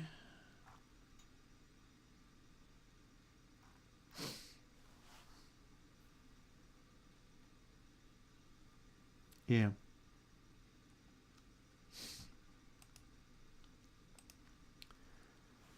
Correct. So now that we're doing that, That bit should work, but I've got to also change all these out to something else. Let's see whether we can do that in a single search and replace. That would be kind of neat if we did. I mean, if it works, and then we can build it, and then it runs, that'll be a cool little thing. And it'll be also evidence that I don't have to use a 3x3 for early reflections. I can use a 4x4 for early reflections, and that gives us like order of magnitudes of better density on that early stuff. And we'll see how that goes. So out. Does that show up all the places I need and only the places I need? Signs point to, I think it will. Shall we call it early, or shall we call it like something abbreviated like EA? Maybe let's call it early.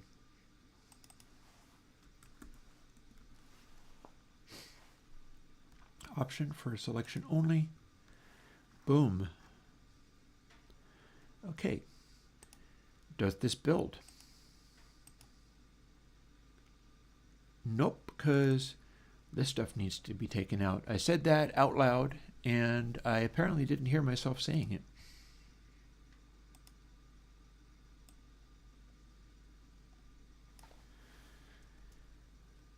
We're not doing any sustain on this stuff. This stuff is all for that initial waft of noise, which, considering how loud it is compared to everything else, is a terrible idea, but still might actually get there.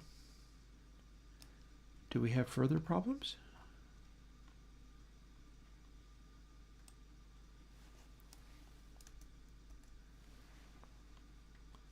Early puts. Yeah, that's one way of saying out. There, early puts.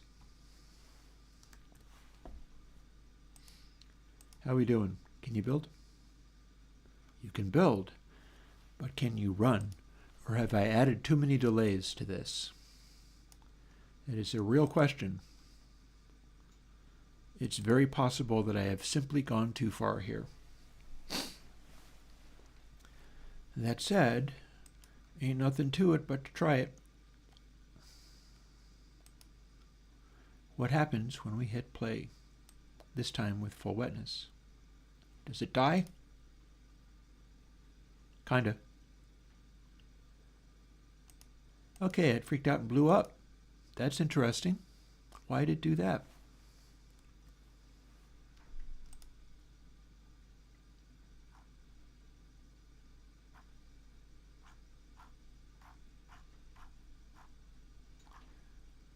Count is fine.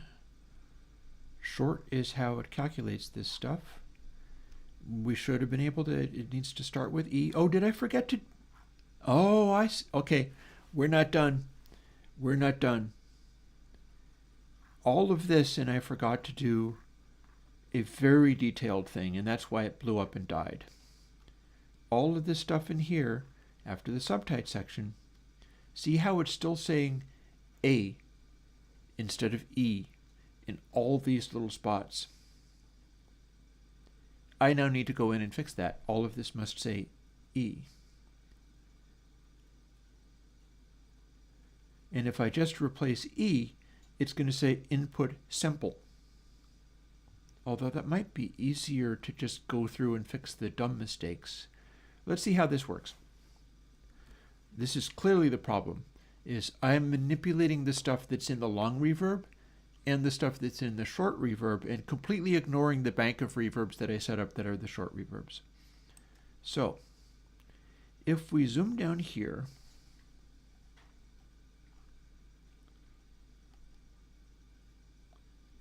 to where we are referring to these. These are the ones that need to be edited. This stuff's fine. All of these big arrays that start with A need to start with E. I wish I could tell it to find and replace without deselecting everything. That's really annoying. That said,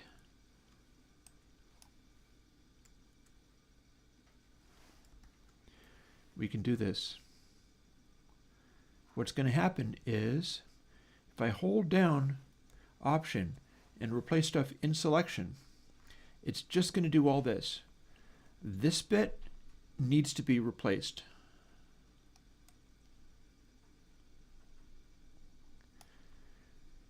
Input sample will be turned to input sample. Early will be turned to early. That's also a very simple search and replace. This is going to, because otherwise I'm going to have to do AA, AB, AC, AD, AD, AH, AL, and AP. And that's more trouble than just fixing the obvious problems that this produces. We got one early. Only the input simple gets changed, so I have one change after this. Let's roll. Eerily. It's the eerily.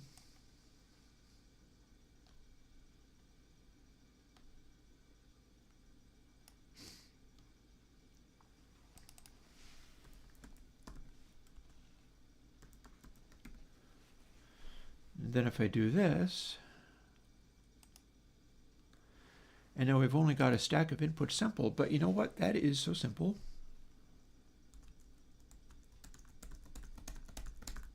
That I'm done. Now, if I haven't broken anything else that I didn't notice, it should build. And now, it'll either run or it'll also break in a different way that I wasn't expecting, because that's sometimes how these things roll. But we may be complete with adding a fairly loud early reflection section to this. So now let's see what we've got.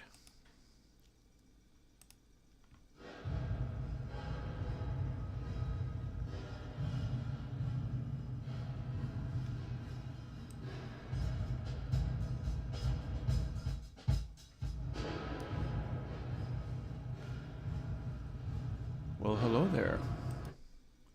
That's interesting, and it is not crashing.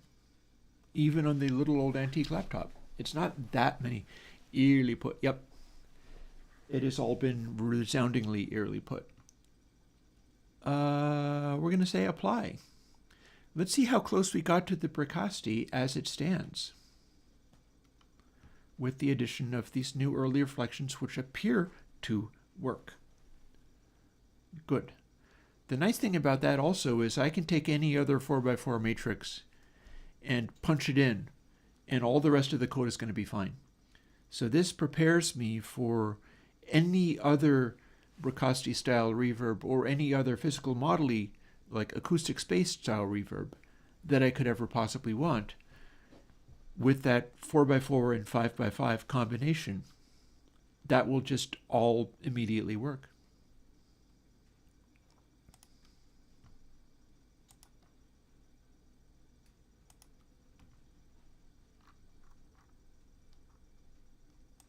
Which is cool. That's definitely on the cool side. So, FLAC audio. Yep. So far, so good. Let's replace that. And then we're going to compare it head to head with the Bricasti and see if maybe our early reflections are a little too quiet or if they're fine. So it felt to me a little bit like they could have been louder. It's only one way to find out. Actually, there are many ways to find out, but this is one of them.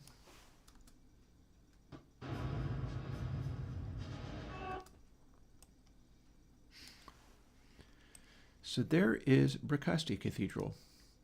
Here is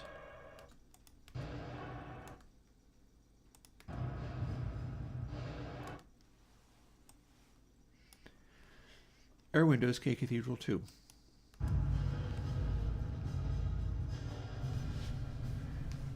I'm hearing the woof woof woof. It doesn't really sound like part of that space either.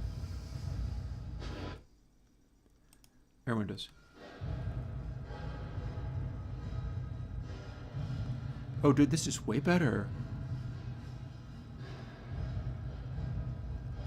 I mean, I can punch in a smaller one if I want it to be a little crisper. the Bracasti, that's a very clear little hat there.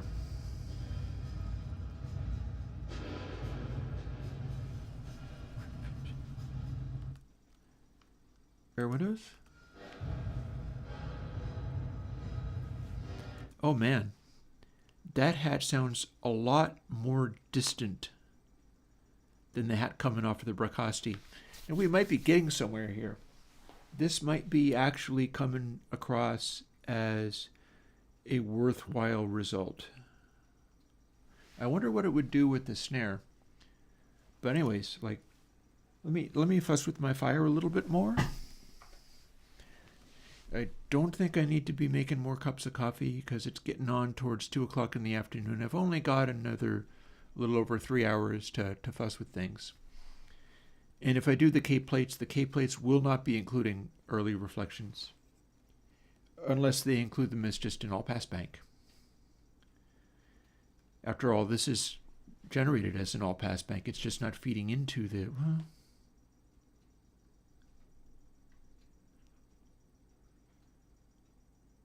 I think we're good. I was thinking about taking the output and running it through the all-pass bank on its feedback path. But I don't really like that idea very much.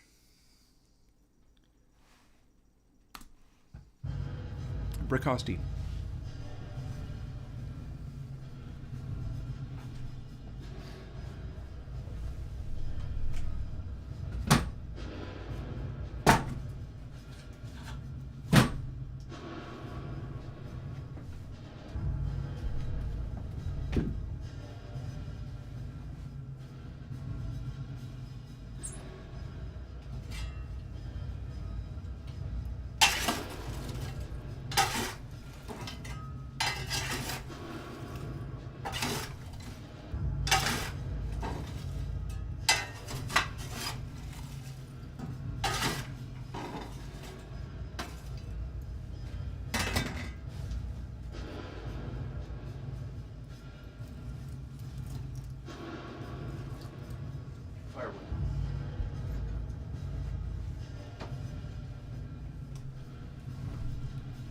And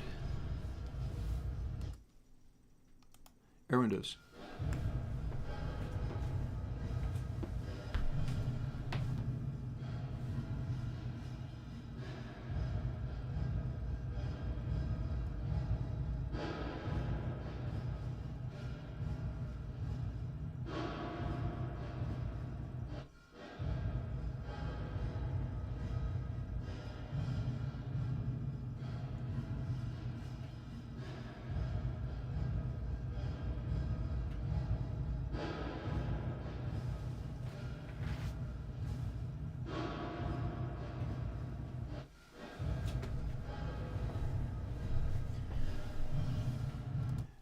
And Bracasti.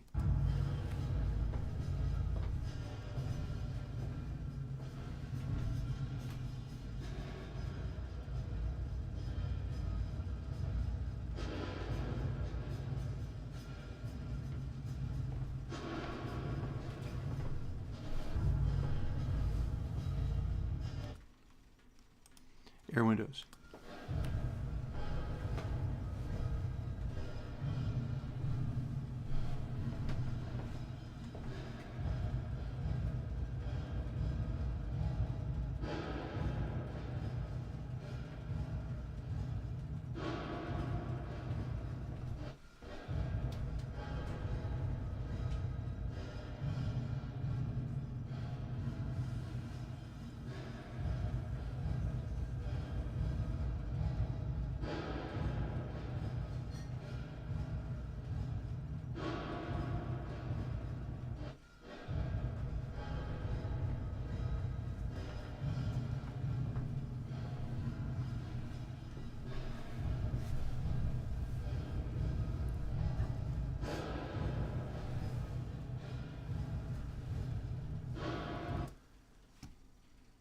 And just for laughs, let's see if this actually can run.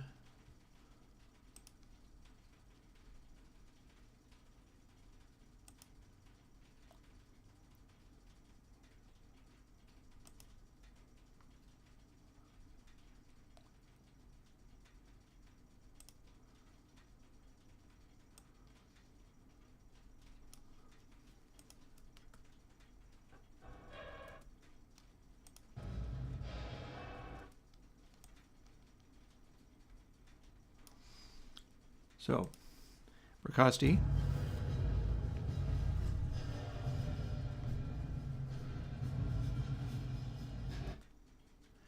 Okay, Cathedral 2.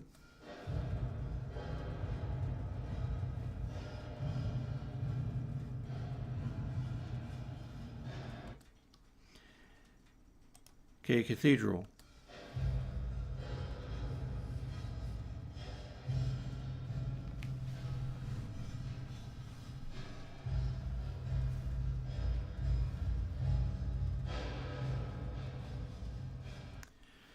So people said, this doesn't sound good enough. It doesn't sound anywhere near like the Ricosti.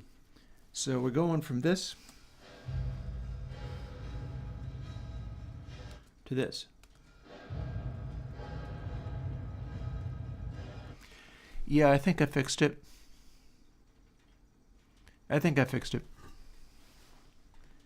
I am willing to say that this does not sound as good as this.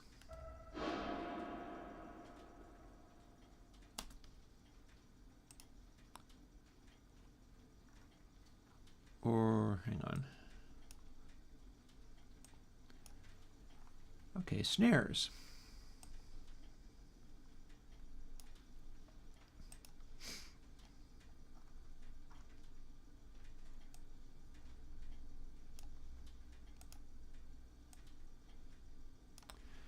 Snares from each.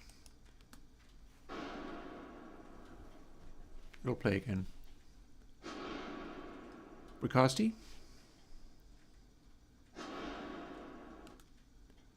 Okay, Cathedral.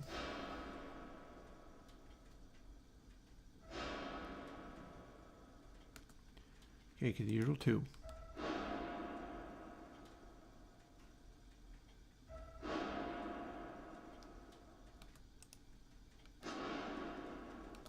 I should expand that out a little bit.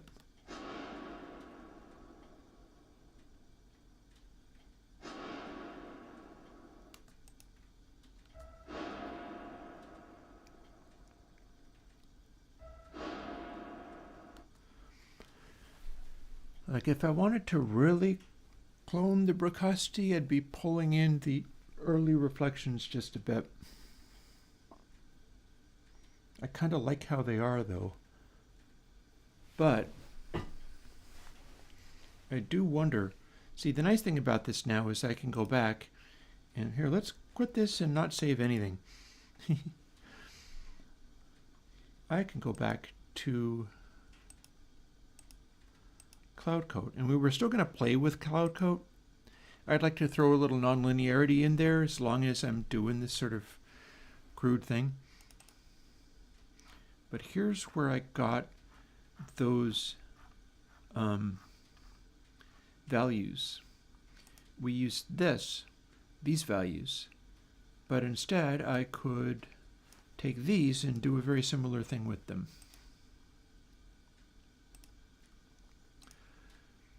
So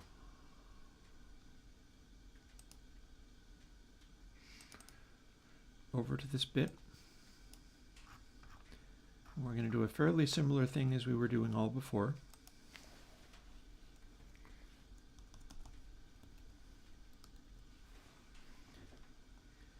So within this little area, we go find, replace, short, and replace it with const int short.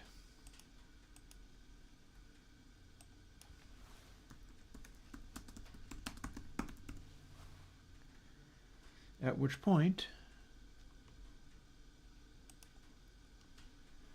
as soon as I take out the break, see it says break, it shouldn't say break. Here now is one of my options for my 4x4 matrix. And I can generate these running them overnight just the same as I have been with the difference between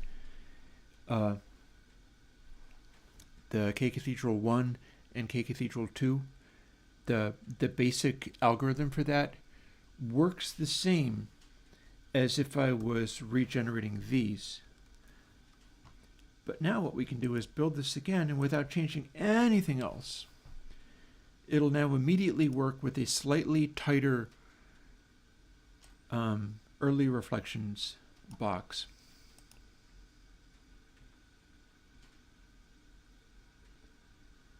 And that's what we'll explore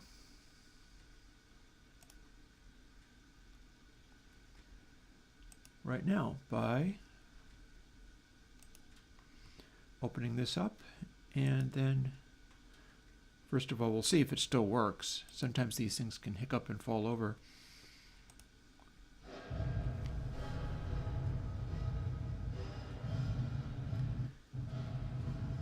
Kind of hiccuped a little bit there, that's funny.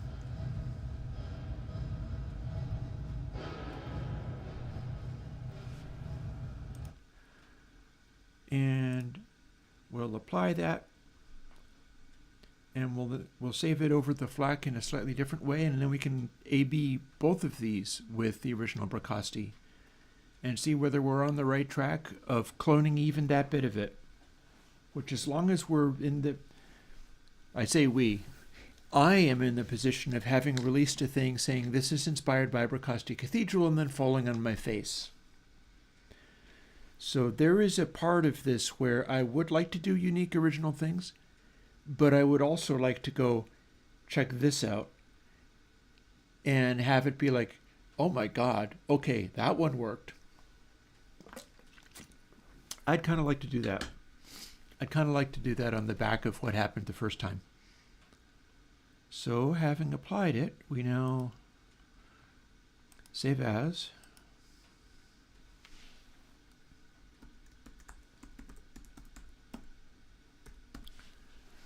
To be, or not to be, is the one with the shorter early reflections space.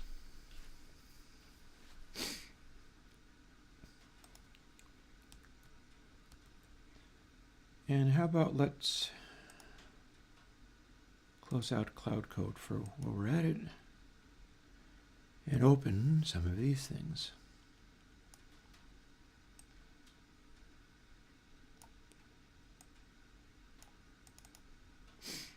Boom.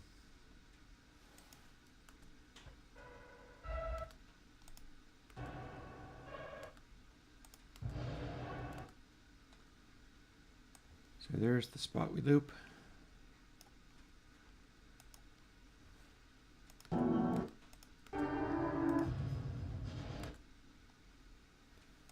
There's the spot we loop. And there's the spot we loop.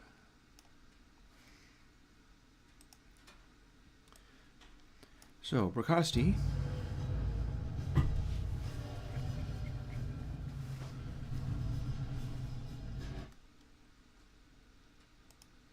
longer early reflections, softer,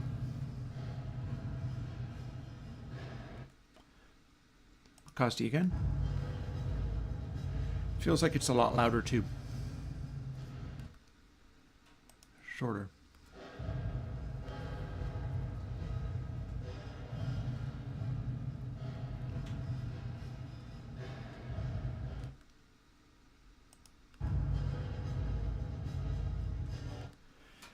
Man, it feels like the Bricasti is way louder, but I'm also in the ballpark as far as the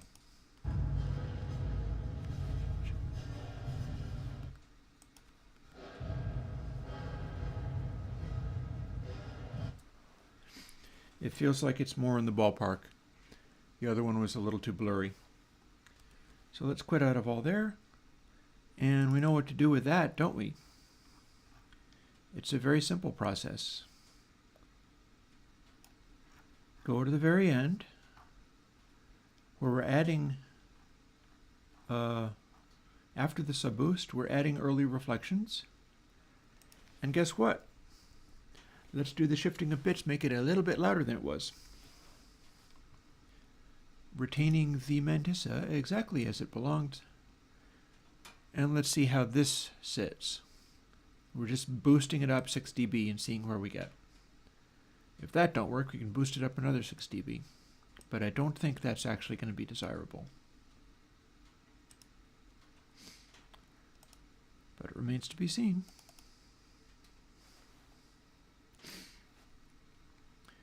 We're going to do a little bit of A/Bing and see how close we can get all of this stuff to go. And apply.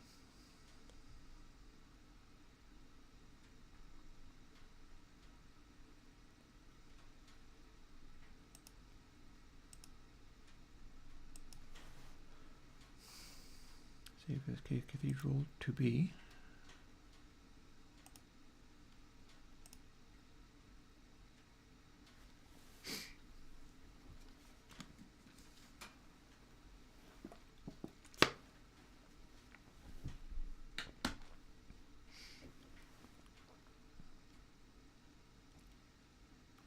Here's what we got.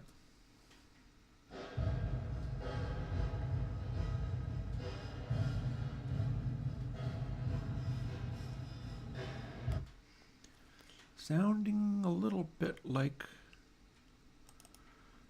how is our volume levels relative now?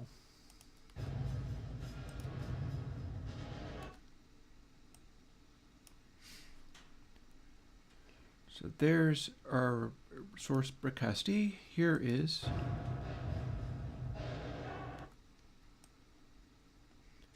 Airwindows. Now a little more A/Bing.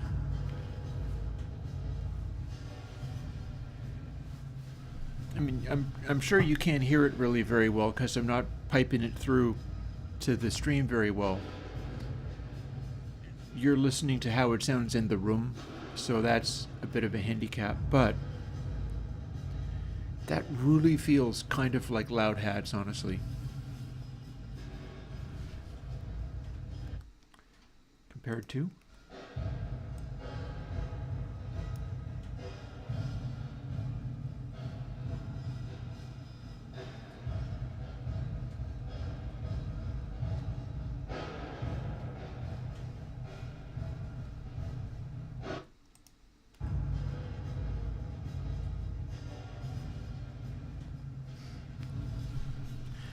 This is a much clearer picture of the hats, but I don't like it as much.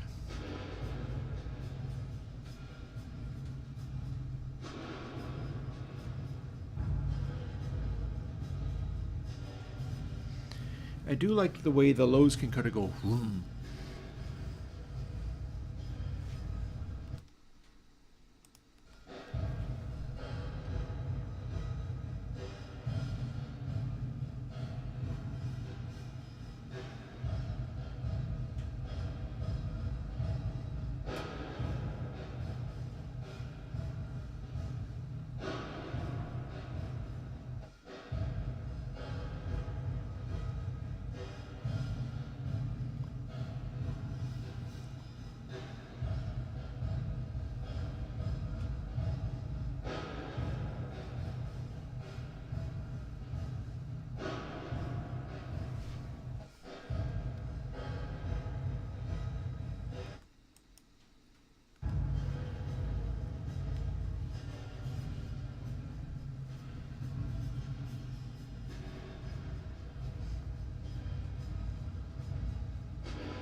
It is cool the way that the lows kind of rumble into being.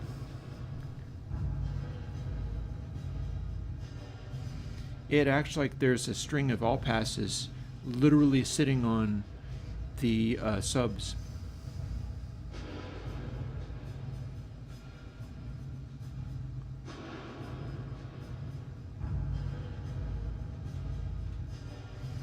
It's a cool sound. It doesn't sound as much like reality to me, though. Like, I'm not really feeling it as far as that cool low frequency whoom being literally like a space. How am I doing relative to it?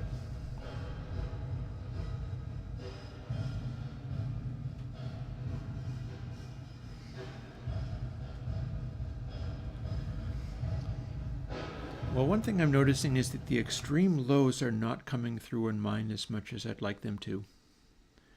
I don't know whether the hatch and early reflections are as early as I'd want them to be. Because one of the things about it is I deeply dislike the fact that it's this really clear picture of hats in the Bricasti one. They're part of a matrix, all right, but like that doesn't sound like I thought it was dry at first. I thought it was dry. And that seems wrong. This is supposed to be a cathedral reverb.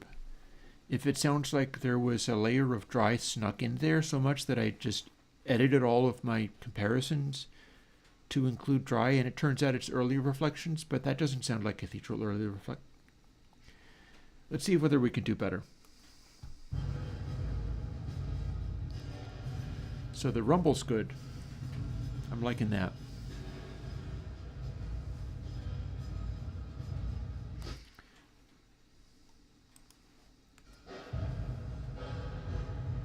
I don't have the same kind of rumble.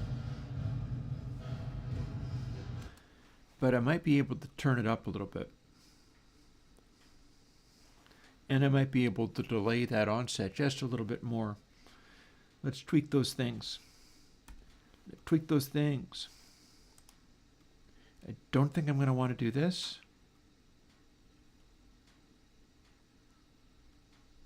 I don't think I want that to be different than it is. It's already kind of loudish. But here's the thing, we can make the sub boost be even louder than it is. What would happen if we made it way louder? But then maybe went into it softer. That's going to turn it to low frequency rumble, and no mistake. Then, saving out of here, going over to here, one of the things I was thinking about was that delay. We've tightened it up. Let's loosen it back up again. Let's loosen it up enough that we almost hear it as its own separate thing. Now that we have the pre-delay and they're confusing things. Pre-reverb rumble? I'm not sure what you mean. All of this is being generated out of the sounds, fed into the sound.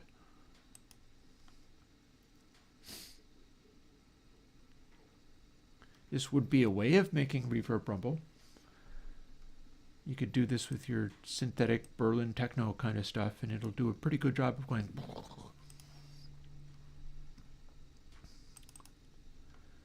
See how our changes have come about for the moment. Back to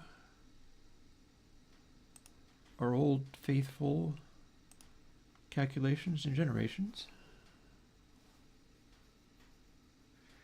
I feel like we're flipping phase. This bit's not supposed to be negative.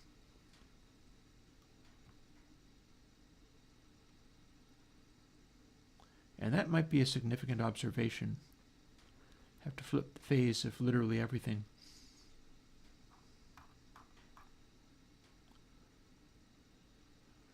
Or just flip the phase of the what happened. Hang on. Because you remember the initial sound, that's a positive spike, not a negative spike. So have I got my early reflections backward?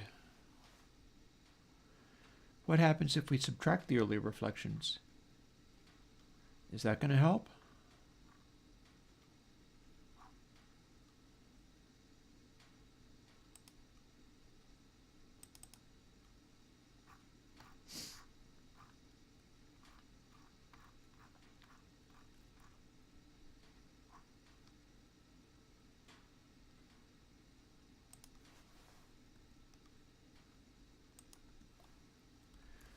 We'll do negative early reflections. Let's see what happens now. Because I know I got that going on. It's testing out what the thing does. It is testing it out by throwing subsonic DC voltage in there. And then we're just seeing what it does with it. And that's part of having useful test signals. So now that we've got this, we're probably still going to get a negative DC voltage push, but let's see what it does to it. All wet.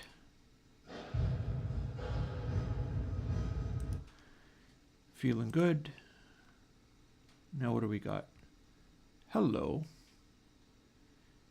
Okay, all of our early reflections are making this be a giant base spike. It's now positive, that's for damn sure. Like, what happens? I've successfully done that. It's lining up more correctly. That is, in fact, what I kind of wanted. It really shouldn't be doing that, should it?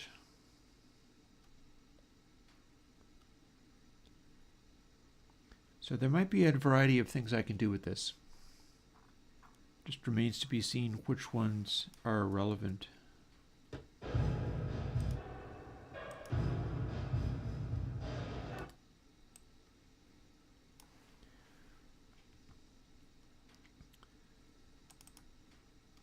Back to our comparison.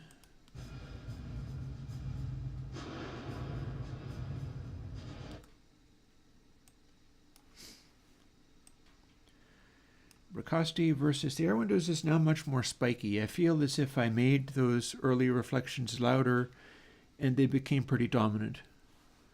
So let's see what we've actually got.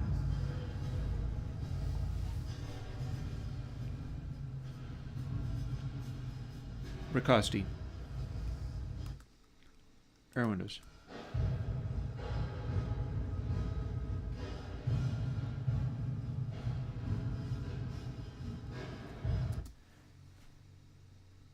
Early reflections became way too loud.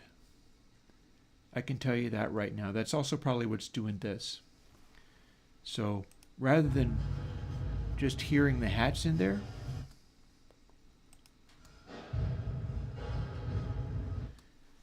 the early reflections are now super loud. Lows being louder is working. I can hear that in the background there. But I do need to dial back, don't save. I do need to dial back this, but the flip of the early reflections is also correct. That's also what I wanted.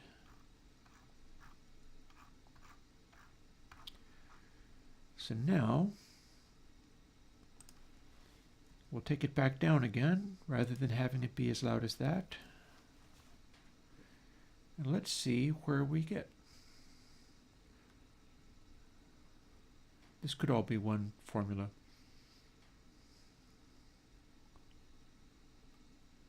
Yeah, 25, think better. Yeah, oh, we're on the same page.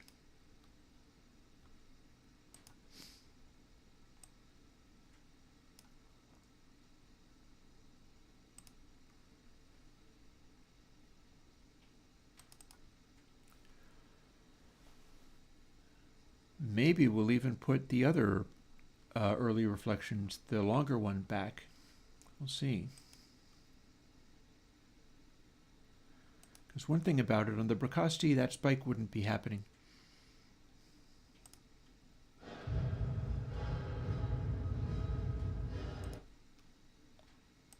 Apply.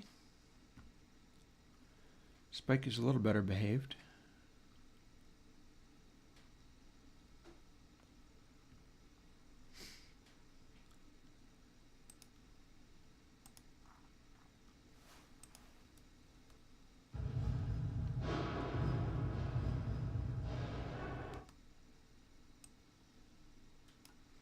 Airwindows.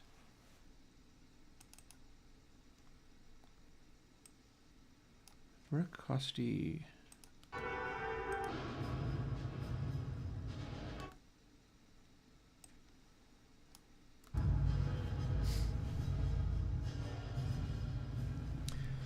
So we got that rumble in there. That's one of the bits that's been missing, or if not missing, at least it's not implemented. It's not vibing quite the same. What is?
Tell you one thing I could do.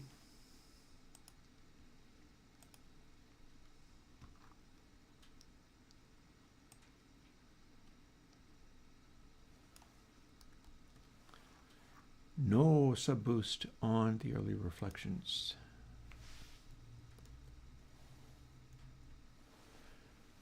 That will tilt them differently, and that will fail to attenuate the highs on the early reflections that we've got, thus tilting the frequencies a little bit. It'll probably make them sound more like they're standing out, which I don't like, but it's more consistent with the precocity. And we're going to see what this does.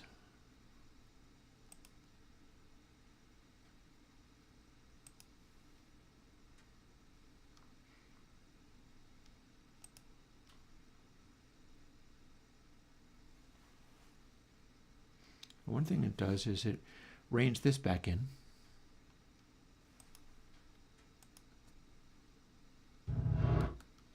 Oh, hi.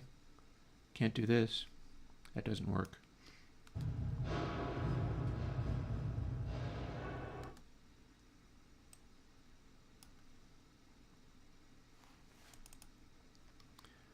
And loading up that old precocity.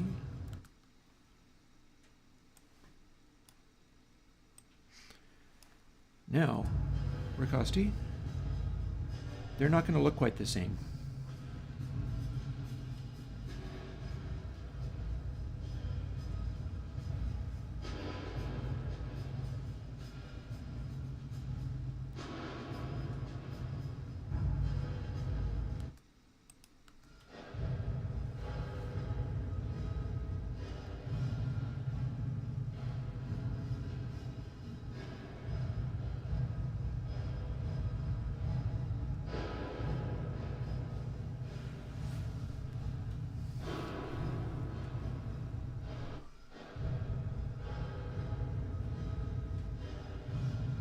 I think we are approaching the target.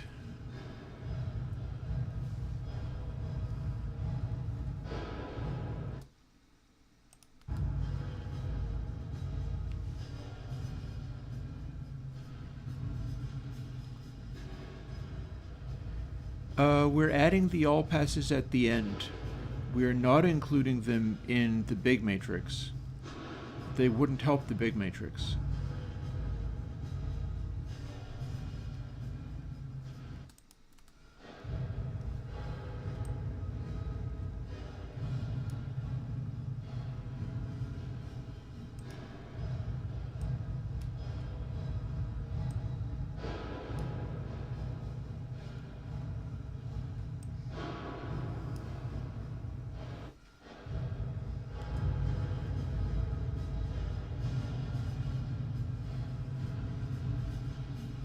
Both at once.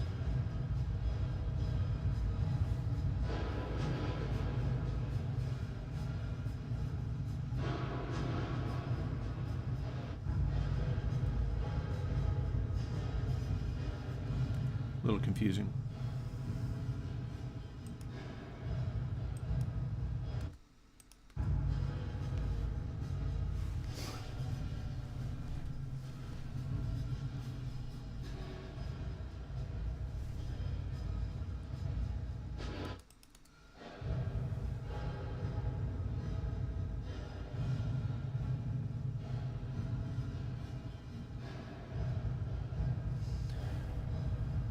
The boost to the lows is helping.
Well, the question there is the speed that the low frequencies roll out.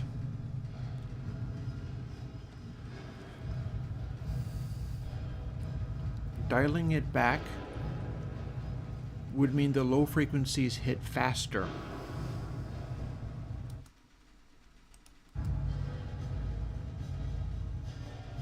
And that might be correct. Maybe. Boom.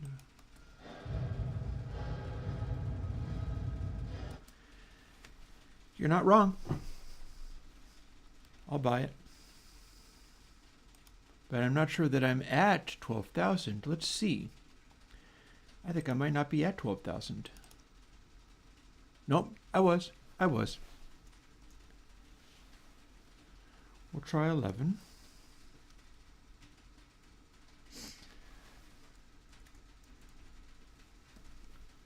Let's try our original blur rather than the slightly shortened one, seeing as I'm kind of satisfied with it showing an improvement, and this, we haven't tried the previous setting quite the same yet.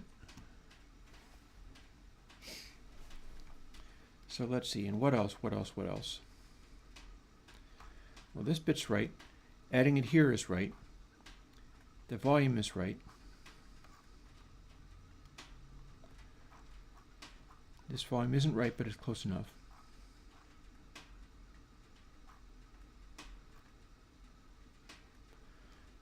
The 11 length delay slot seems fine.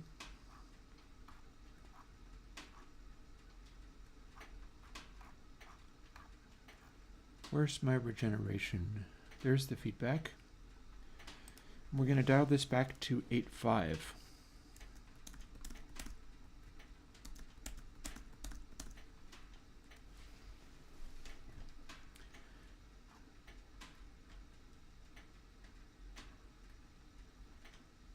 And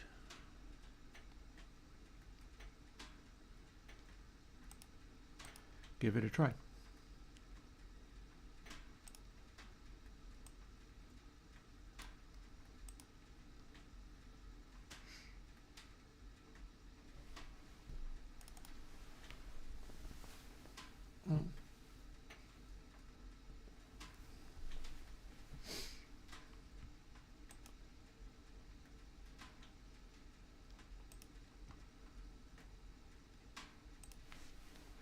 Let's go and immediately apply it.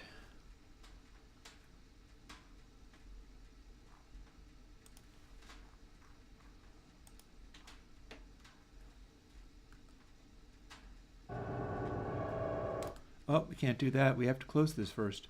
If we don't, we're applying it twice, which is a lot.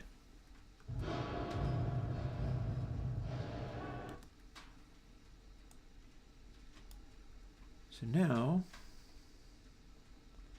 shoot it out with that precocity. Also, I want to try some of those, the test tones. I'm interested in whether I'm acting differently than the test tones and whether there's anything I can do modulation-wise that might help that. I'm not sure.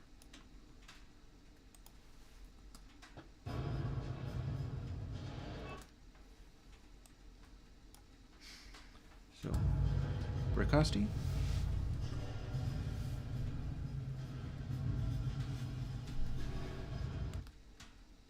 Airwindows.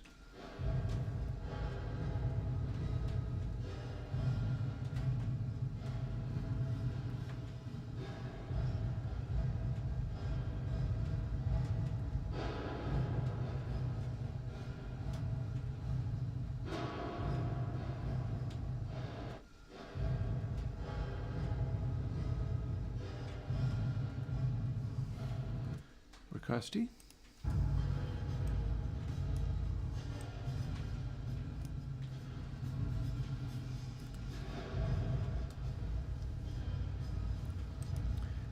Let's have a little cheeky fun, in fact. Let's see. This is what we were doing with the snare at one point. Copy.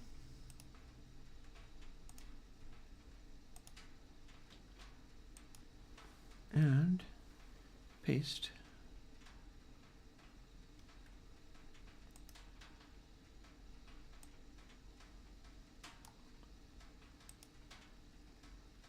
We're not going to save this like this, mind you, but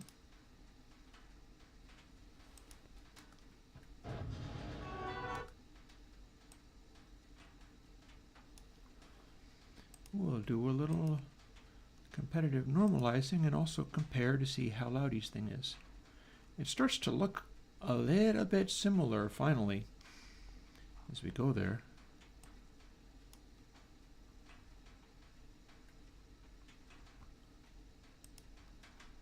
Analyze.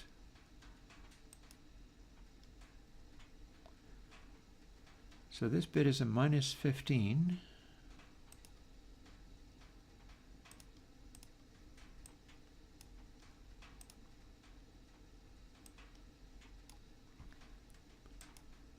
Let's see how loud this bit is. Probably going to be louder. So -14. Or minus close to 13. So we'll attenuate it by just about maybe a tiny bit more than a dB. That's 1.25 dB.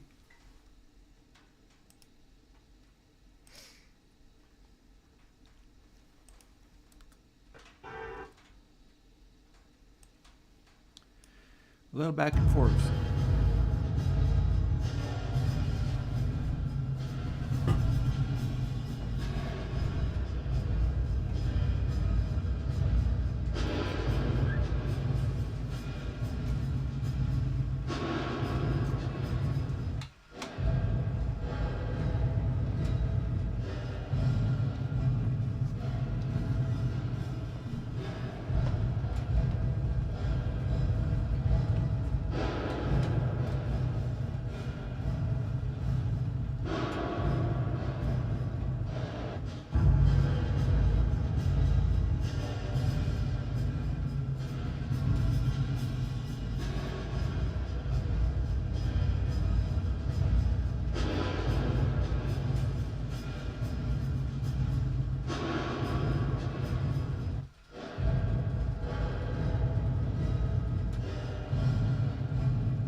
let's quit out of there, discard all of the changes,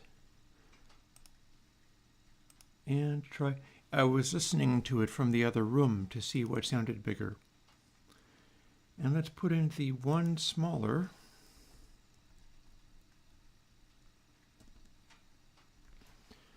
And rebuild it.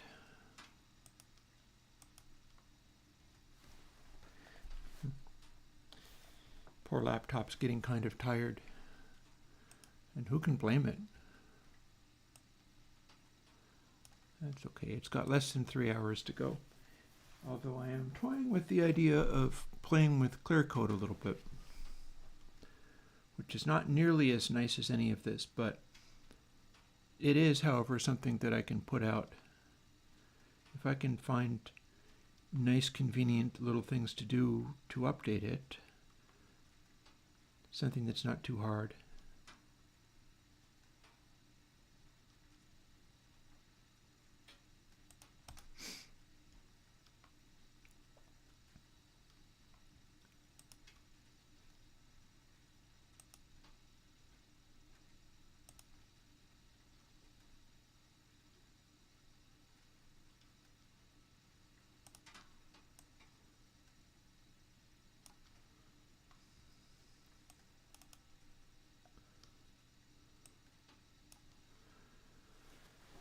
We can also check out some of the other little details too.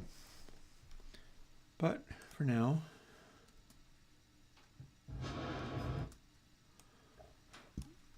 back to our old familiar ways.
And then we can do an alternate noise, being this alternate noise.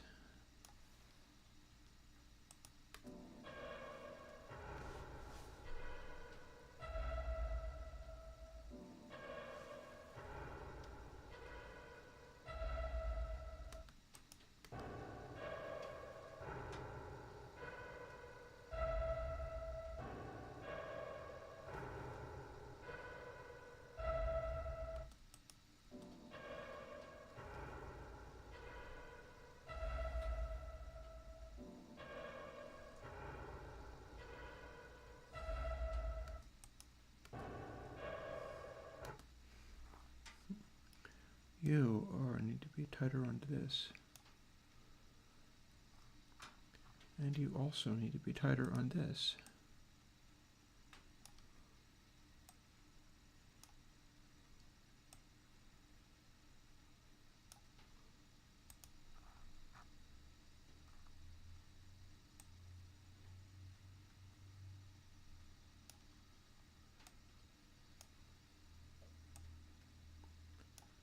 Switches to a snare hit.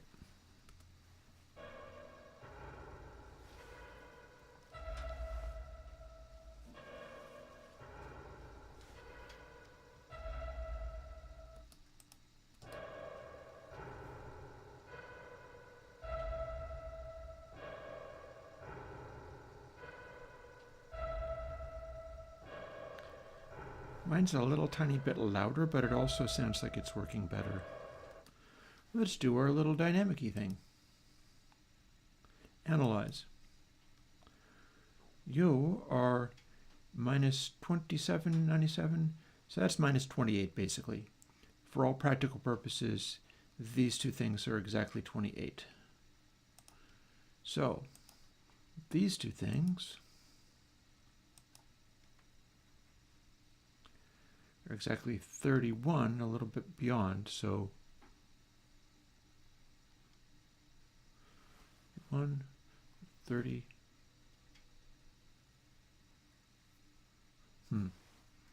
4 dB? 3 dB? Let's see what we got.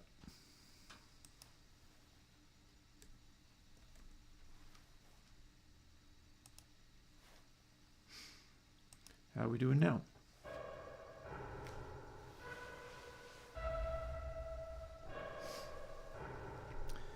That's my baby.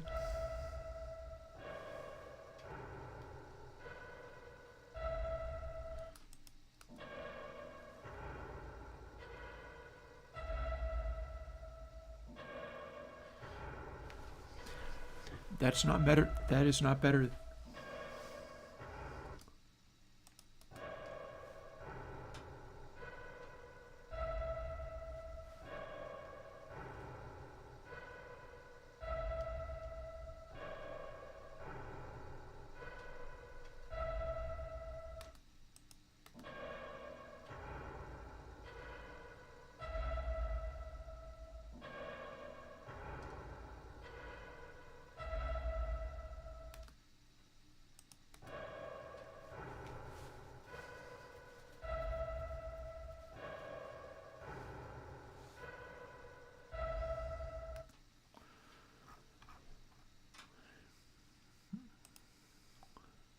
Do not save those changes, but let's have a look at some of the other sounds.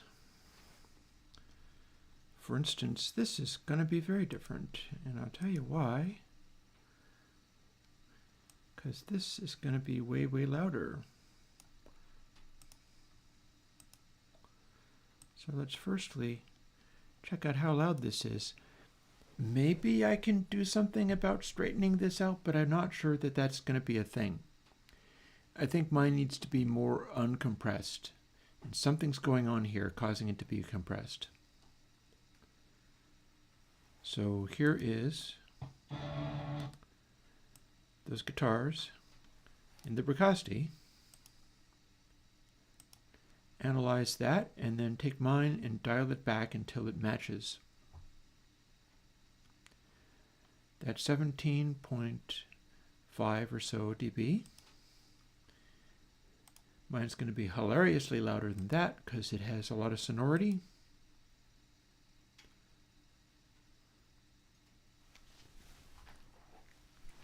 (17.5 minus 8.6).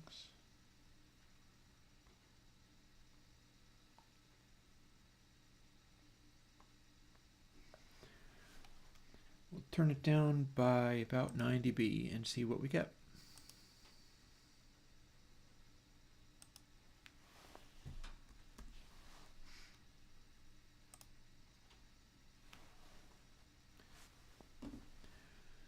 So now, these two things are kind of on an even playing field.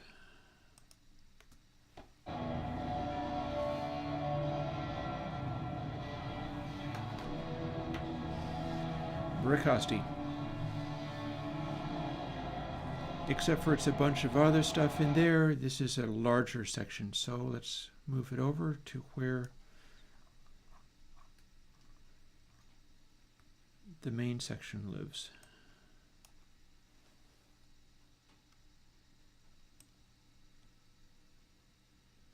Which is like around here.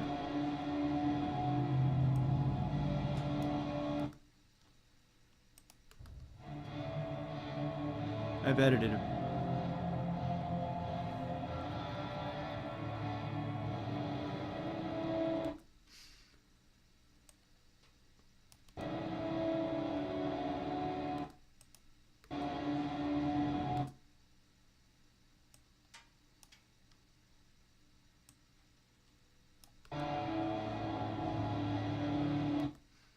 There's the spot. Okay, now they're roughly the same.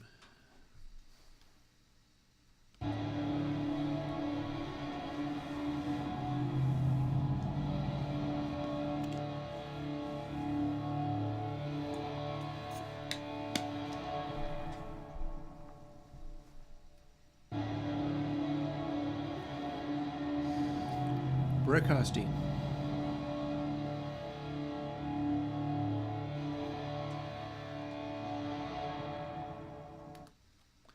Airwindows.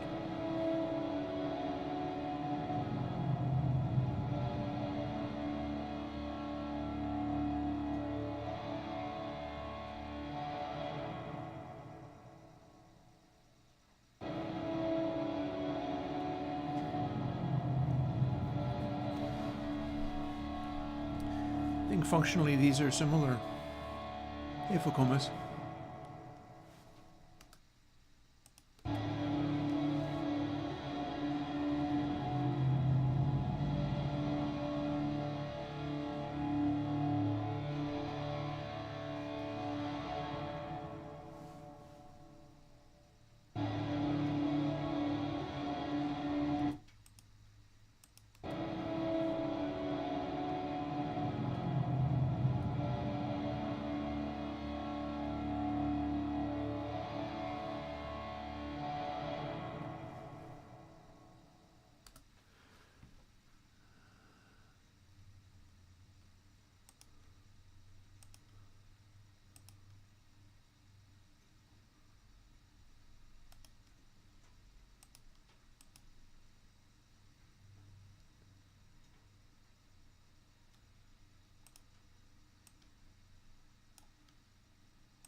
Oh, hang on. I need to quit out of the program first. There we go.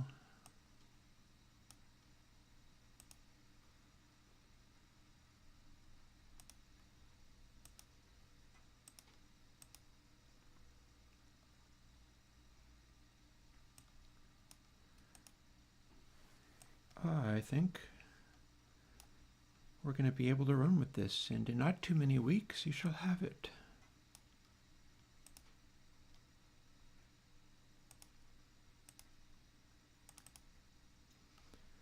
And we'll play with a little bit of stuff. For instance, I did this before, this entire morning. I don't have this on the Brickhosti, but I have this easily enough on the original cathedral. So we're going to go from here.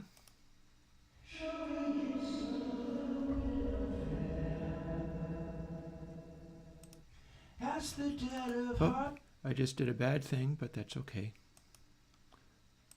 This is what crashed it before. Switched out without applying anything.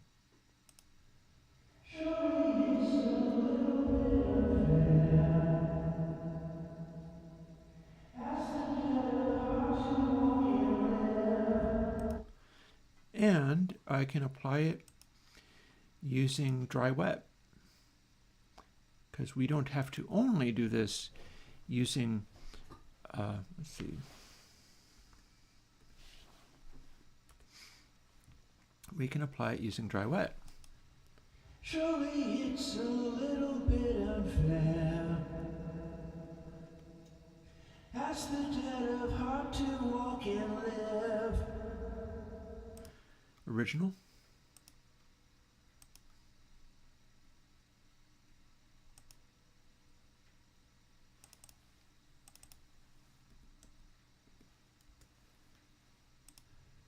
Surely it's a little bit unfair. It's powerful.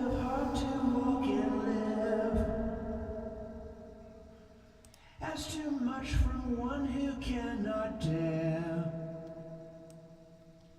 Such demands are hard things to forgive.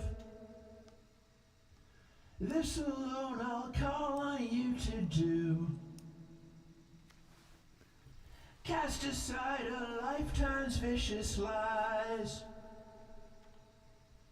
Everything's returning unto you.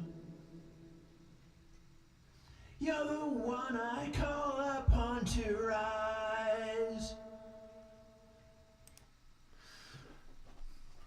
And that's the thing. There's the thing. What else do I have to play with?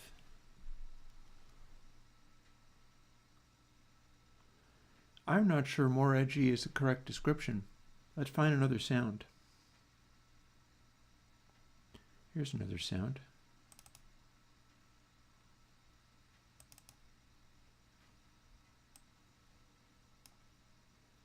Bearing in mind, it's not supposed to be edgy.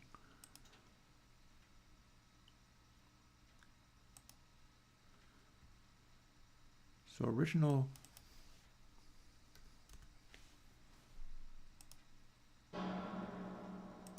Wait, that doesn't work very well. Let's start it over here.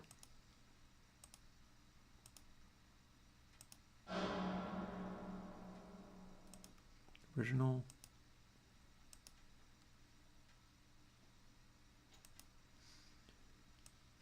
Replacement.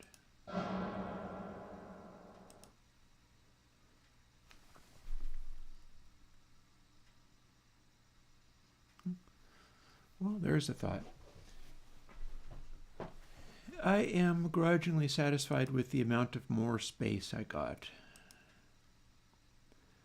I'm thinking that's going to hold me. And so, on that note, let's maybe play a little bit with Cloud Code, which is not nearly as nice, but I might be able to do something amusing with it.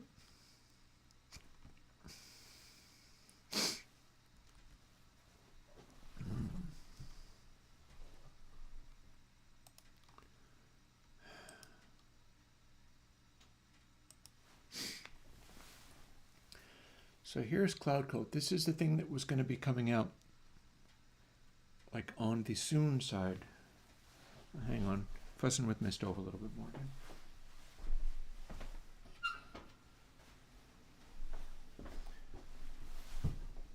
It needs attention.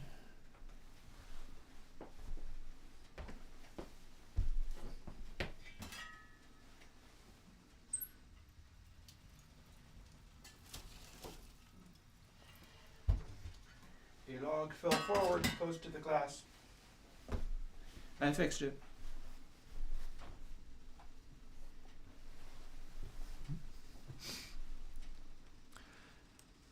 So Cloud Code.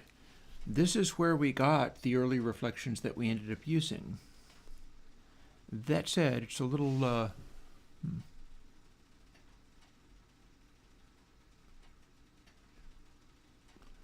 finally understand why I. Yes, indeed. Can't tell you the number of times I didn't understand why I. What do we got going on here? So can we tweak this a little bit to do something useful with it?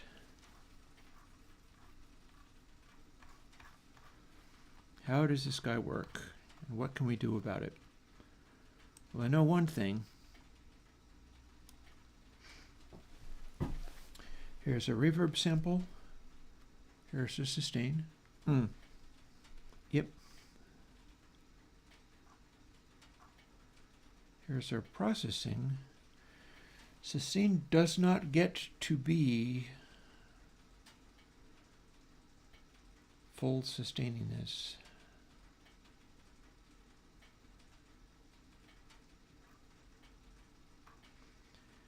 Instead, it's got to scale down to this.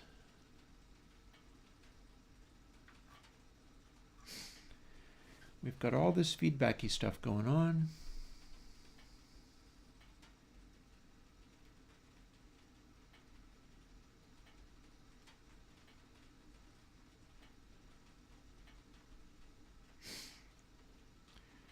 Notice we are doing left and right in this way. So what I might be able to do is manipulate this in an interesting way.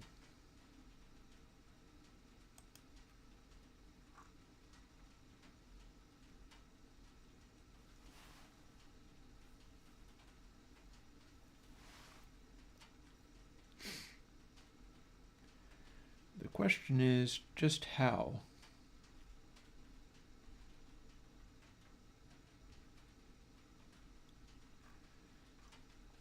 So what I'm going to do is fool with this a little bit.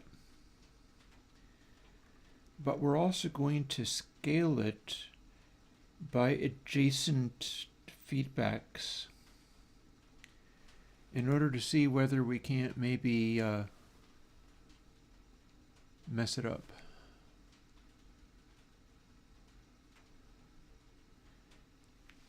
Yeah, one of the amusing things that I noticed, Volcamus, was that the Bricasti rang like hell on the guitar at a couple of frequencies. It became quite loud indeed, and they weren't really part of the sound, so that was interesting.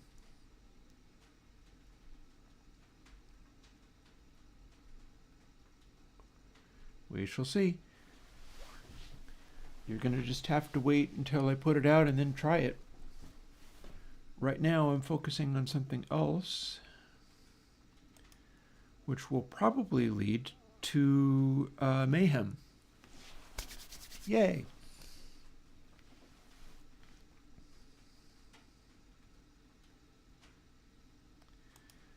So here's our feedback, and here's all of our different things.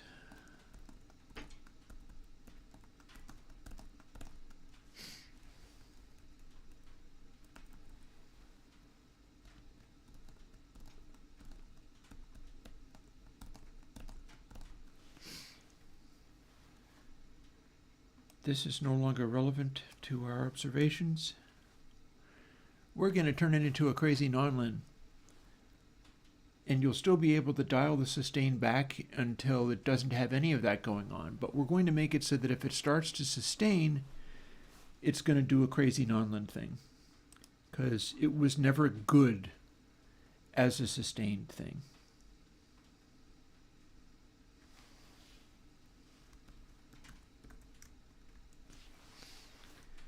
That's not real, but we'll figure it out later.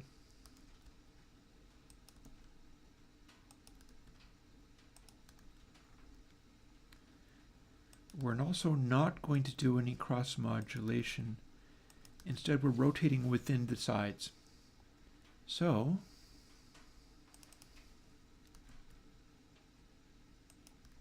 boop, boop.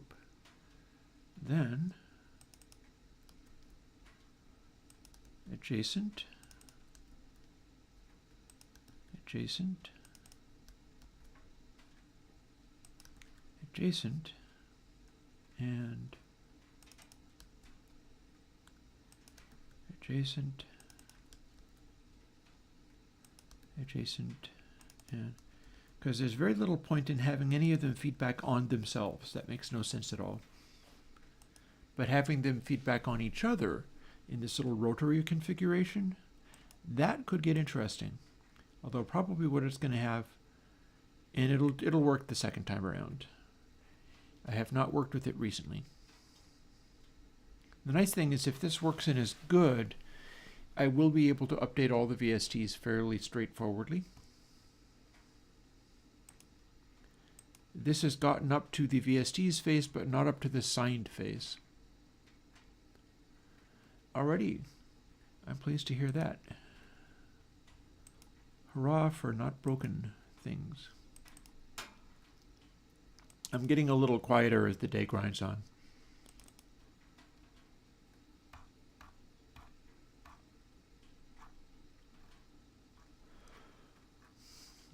There we are. This is the one. Here we go. And let's see what we've got.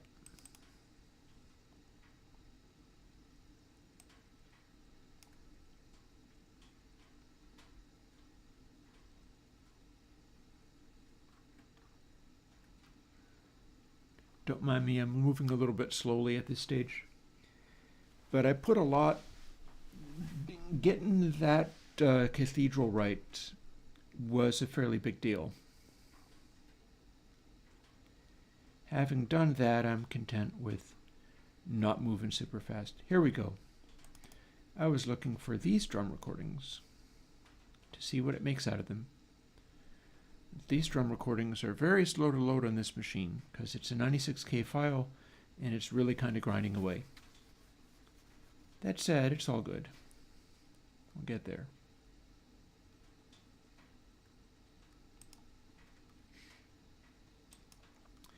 It's happier if I don't try to do anything immediately, he says as he tries to do something immediately.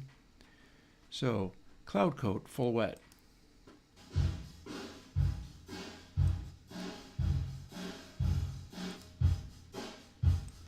As it gets smaller and smaller,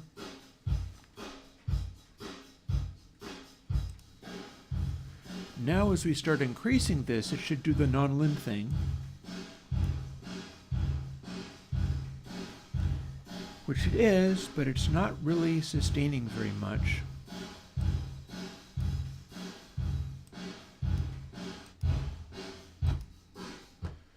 Ooh, I broke it. That's interesting. Yeah, we broke it. It died. It goes, swip. Well, that's cool. The reason it's doing that is it's not clipping. But we can do something to fix that, can't we?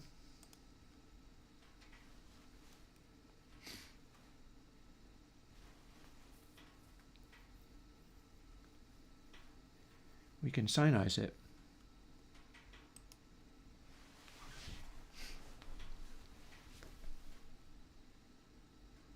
We can't just only sinize it, but we can sinize it.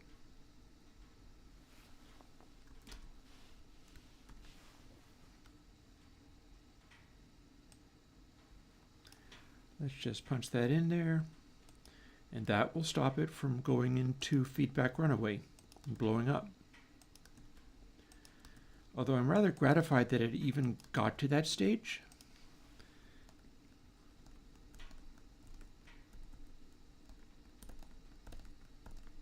All the parentheses. It's still a fairly minor little change.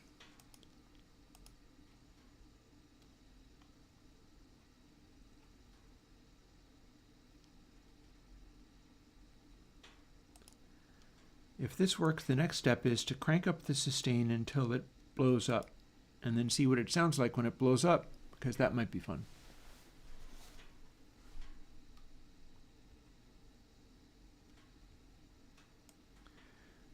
Yeah, Focomas, you are going to... Oh, no, there's loads of funny... This is all passes. This is not something I would normally consider to be a good idea.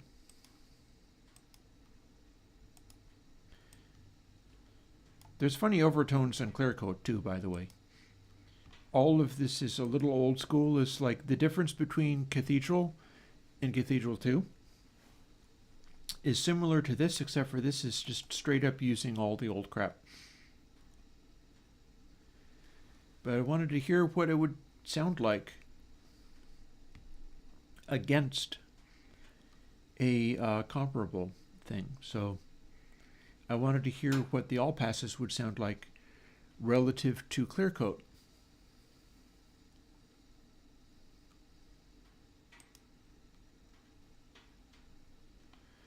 There could end up being another clear coat 2 with a whole new set of sounds. But that's for another day. For now, Cloud Coat uses exactly the same sounds. It's just using them in a different way. Let's see if this blows up. Nope. We stopped it from blowing up.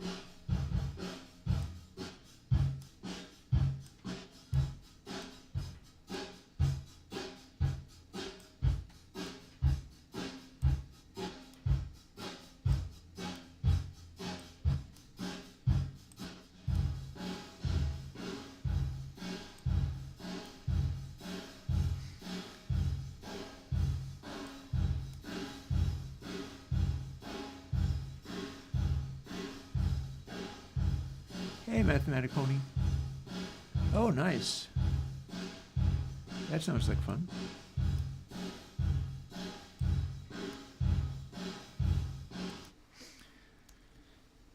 So now the question becomes, can we make this go crazy? Because sustain goes up only so far, because previously it was set up to not have nasty ringing notes, but now nasty ringing notes will act differently. So now we're going to see what happens when we go a little bit cupcakes on this.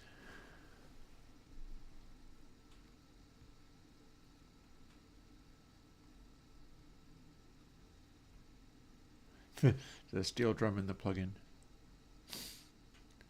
Cool. How do I mix a chorus part when there's too much going on? My first thought would be not to have too much going on.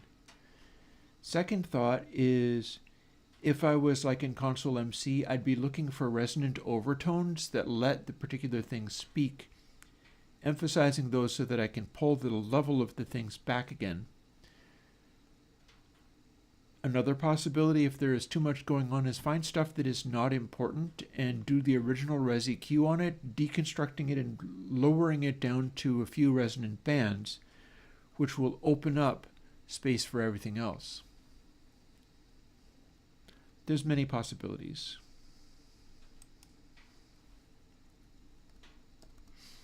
Here is a possibility. If this don't work, I'll crank it up even more. Because I believe I've got it set up so it's not going to go into like runaway feedback, and even if it did, it would do something weird with it this time around. Let's see what we get.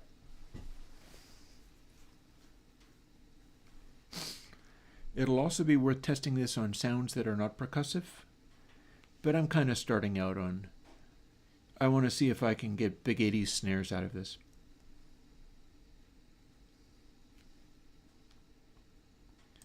I'd like to see how crazy I can make it.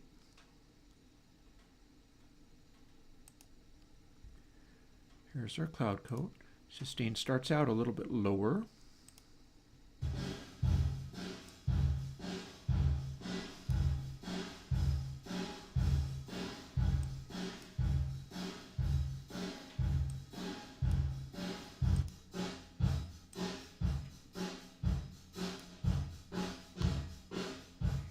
I hear a noise peeking out, but it's getting interfered with.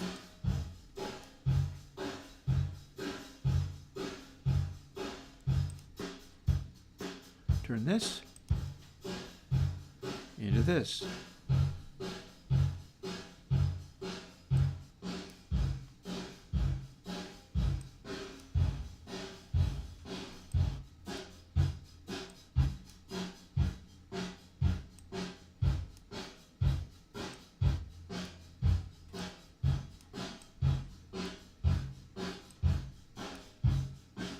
We need more. It's not feeding back yet.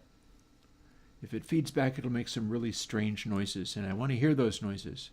So we're going to go way past.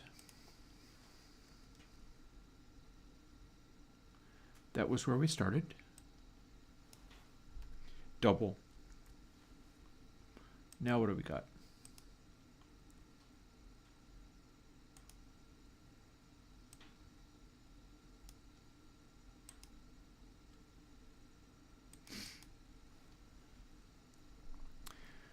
Once to do that, we'll play other things through it and see what we get. Like we can play the short for echo through it and see what we get. But this is definitely, since this is all of the all passes, this is for just making dense, opaque, percussive things and whatever else people would like. And yeah, the funny metallic overtones are definitely just going to be there. This is a variation off of Clear Coat, which was always about like bright, shimmery, shiny effects. Now the question is, can I make it go completely insane? Signs point to yes. That's pretty insane. Now what do we got?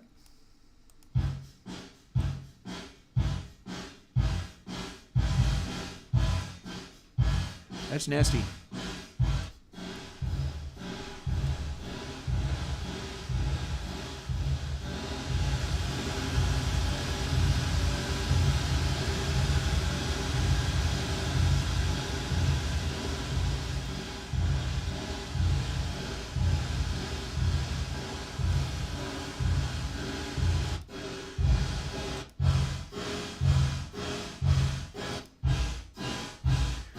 nasty. Okay. We are liking this. This is enjoyable.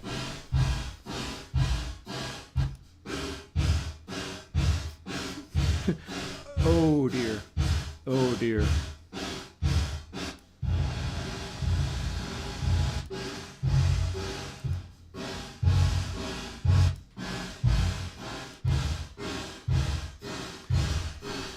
Okay.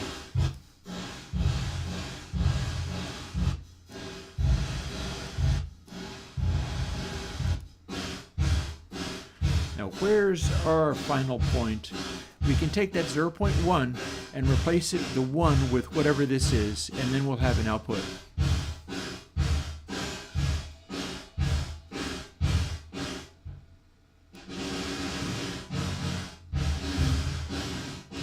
Start over.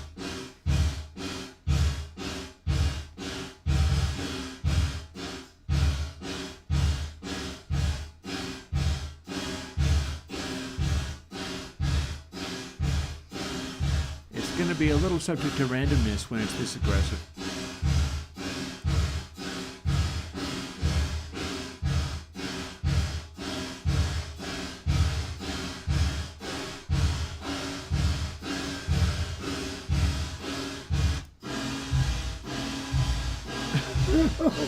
Oh no!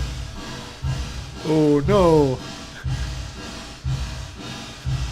Yeah, we're keeping this. Oh my god.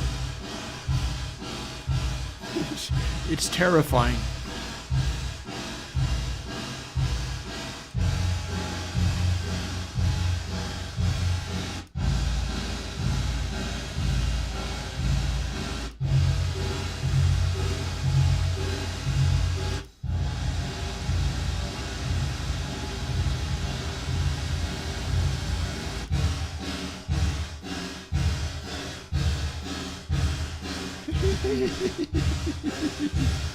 Oh dear.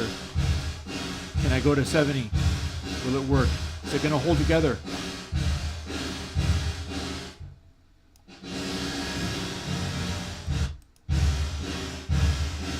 .7.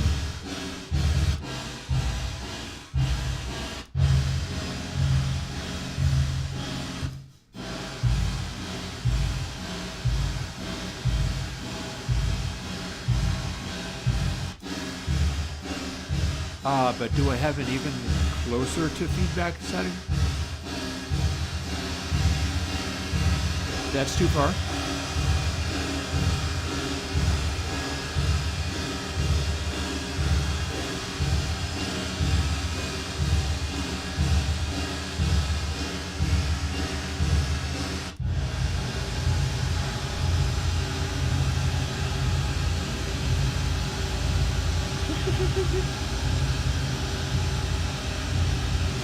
There you go. How's that?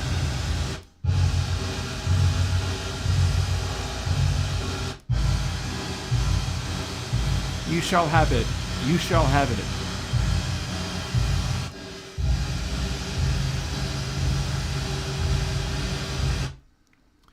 .73 is perfect.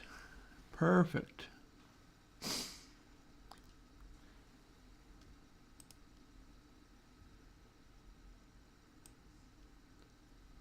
.073.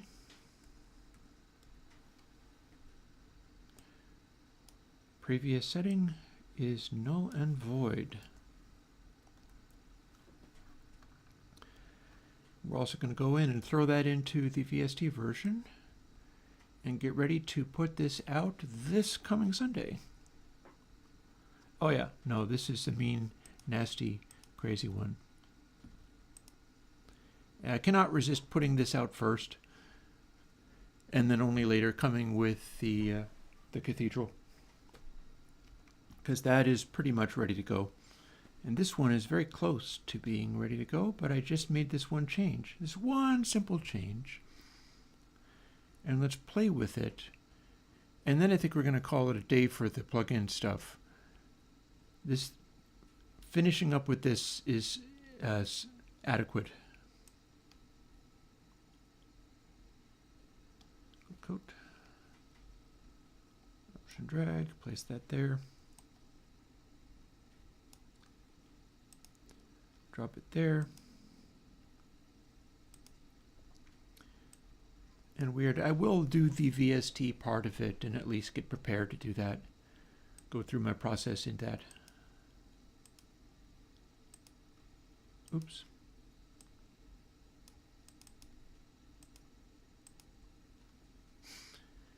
And we'll put that out. We'll put that out for you. That's not going to be too hard to follow up with the VST. It'll be a pretty straightforward procedure. So here's a little fun we can have with it. Here is the mean vocals in rise that we can throw into that horribleness, and it'll become a really aggressive, nasty sound that we can dial in. 1 is now overload. Only rightful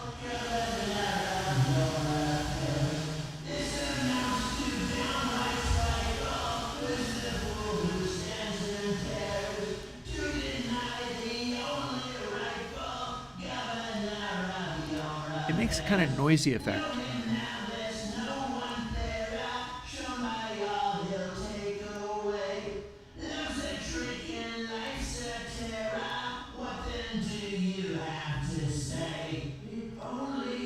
Fills up a lot of space. Like the raw is loud and sustaining.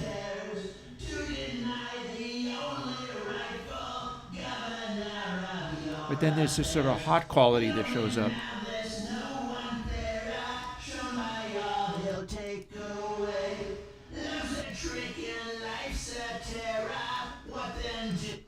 So that's pretty loud sounding.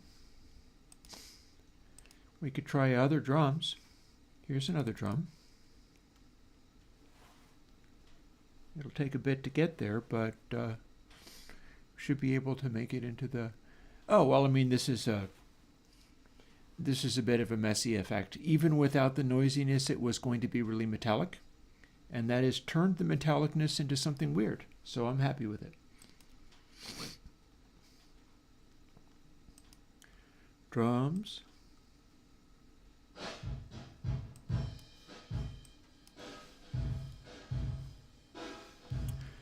No sustain.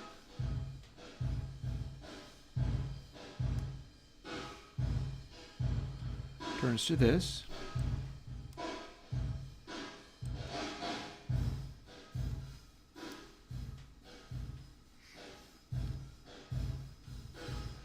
This is actually not turning into the complete overload, but maybe some other settings will.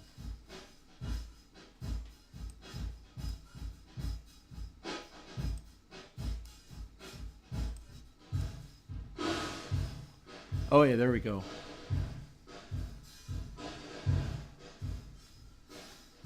Accents are what do it.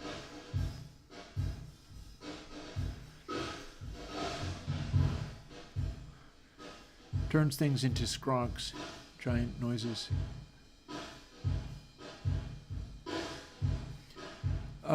No, I have not looked into doing those. Honestly, that is converging upon the golden ratio right there.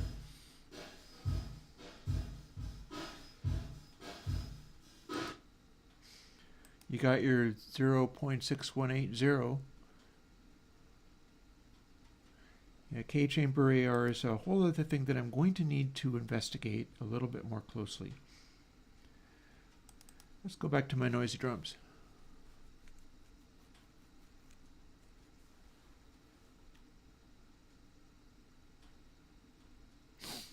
Might be possible to use this to make some voices like that. Here, let's check out ride cymbal into it, because that's going to fill it with even more noise, and let's see what some of those sounds sound like as they hover around the edges of overload.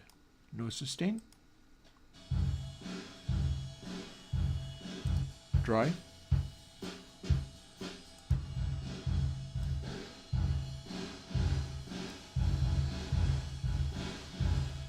That sounds good and big. Ride.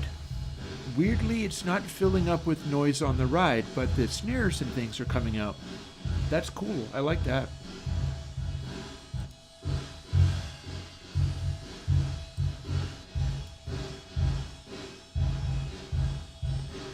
is just what we're starting with.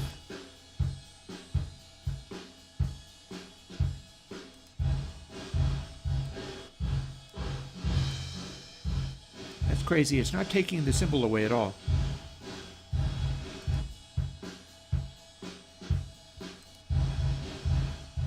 And of course we can dry wet.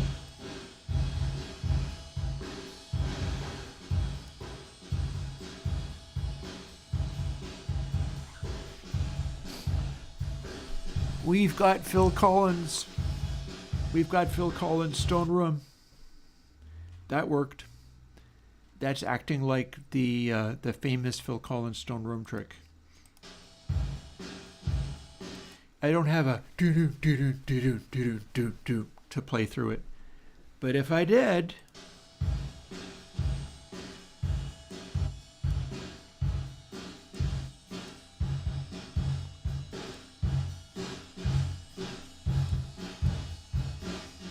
a whole range of those sounds.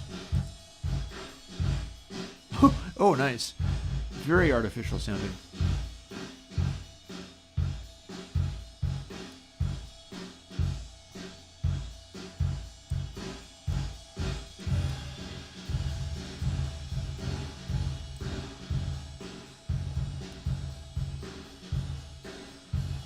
And it's not stepping on the ride, and that ride is messy, man. That ride gets in the way a lot. Again, we're making this out of this, which nobody liked. Nobody's ever liked this particular section. People always just go, the ride cymbal is too loud and it's wrong and it's broken and it sounds terrible. Which it kind of does. It's not balancing with anything else. But fire this up.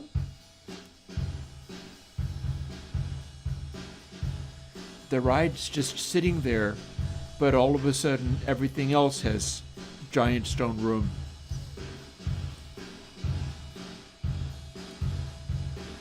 Or you can dial it back.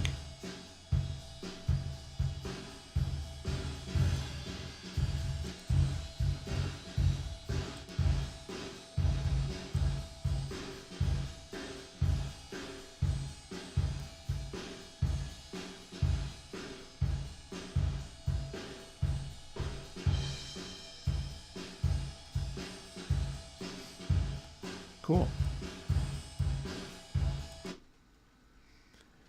Remembering, of course, that we do have clear coat, which is literally... Can I find it? Can I find it? I can find it. If I try, I can find it.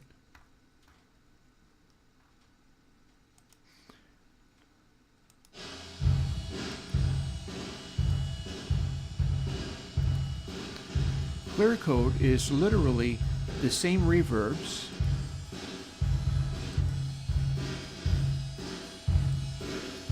treated as just a reverb. But I don't know, with this one, that cymbal is getting annoying. Because it started out annoying. Okay, bathroom, not impossible. This is kind of it, though. Consider this to be your K bathroom.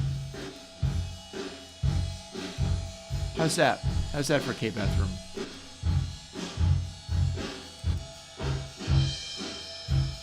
There's your K bathroom.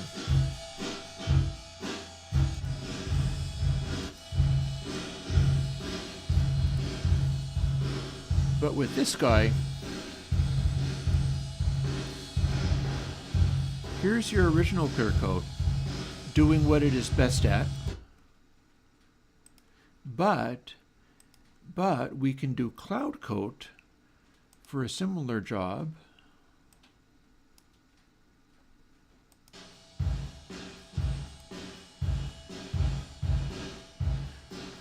And yet it's a completely different flavor. And interestingly,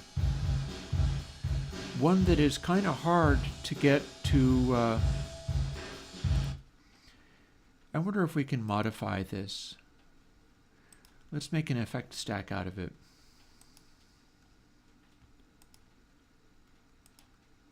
And We're going to use it, but we're also going to go into it hot.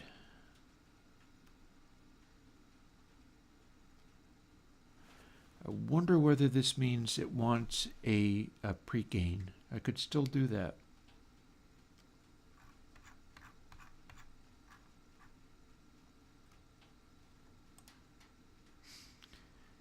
Here we can boost.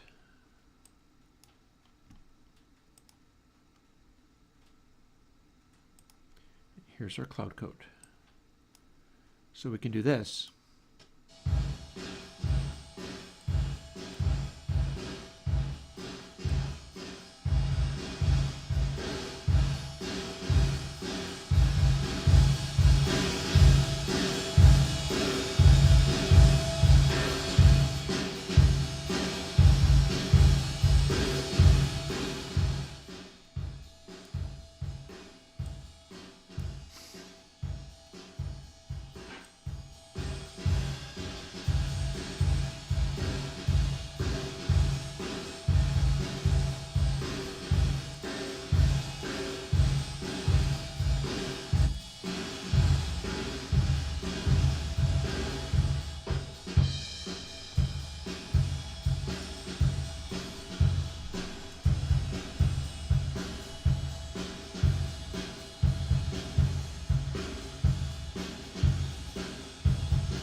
Yeah, clear code and cloud code are both experimental things that are ways earlier.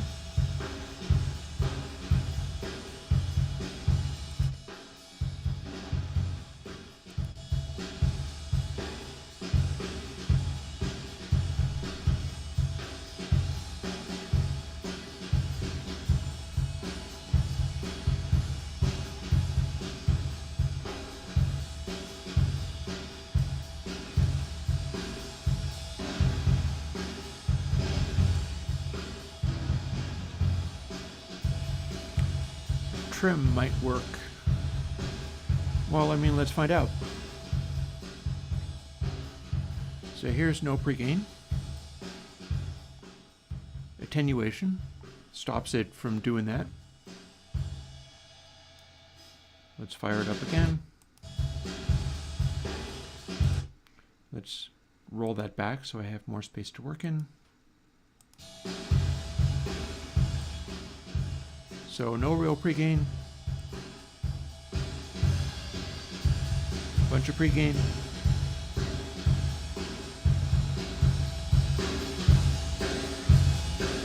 More.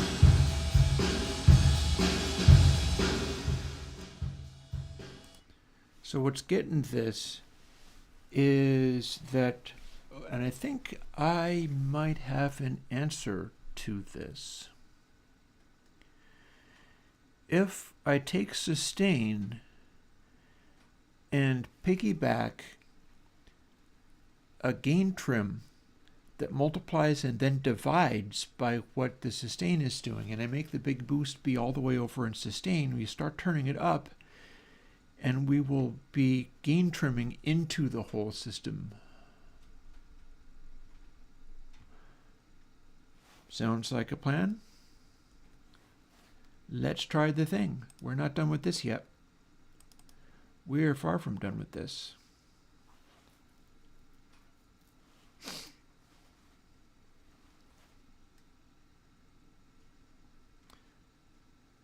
Instead, we're going to do this.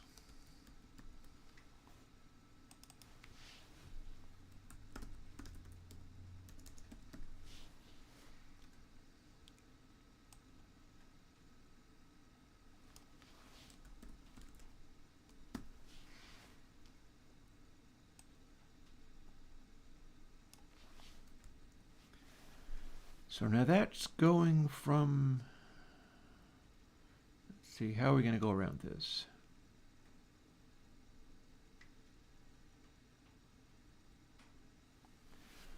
Well, I know one way I can do it.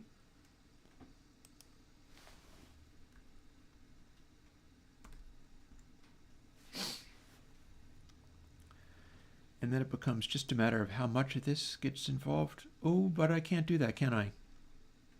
Hang on, hang on, hang on, hang on. Hang on, hang on, hang on, hang on.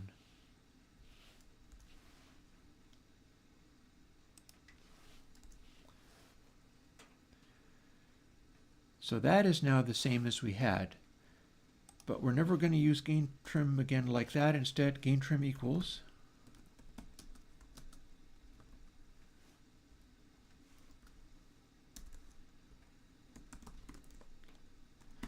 and now it's in a position to be used. So we've made sustain out of it, but here's what we do now. Oh, times equals 0.5, really? Okay.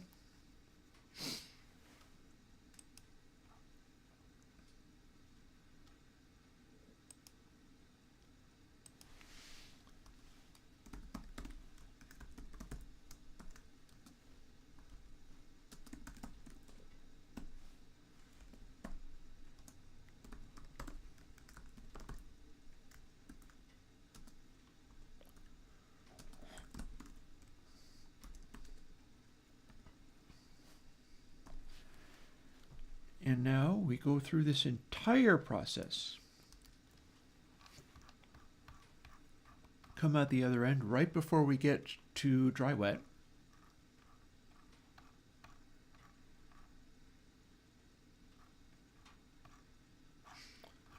Oh yeah, look at that.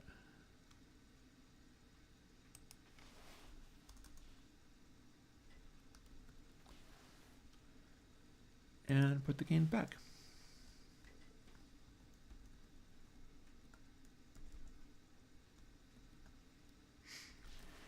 Now let's see what havoc we have reaped. And whether we need to tweak this a little bit more.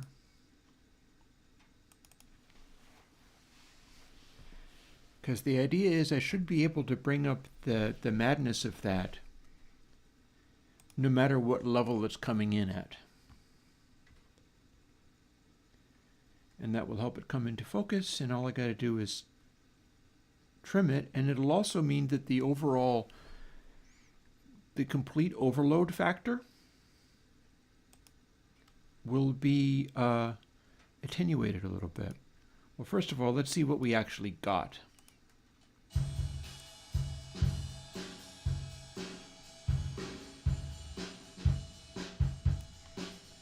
Okay, it made it be kind of quiet.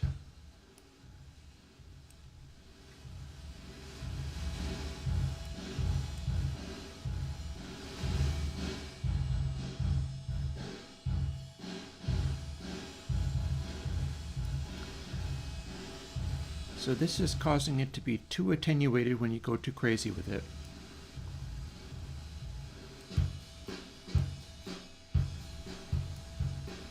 Although it's letting you bring it in at different dry wet levels.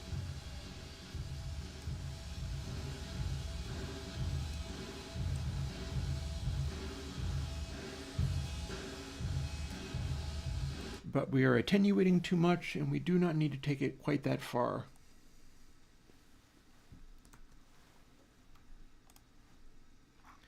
So this bit's the same. That bit's still fine.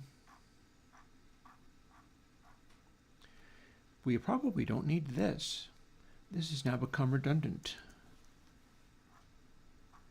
And grain trim, let's try a factor of 10. And see what we get here. Because the idea is take drums that are not necessarily that overwhelmingly loud and still be able to produce the craziness out of it. But at no point does it get to make the craziness be way louder than like full blast. It's just that it sort of dials back as it goes. Let's see what we got.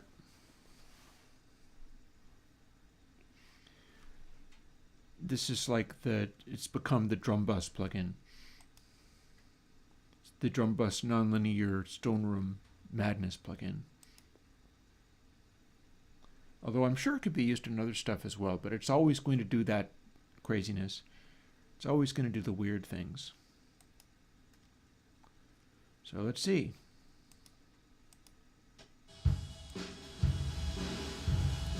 Yeah, that's loud.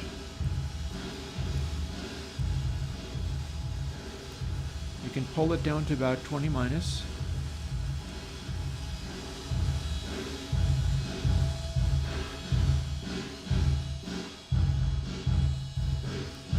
You can pull it down to clean or clean-ish.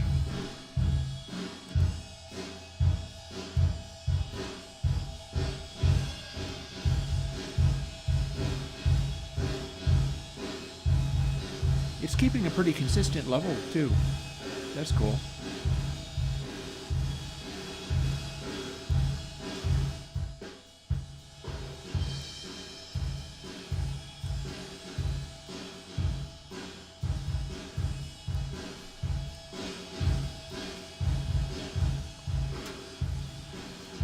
So push farther and it does this.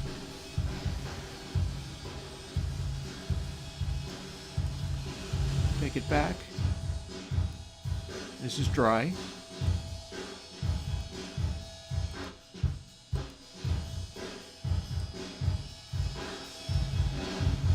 Oh, that immediately starts sounding better.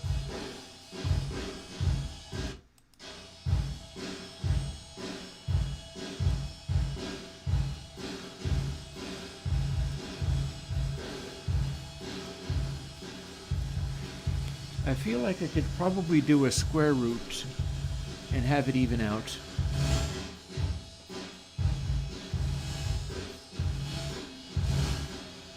When you move it, scary things happen. Automate that.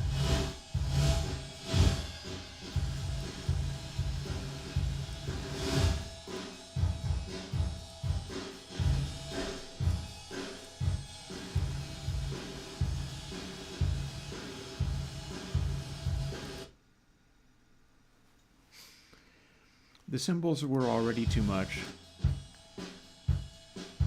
The symbols were already this. The trick with this one is it's able to kind of ignore the symbols unless you push it too hard.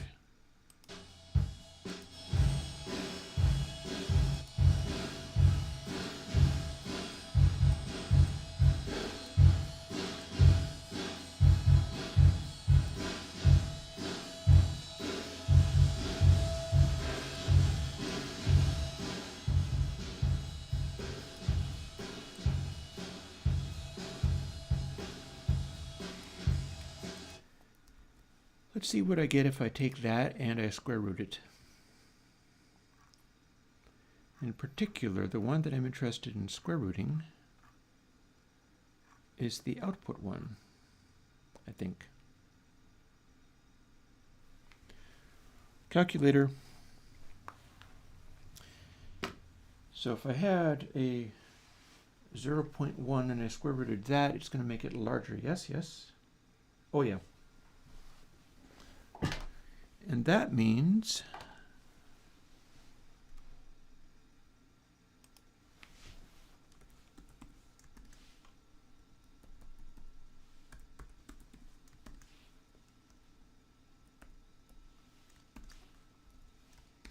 it's probably still faster than making a separate variable just to do that. And that means I can exaggerate things and push harder, and it will function as intended, I think. Let's see. Oh, and I also have not gone back to hats. We're entirely focusing on the drums with the symbol, the ride symbol, that are too loud. Already known to be too loud. So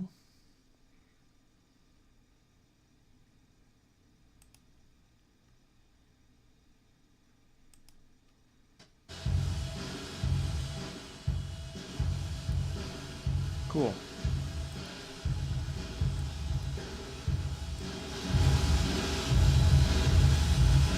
Tops out at about 60 dB.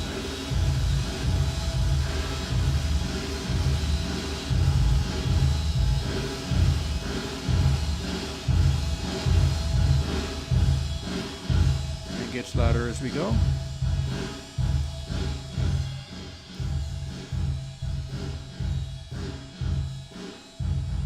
And then it brings the volume up as we get more dry. So we go from an all-pass version of ClearCoat to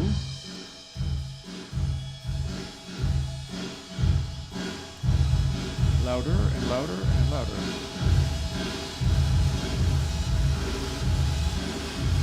Oh dear.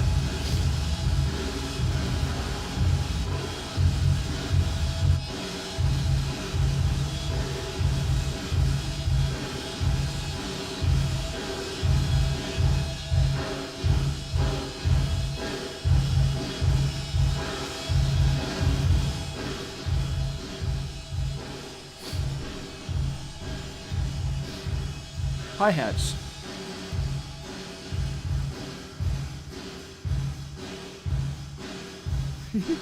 Nasty.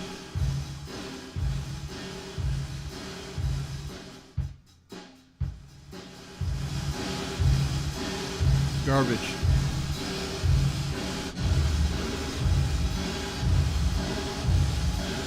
Unbearable. I love it.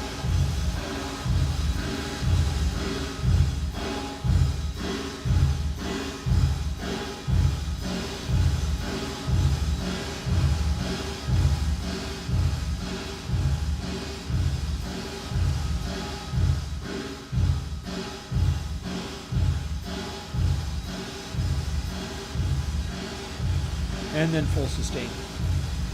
Meltdown.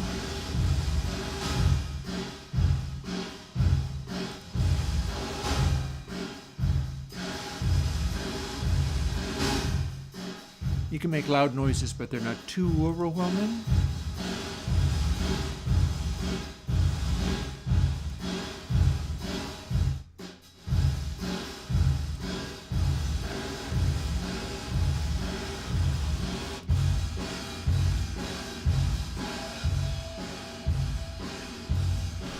That's big sounding.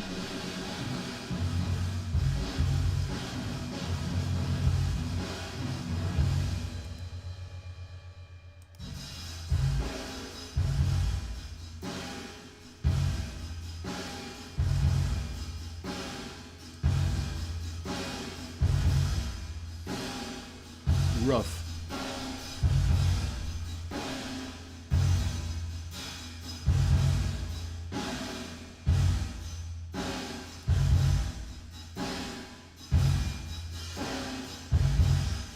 How's this for some brutality?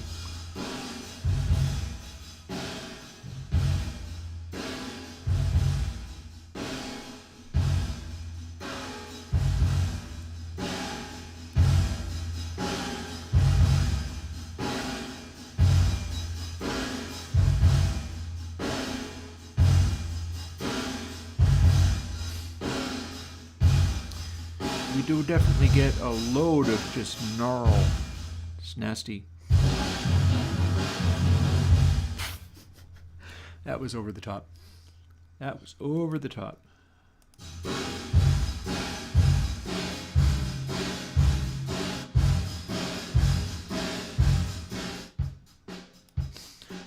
And something like this, but just a little bit of it.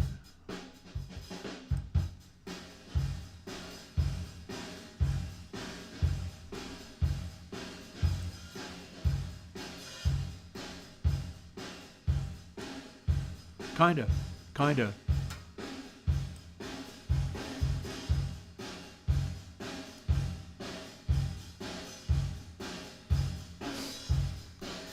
Using just a little bit of it. Does seem to raise the aggression up a little bit. Speaking of raising the aggression up,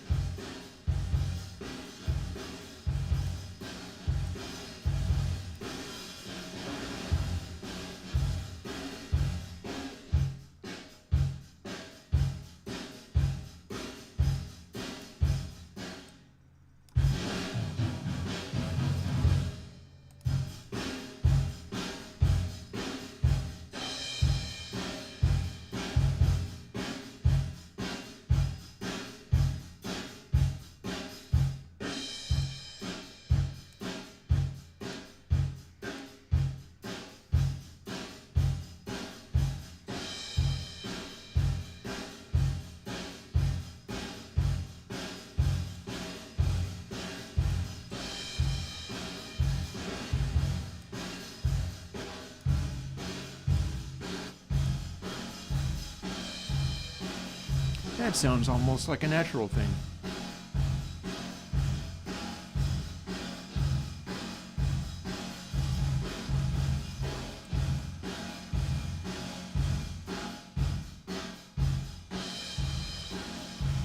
And we saturate it like this. Let's go in there and do something else too.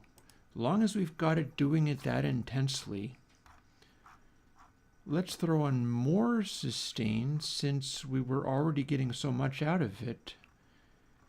And we are habitually controlling the sustain by something else. So we're going to go back to 0.1.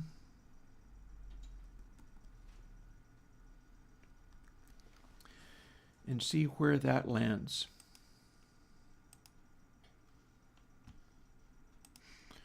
We're now boosting the sustaininess without going fully into the attenuate everything because we're 100% grind. Let's see what we get out of that.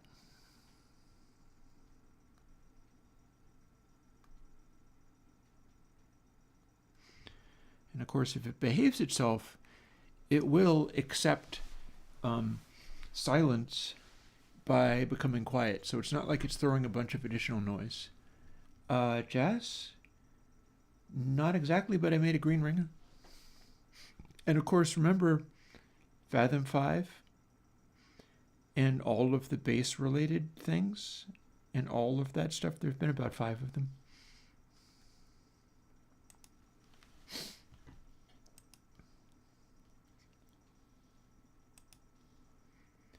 Now what do we got?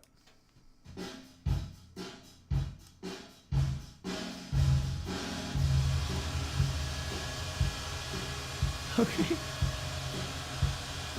Death. We've just got screaming in the background now. That's awesome.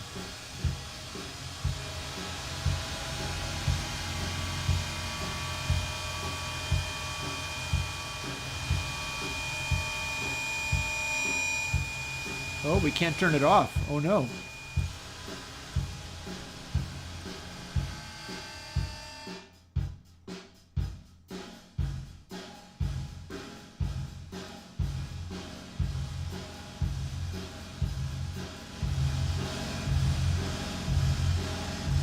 Okay, we went too far.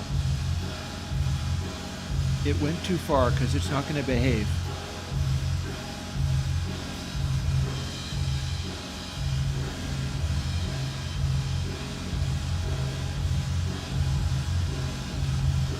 Gotta love the dangerous beasts. Now what?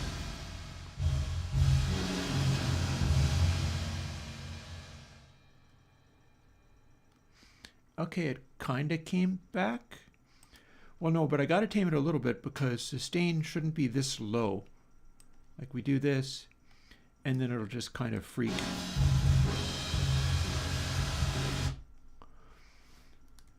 So it's not really a question of taming it, it's a question of being able to let it do that at different settings. I'm pretty sure it was looking to be that.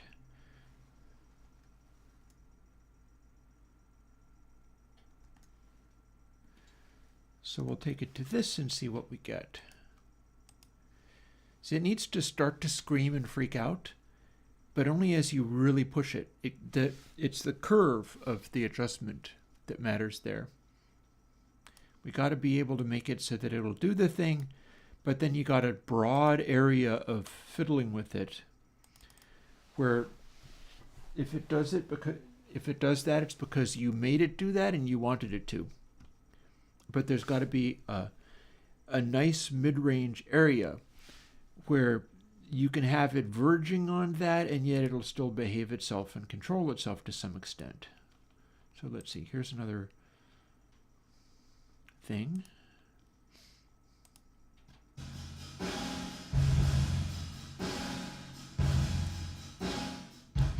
So normal, kinda.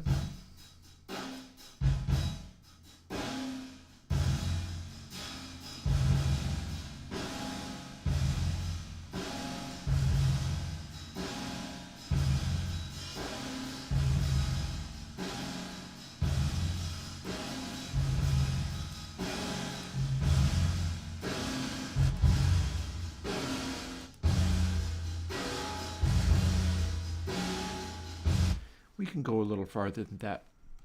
I don't know how much farther. We can go a little farther than that. So we went from 7.4 to 8.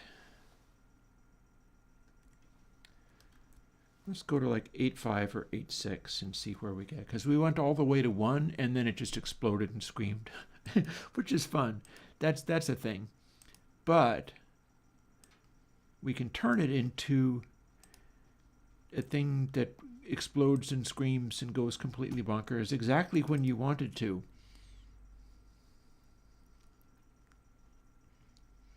Yeah, all of these have their own availabilities. The fact that selection on low is working for anything is a testament to how well this is coming. Selection on low has not previously been very useful for anything other than bathroom imitations.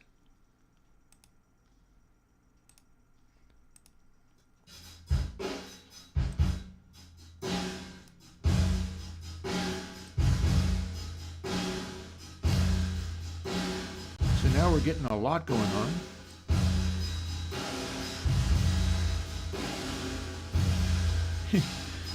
And now it's a little bit scary.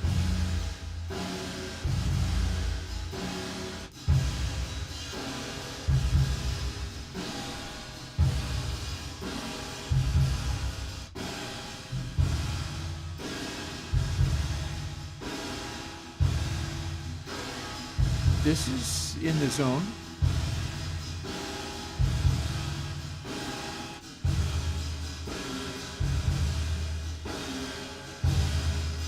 Remembering that I've had it with a fair amount of dry in here, we can make it go more full wet. We get this.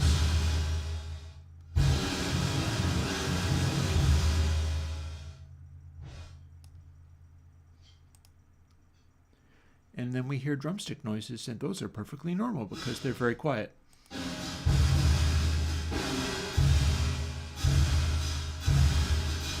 the smallest bathroom sound.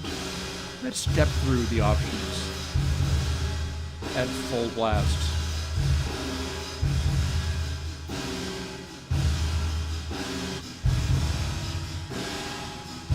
Here we have this one.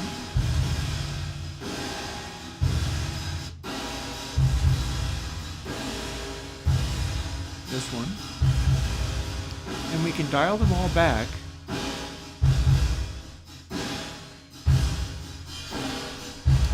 So that they sort of saturate at different levels. You can bring as much of that in as you want.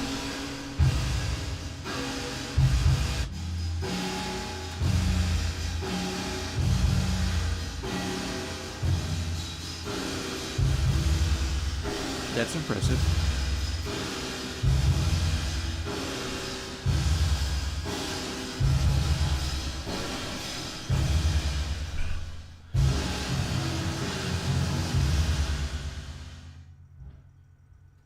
And then it handles going to silence politely. I'm liking this.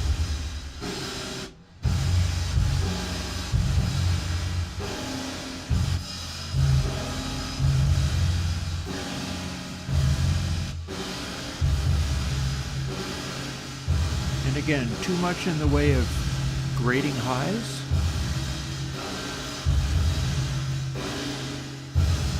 Dial them back. Dial them back more.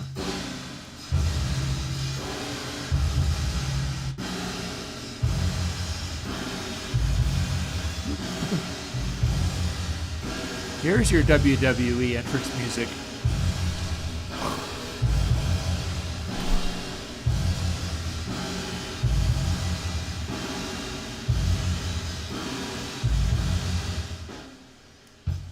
So the ability to do this seems useful.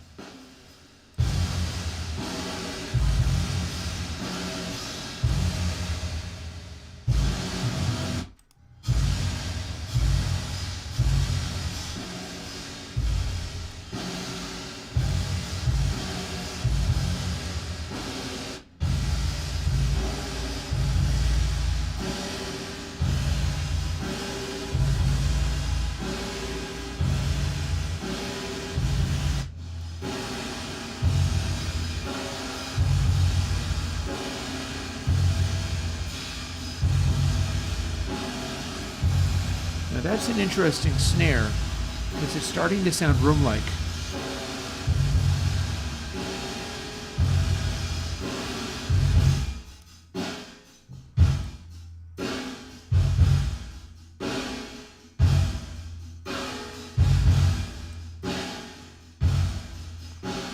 Horrifying.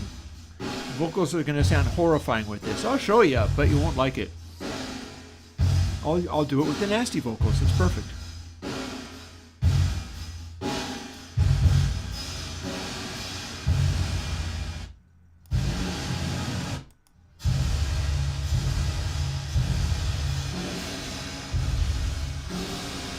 This is pure hair metal or nu metal.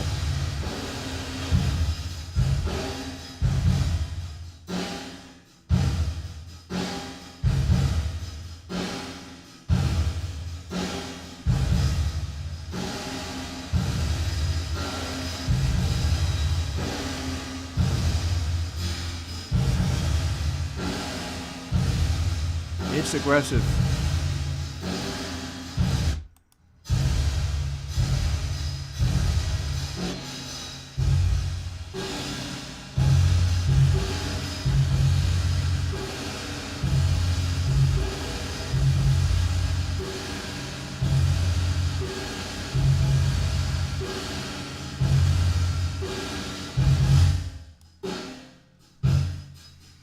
So we start with this and then we start going insane.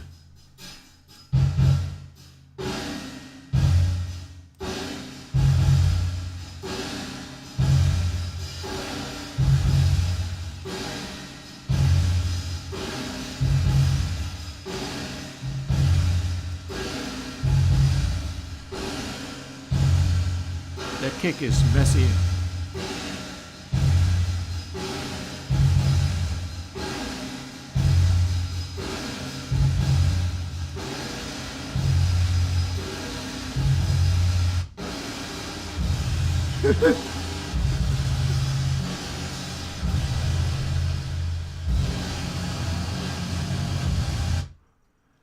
That's unreasonable.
Oh dear.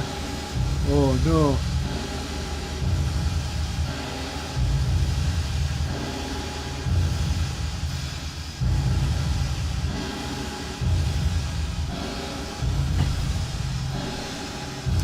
How's that grab you? I know, right?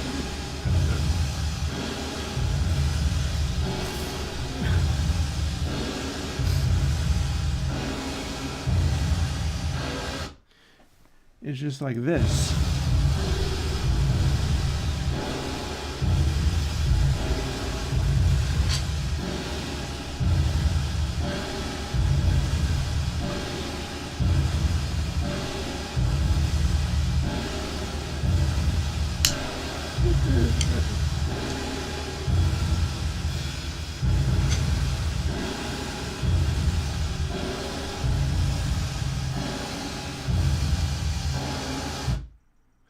Bit crush, you say? Let's play. Because this is working out pretty good so far, and we can do an effect stack. Let's try it. I am tiring out my computer a little bit doing that. The poor thing is hot. It's cranking away like mad. But we're not done yet, so recent effects. Cloud coat. Then what's a good bit crusher? Let's find one.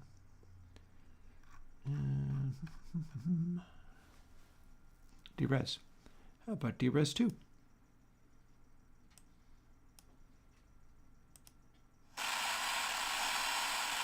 Oh, we need to assign it back over to the big speakers, so let's do that. It got confused and stopped going over the big speakers. We were doing this.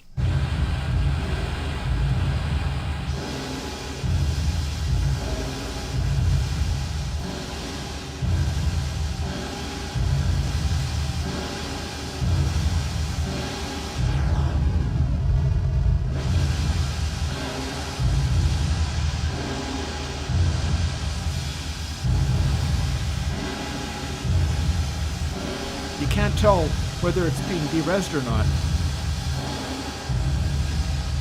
Full res, full derez.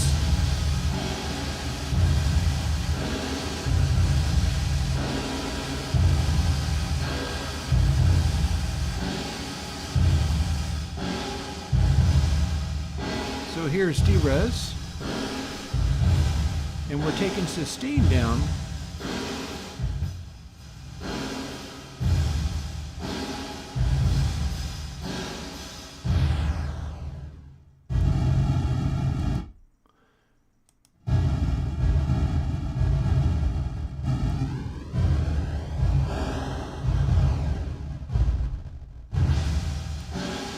Raise, res.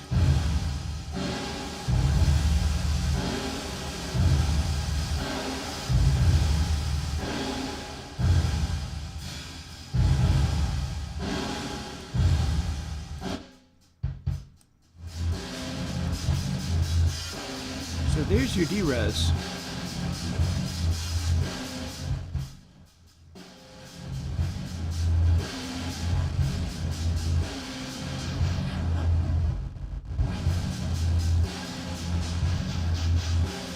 I'll give it a try, sure. Just a moment. Pocky 2. We'll try Pocky 2.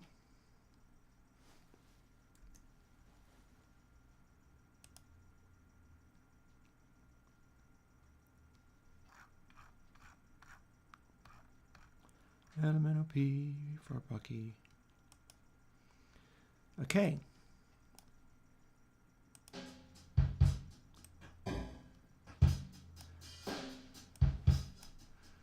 Derez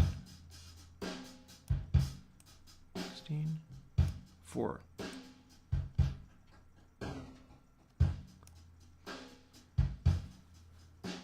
Now cloud code.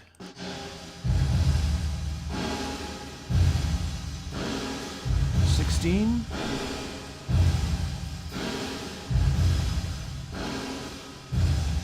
4.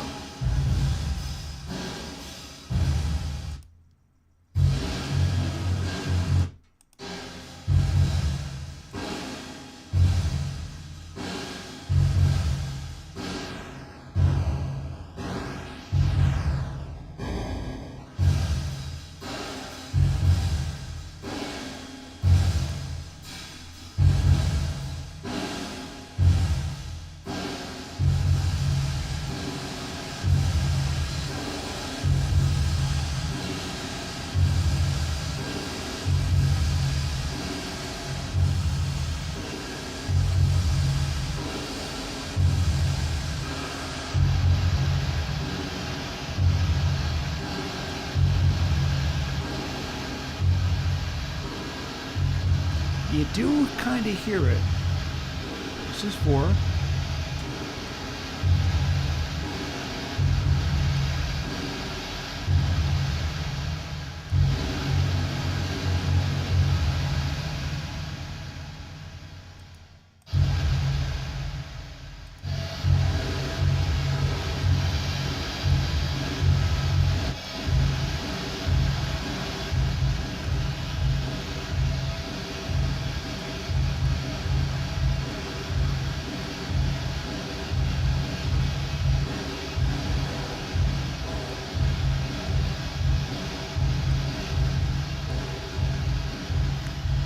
can change the sort of vibe of it.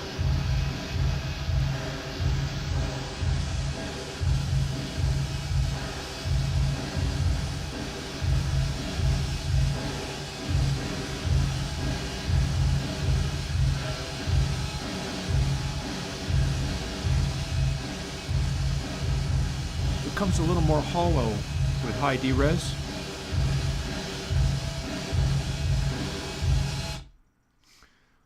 What else might be fun to try?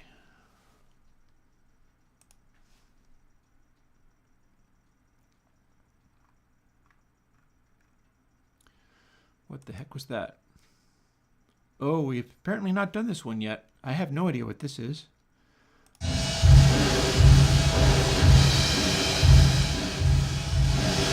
has gain.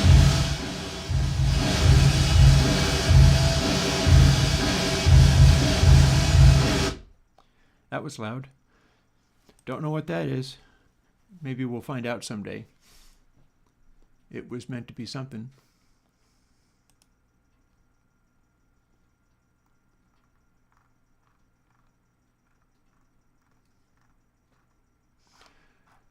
Or you can run through an amp sim. Oh, how about Seabrook Base? Let's see what happens when you do that.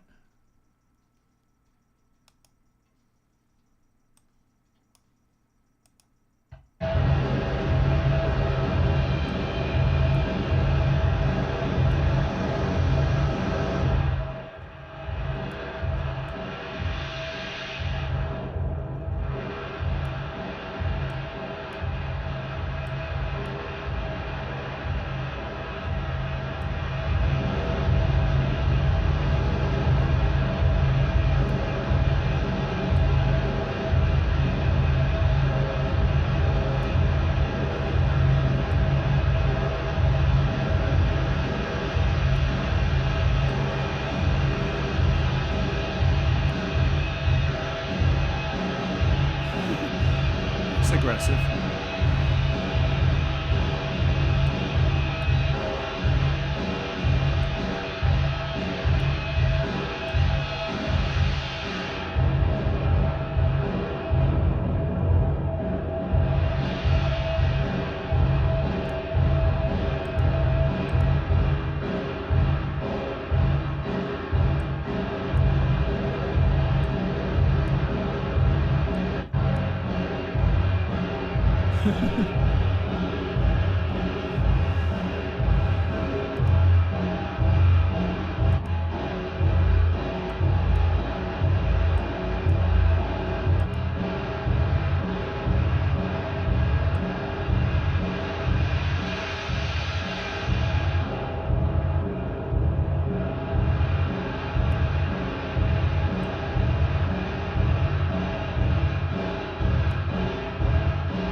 Well, there's the thing. Enough with that. And that. What else can we do? We can try a different drum track. See what that does. There we go.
That's intense.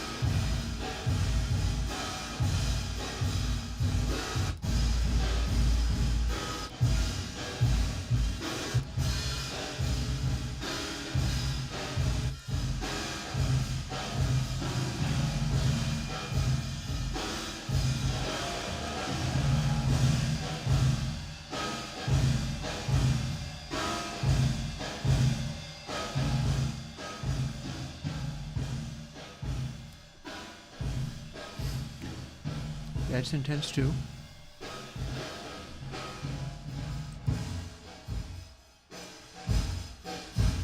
That's weird.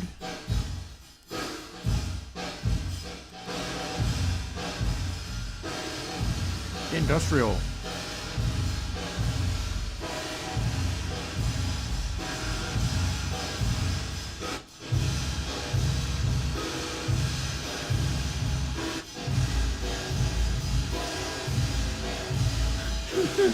Nasty.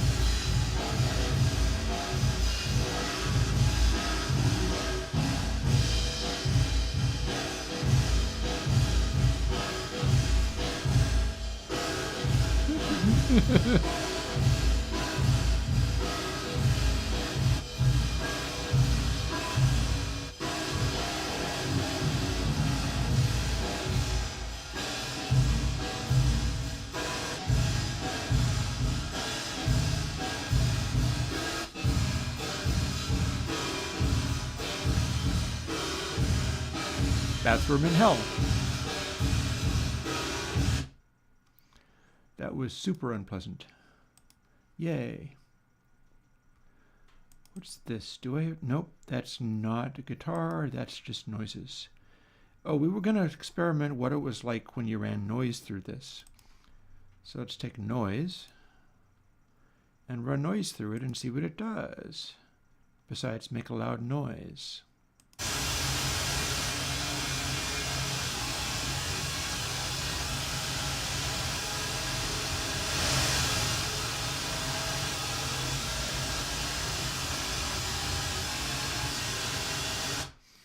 Nothing interesting. It's kind of just more noise. We could run some bass tones through it and see what it does with those. That could be terrifying. It's just going to loop.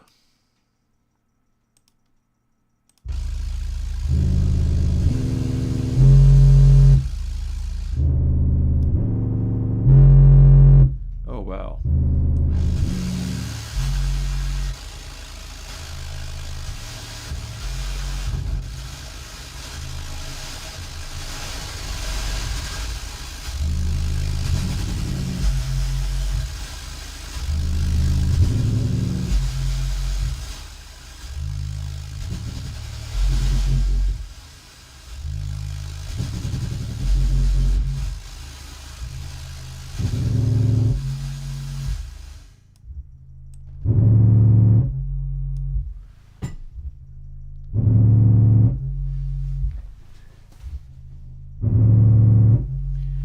That's beating up my subwoofer something fierce.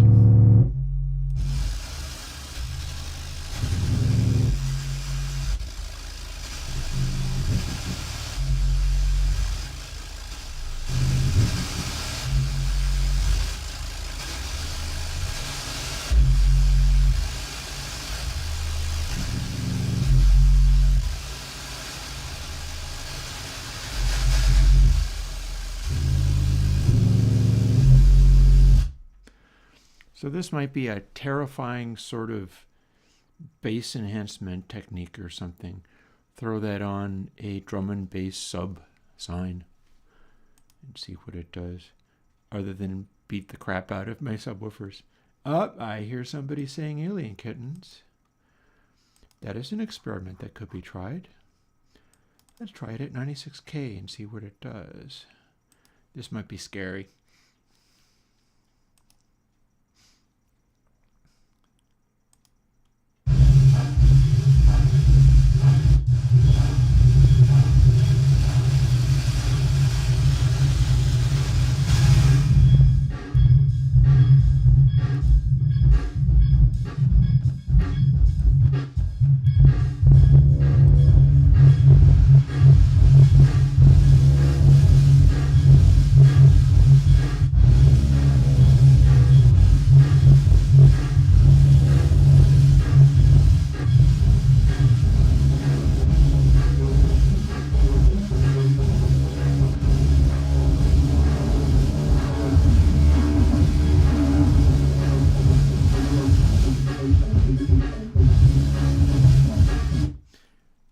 pause that for just long enough to scale the whole thing down and then return to it.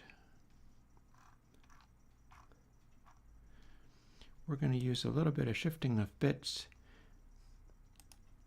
to make this go a lot quieter and then go back and make it much louder again. It's a gain staging issue.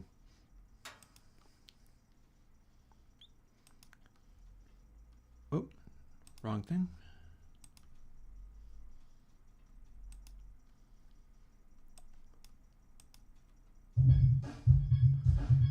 Now that we can do that,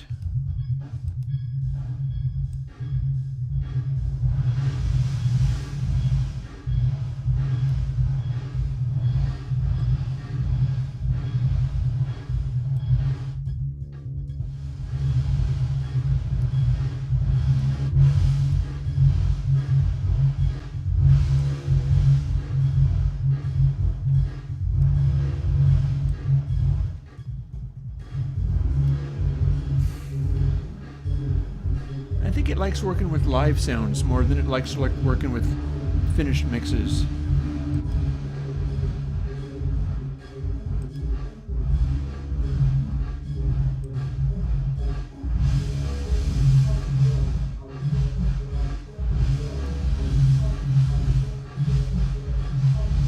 That said, it does weird stuff.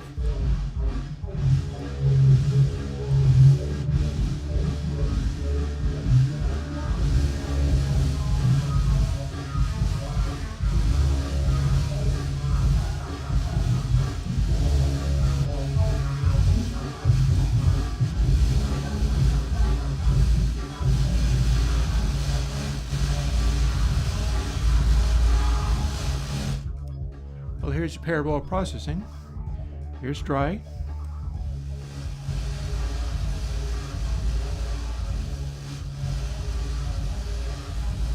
It does throw all that nasty, bright monstrosity. It's a little rough that way.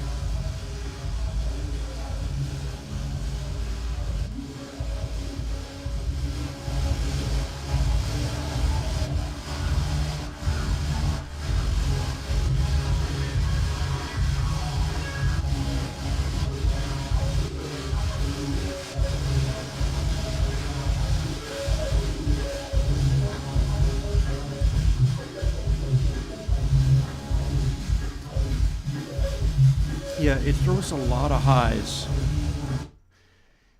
I don't think that is as satisfactory, although I do remember that somebody wanted to try a voice. And I've got rise mean vocal here, which is this stuff.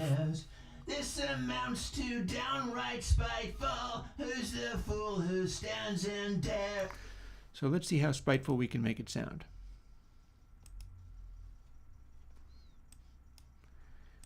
I'm going to guess pretty spiteful.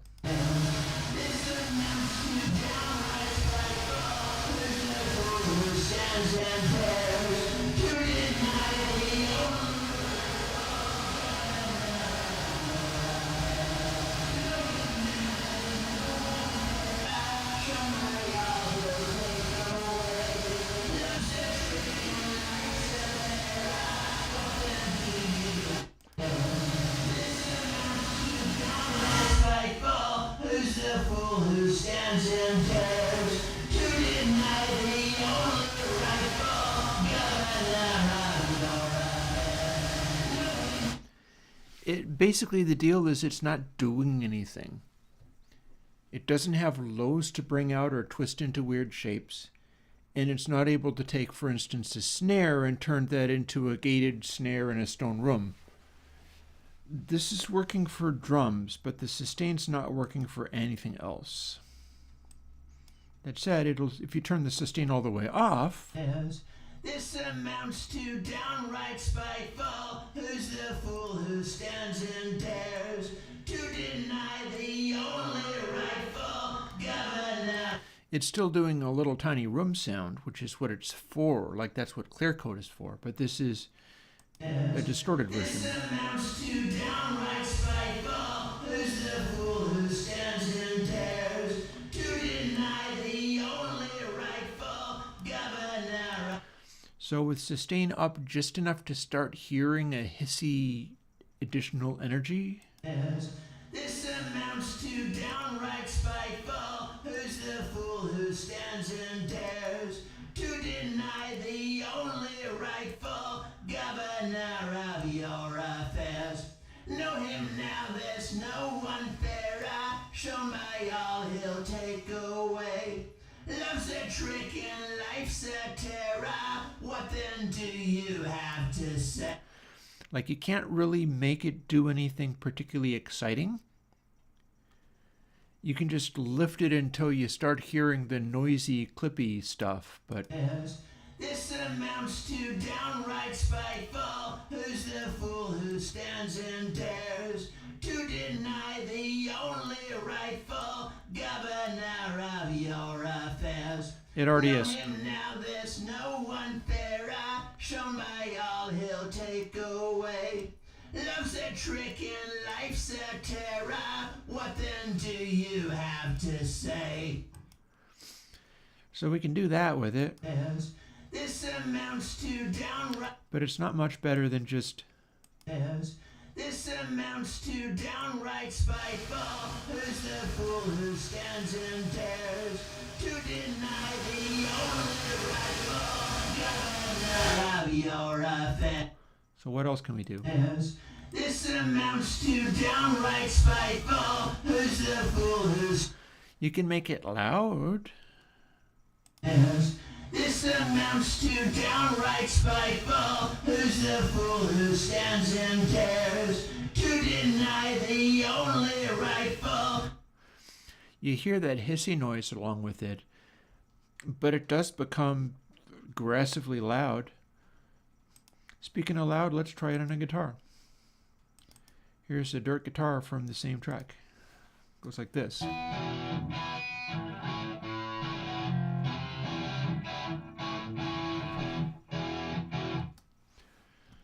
So if we inflicted it upon that guitar, we get...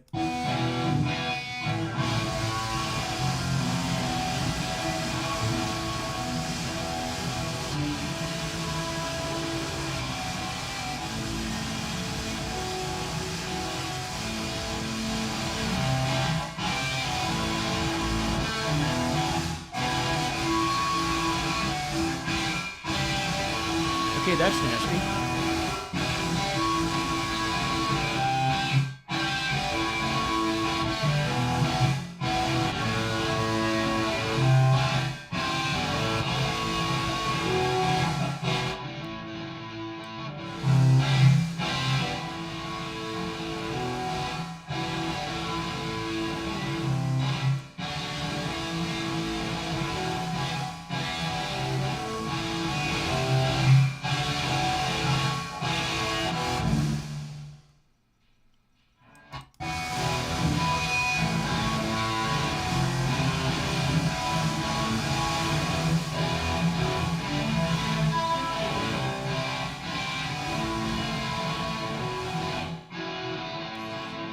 Go from normal to wild like this.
of cracked my glasses for me.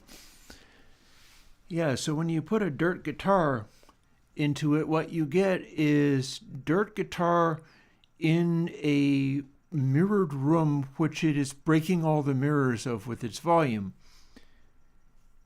And it does seem to give you that sense of just unbearable destruction. Said, what else do I have to play with? Also, I gotta take a moment and go and defrost some food for my dinner, so you gotta wait just a minute and I'll be right back. I'll be good enough as to not leave that horribleness playing at you.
Not just yet.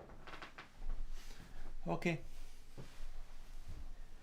That didn't take me long, although I will say it's being pretty chilly these days, and I think I'd better not throw another log on the fire, which has gone out again.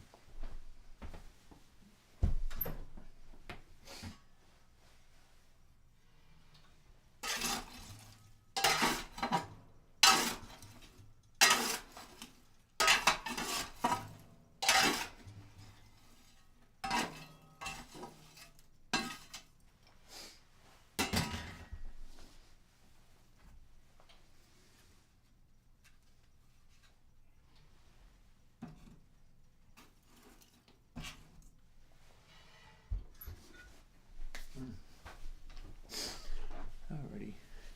Yeah, let's allow that to catch. Oh, here's some fun we could have. Check this out. It's a Mazda 787B.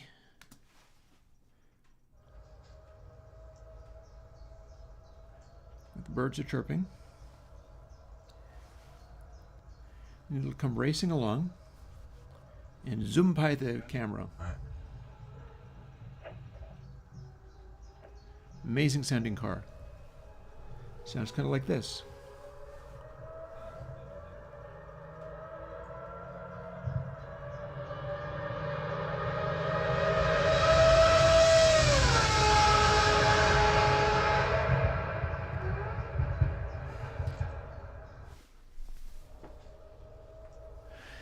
Now let's put clear coat on this. Or cloud coat, rather. Full sustain, full everything.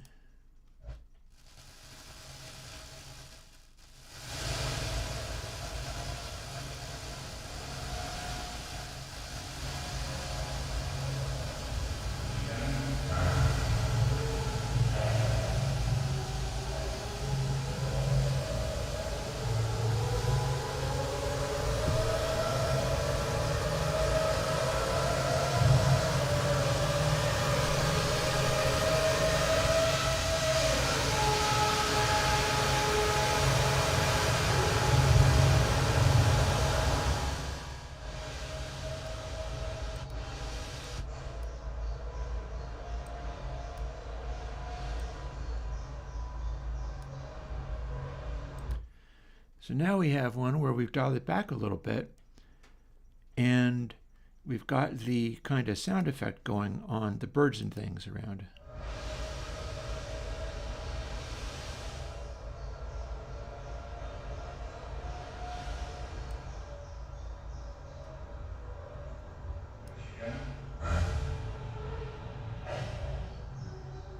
It's on the attack. It's coming.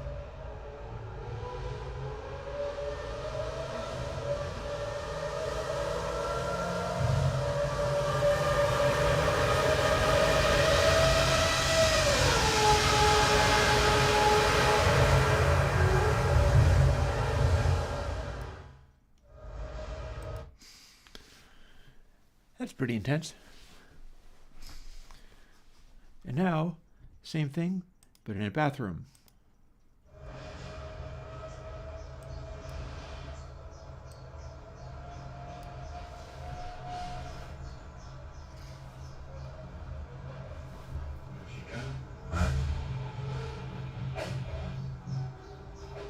Now it sounds like a bug. It's an attack fly.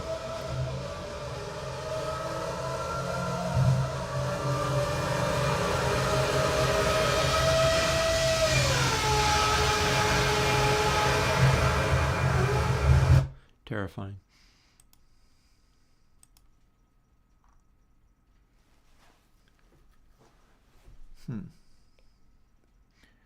Drum Rig 44, drums demo.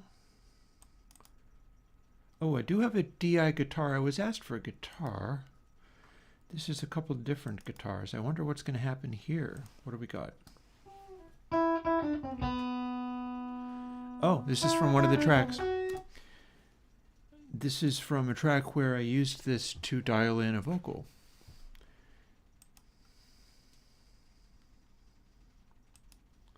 Applying cloud coat.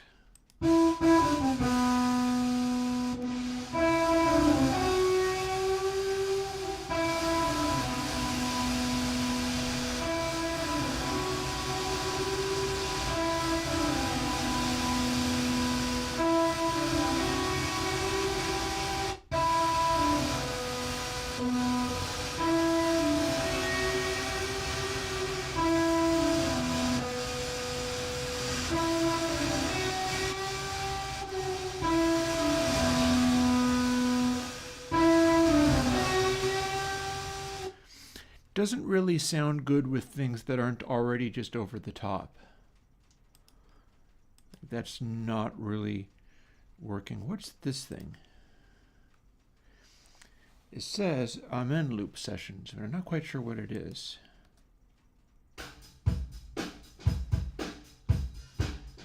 Okay, this is a long file that I used to make sounds for my modular synthesizer. And it's basically all of the little drum tracks mixed down. And it's just beats. So this is what was working fairly well with it before. So if we were to take this and like stone roomify it.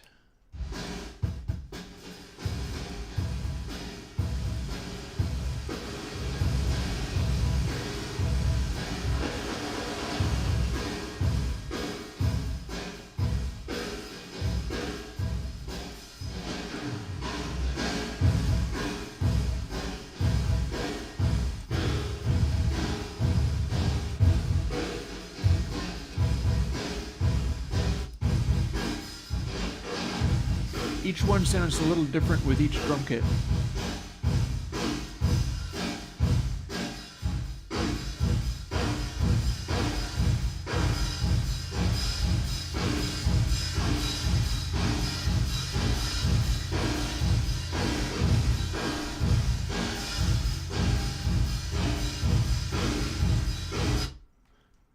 Drums into this always kind of work. Here's the one that I thought I was on when I got into the guitar thingy.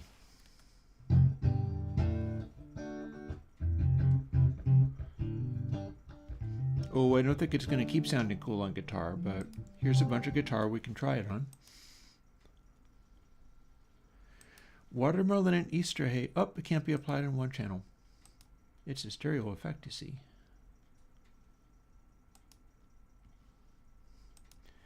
Watermelon and Easter hay, I believe, is like a Strat into a green ringer in a special kind of way. Because it's a Strat compressed and green ringer. Because what happens with green ringer is you get that overtone. And Zappa used that a lot on distorted solos, but he rarely did a thing where it was meant to be a clean sound, but it had that going on.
So a little bit of sustain, so a little bit of the buzz.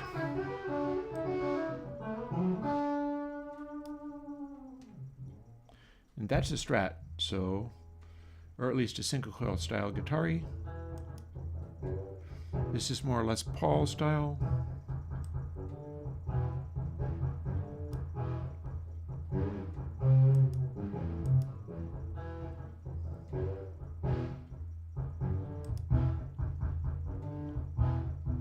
You can do things with it, it's just touchy.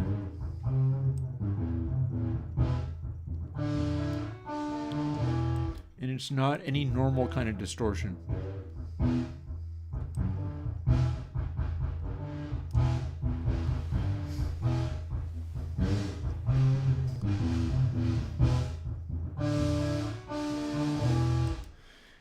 That one's basically like if Trent Reznor was trying to make a sound for a Nine Inch Nails and needed to have a uglier guitar sound than any previous one that he had tried.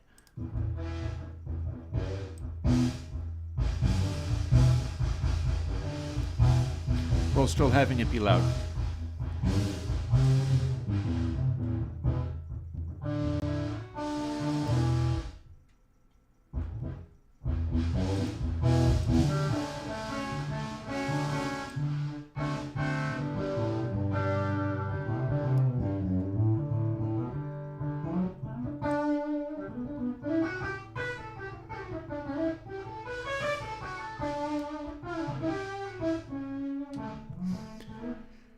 Just for laughs, check this out.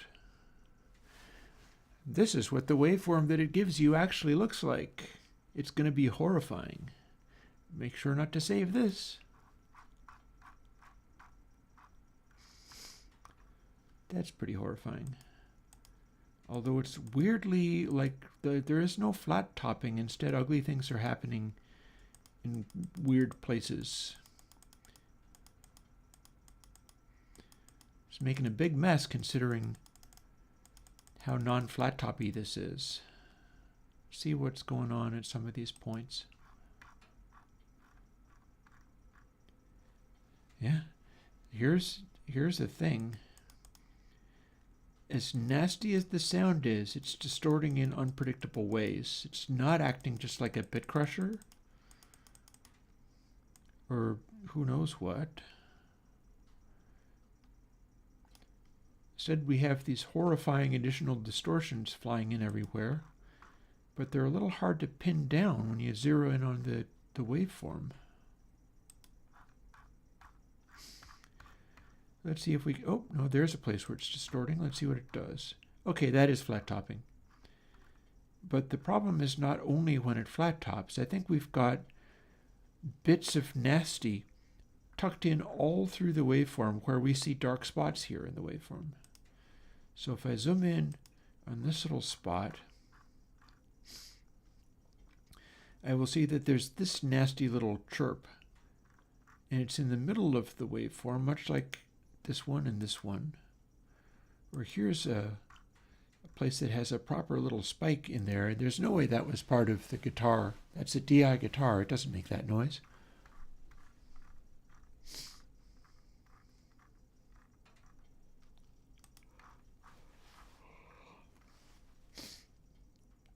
Or this. Like, what even is that supposed to be? If you zoom in on it, it goes weep.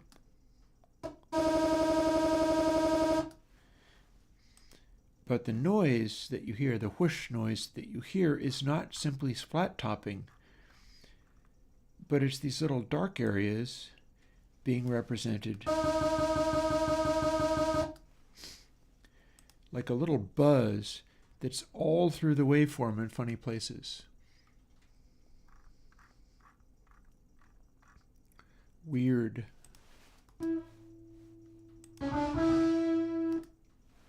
Like there's a loud buzz.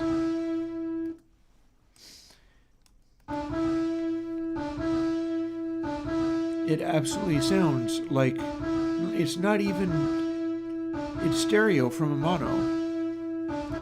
And it sounds like there's a snare drum in the room. But then if you look at it, you see that it's this loudness and it's this frizz on one edge of it that's not even following anything. And that's Cloud Coat for you, baby. That's the monster we just made. Oh, don't save those. That's a terrifying idea.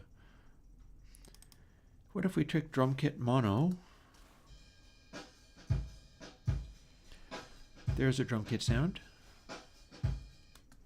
And make it stereo. And then do these horrible things with it.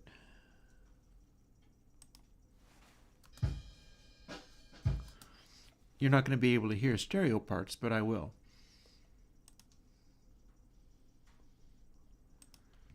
Cloud Coat, like 14 or so. Bring in stuff.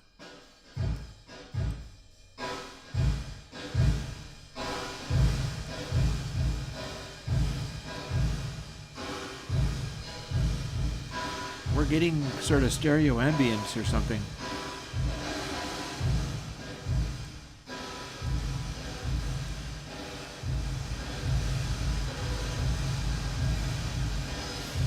And if we added this, it starts looking like this. And here's all that mess inside it from basically that.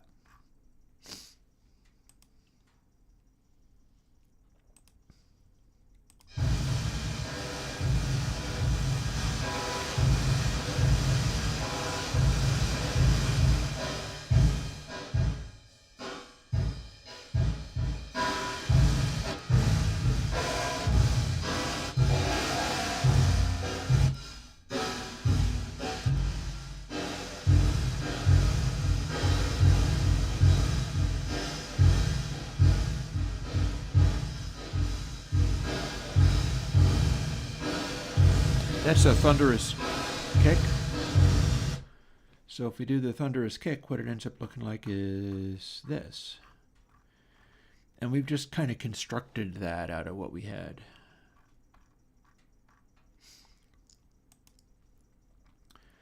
And then if we were to throw that onto clear coat, also on 14,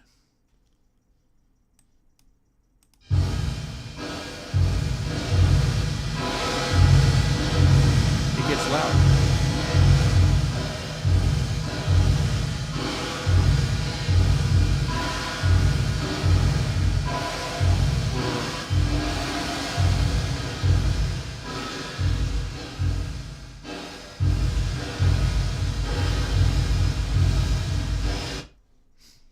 And that kind of repeats the same effect that was happening. And then if we did something like filter it down with a D-res or something. Here's a D-res.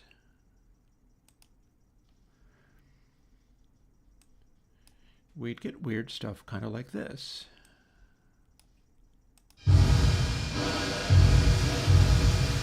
change there.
And we apply that. And now we've got another thing which looks even weirder. And we can see the deresing.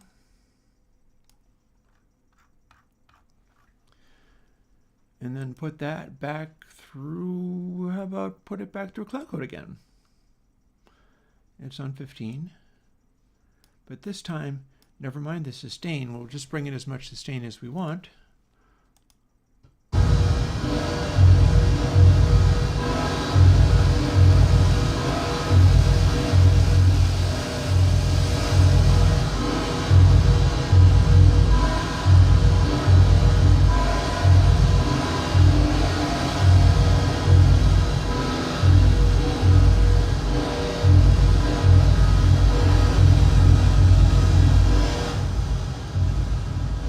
Starting with this and making it this.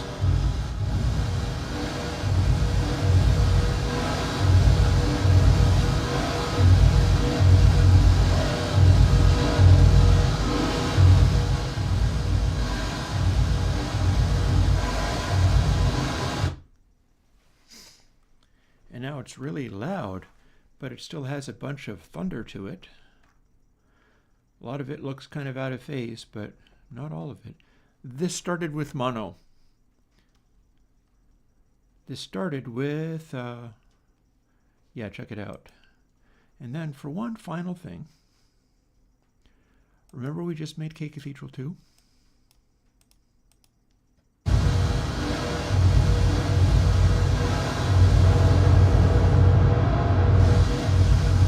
Oh wait, we better tone it down a little bit first. We'll use a shift in of bits.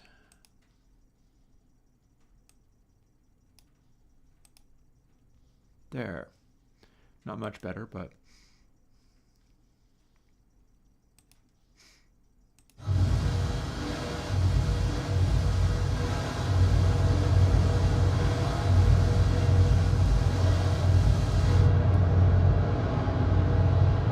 and it's in a cathedral.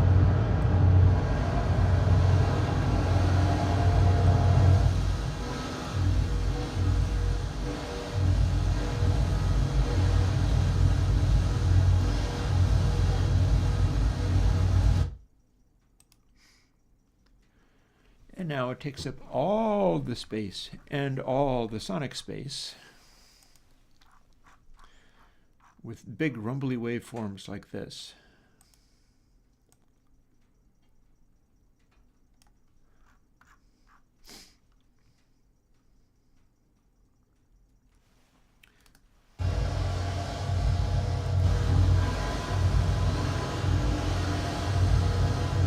So we make this.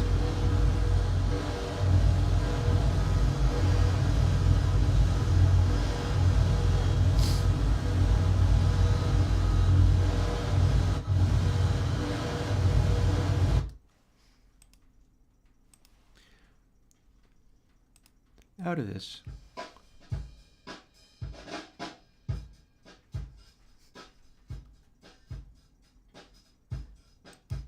Just 'cause.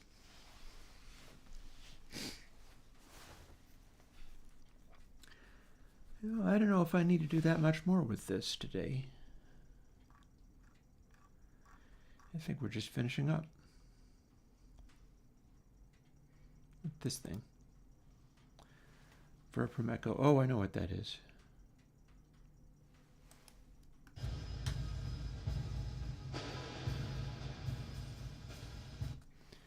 That's some kind of verb thing that I have been testing. That, or it's literally a Bricasti test? I don't think so, though. No, it can't be. I didn't have it set up for this. I do not know what that is from. Maybe it's the old cathedral.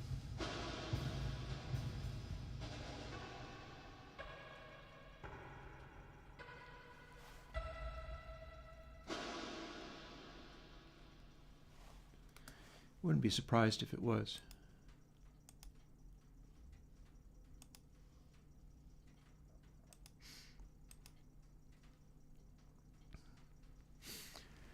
Yeah. So that was fun. On that note, it is 4:50. It's about 10 minutes before I need to go and start making dinner.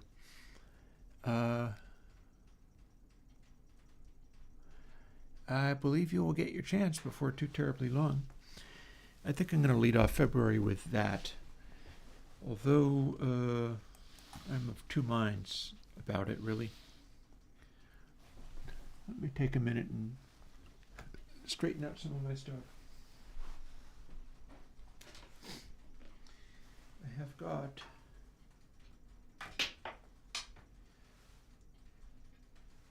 this thing that needs to be plugged into there. And I need to put this back, and I can unplug this now. That was what was giving you the antique laptop. And this can be wrapped up over here.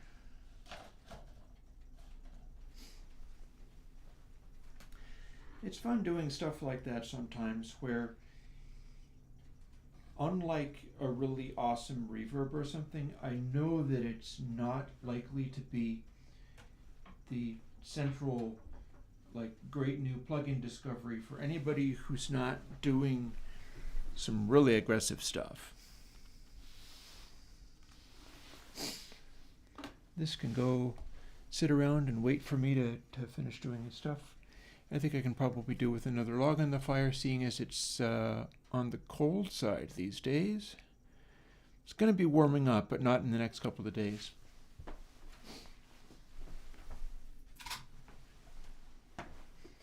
Thankfully, I've got enough firewood, I think, to get through the winter. If not, I'll kind of have to make do.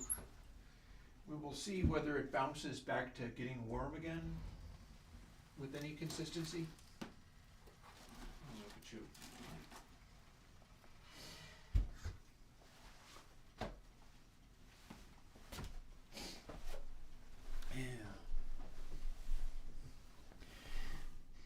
Yeah. And we can but try.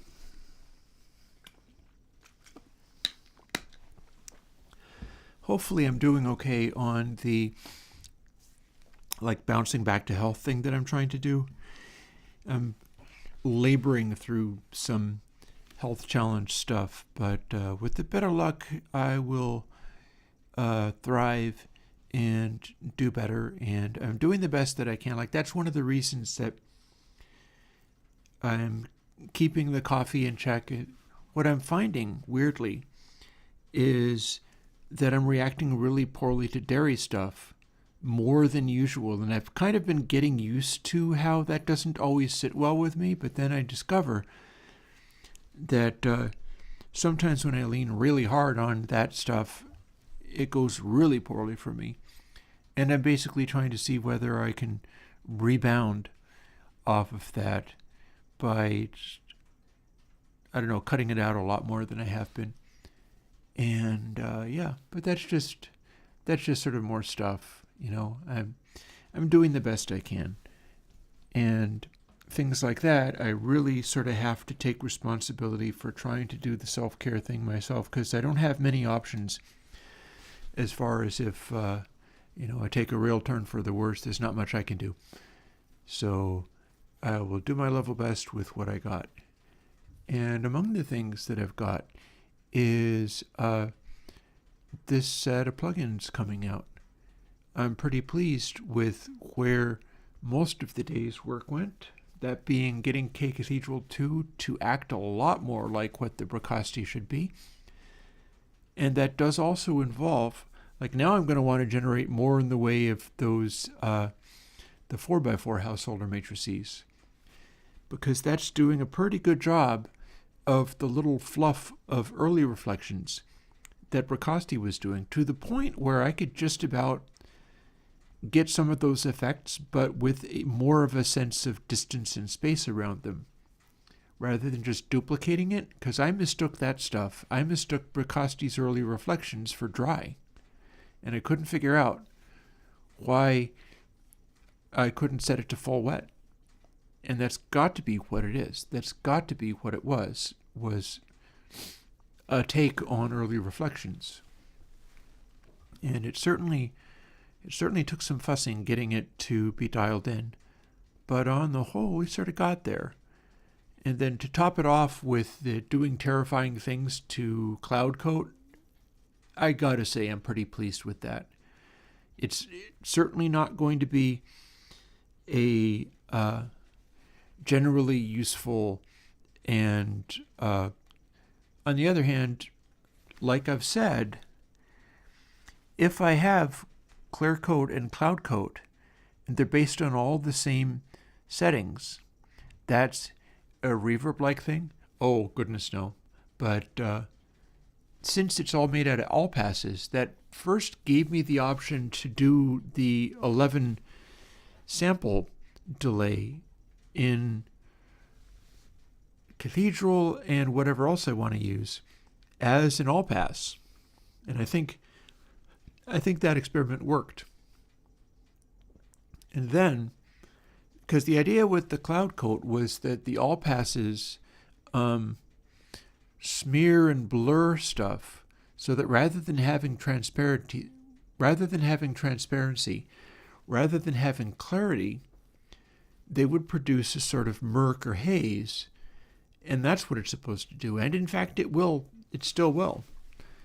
What I ended up doing with it was all of that stuff to manipulate the way that it goes into saturation.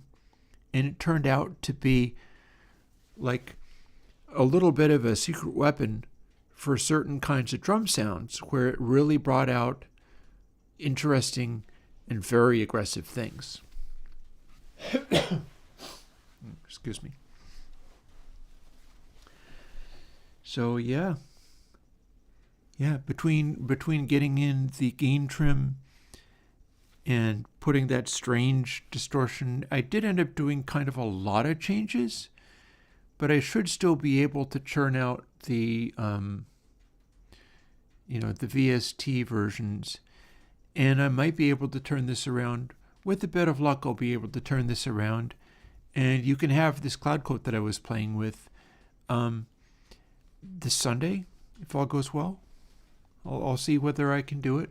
I'll see how intense it gets trying to do it, because the remaining stuff that I've got is basically just poured it over using what I've already started with, and go through and make all of the changes that I have already made, but whole bunches of other things about it are just being left the way they are.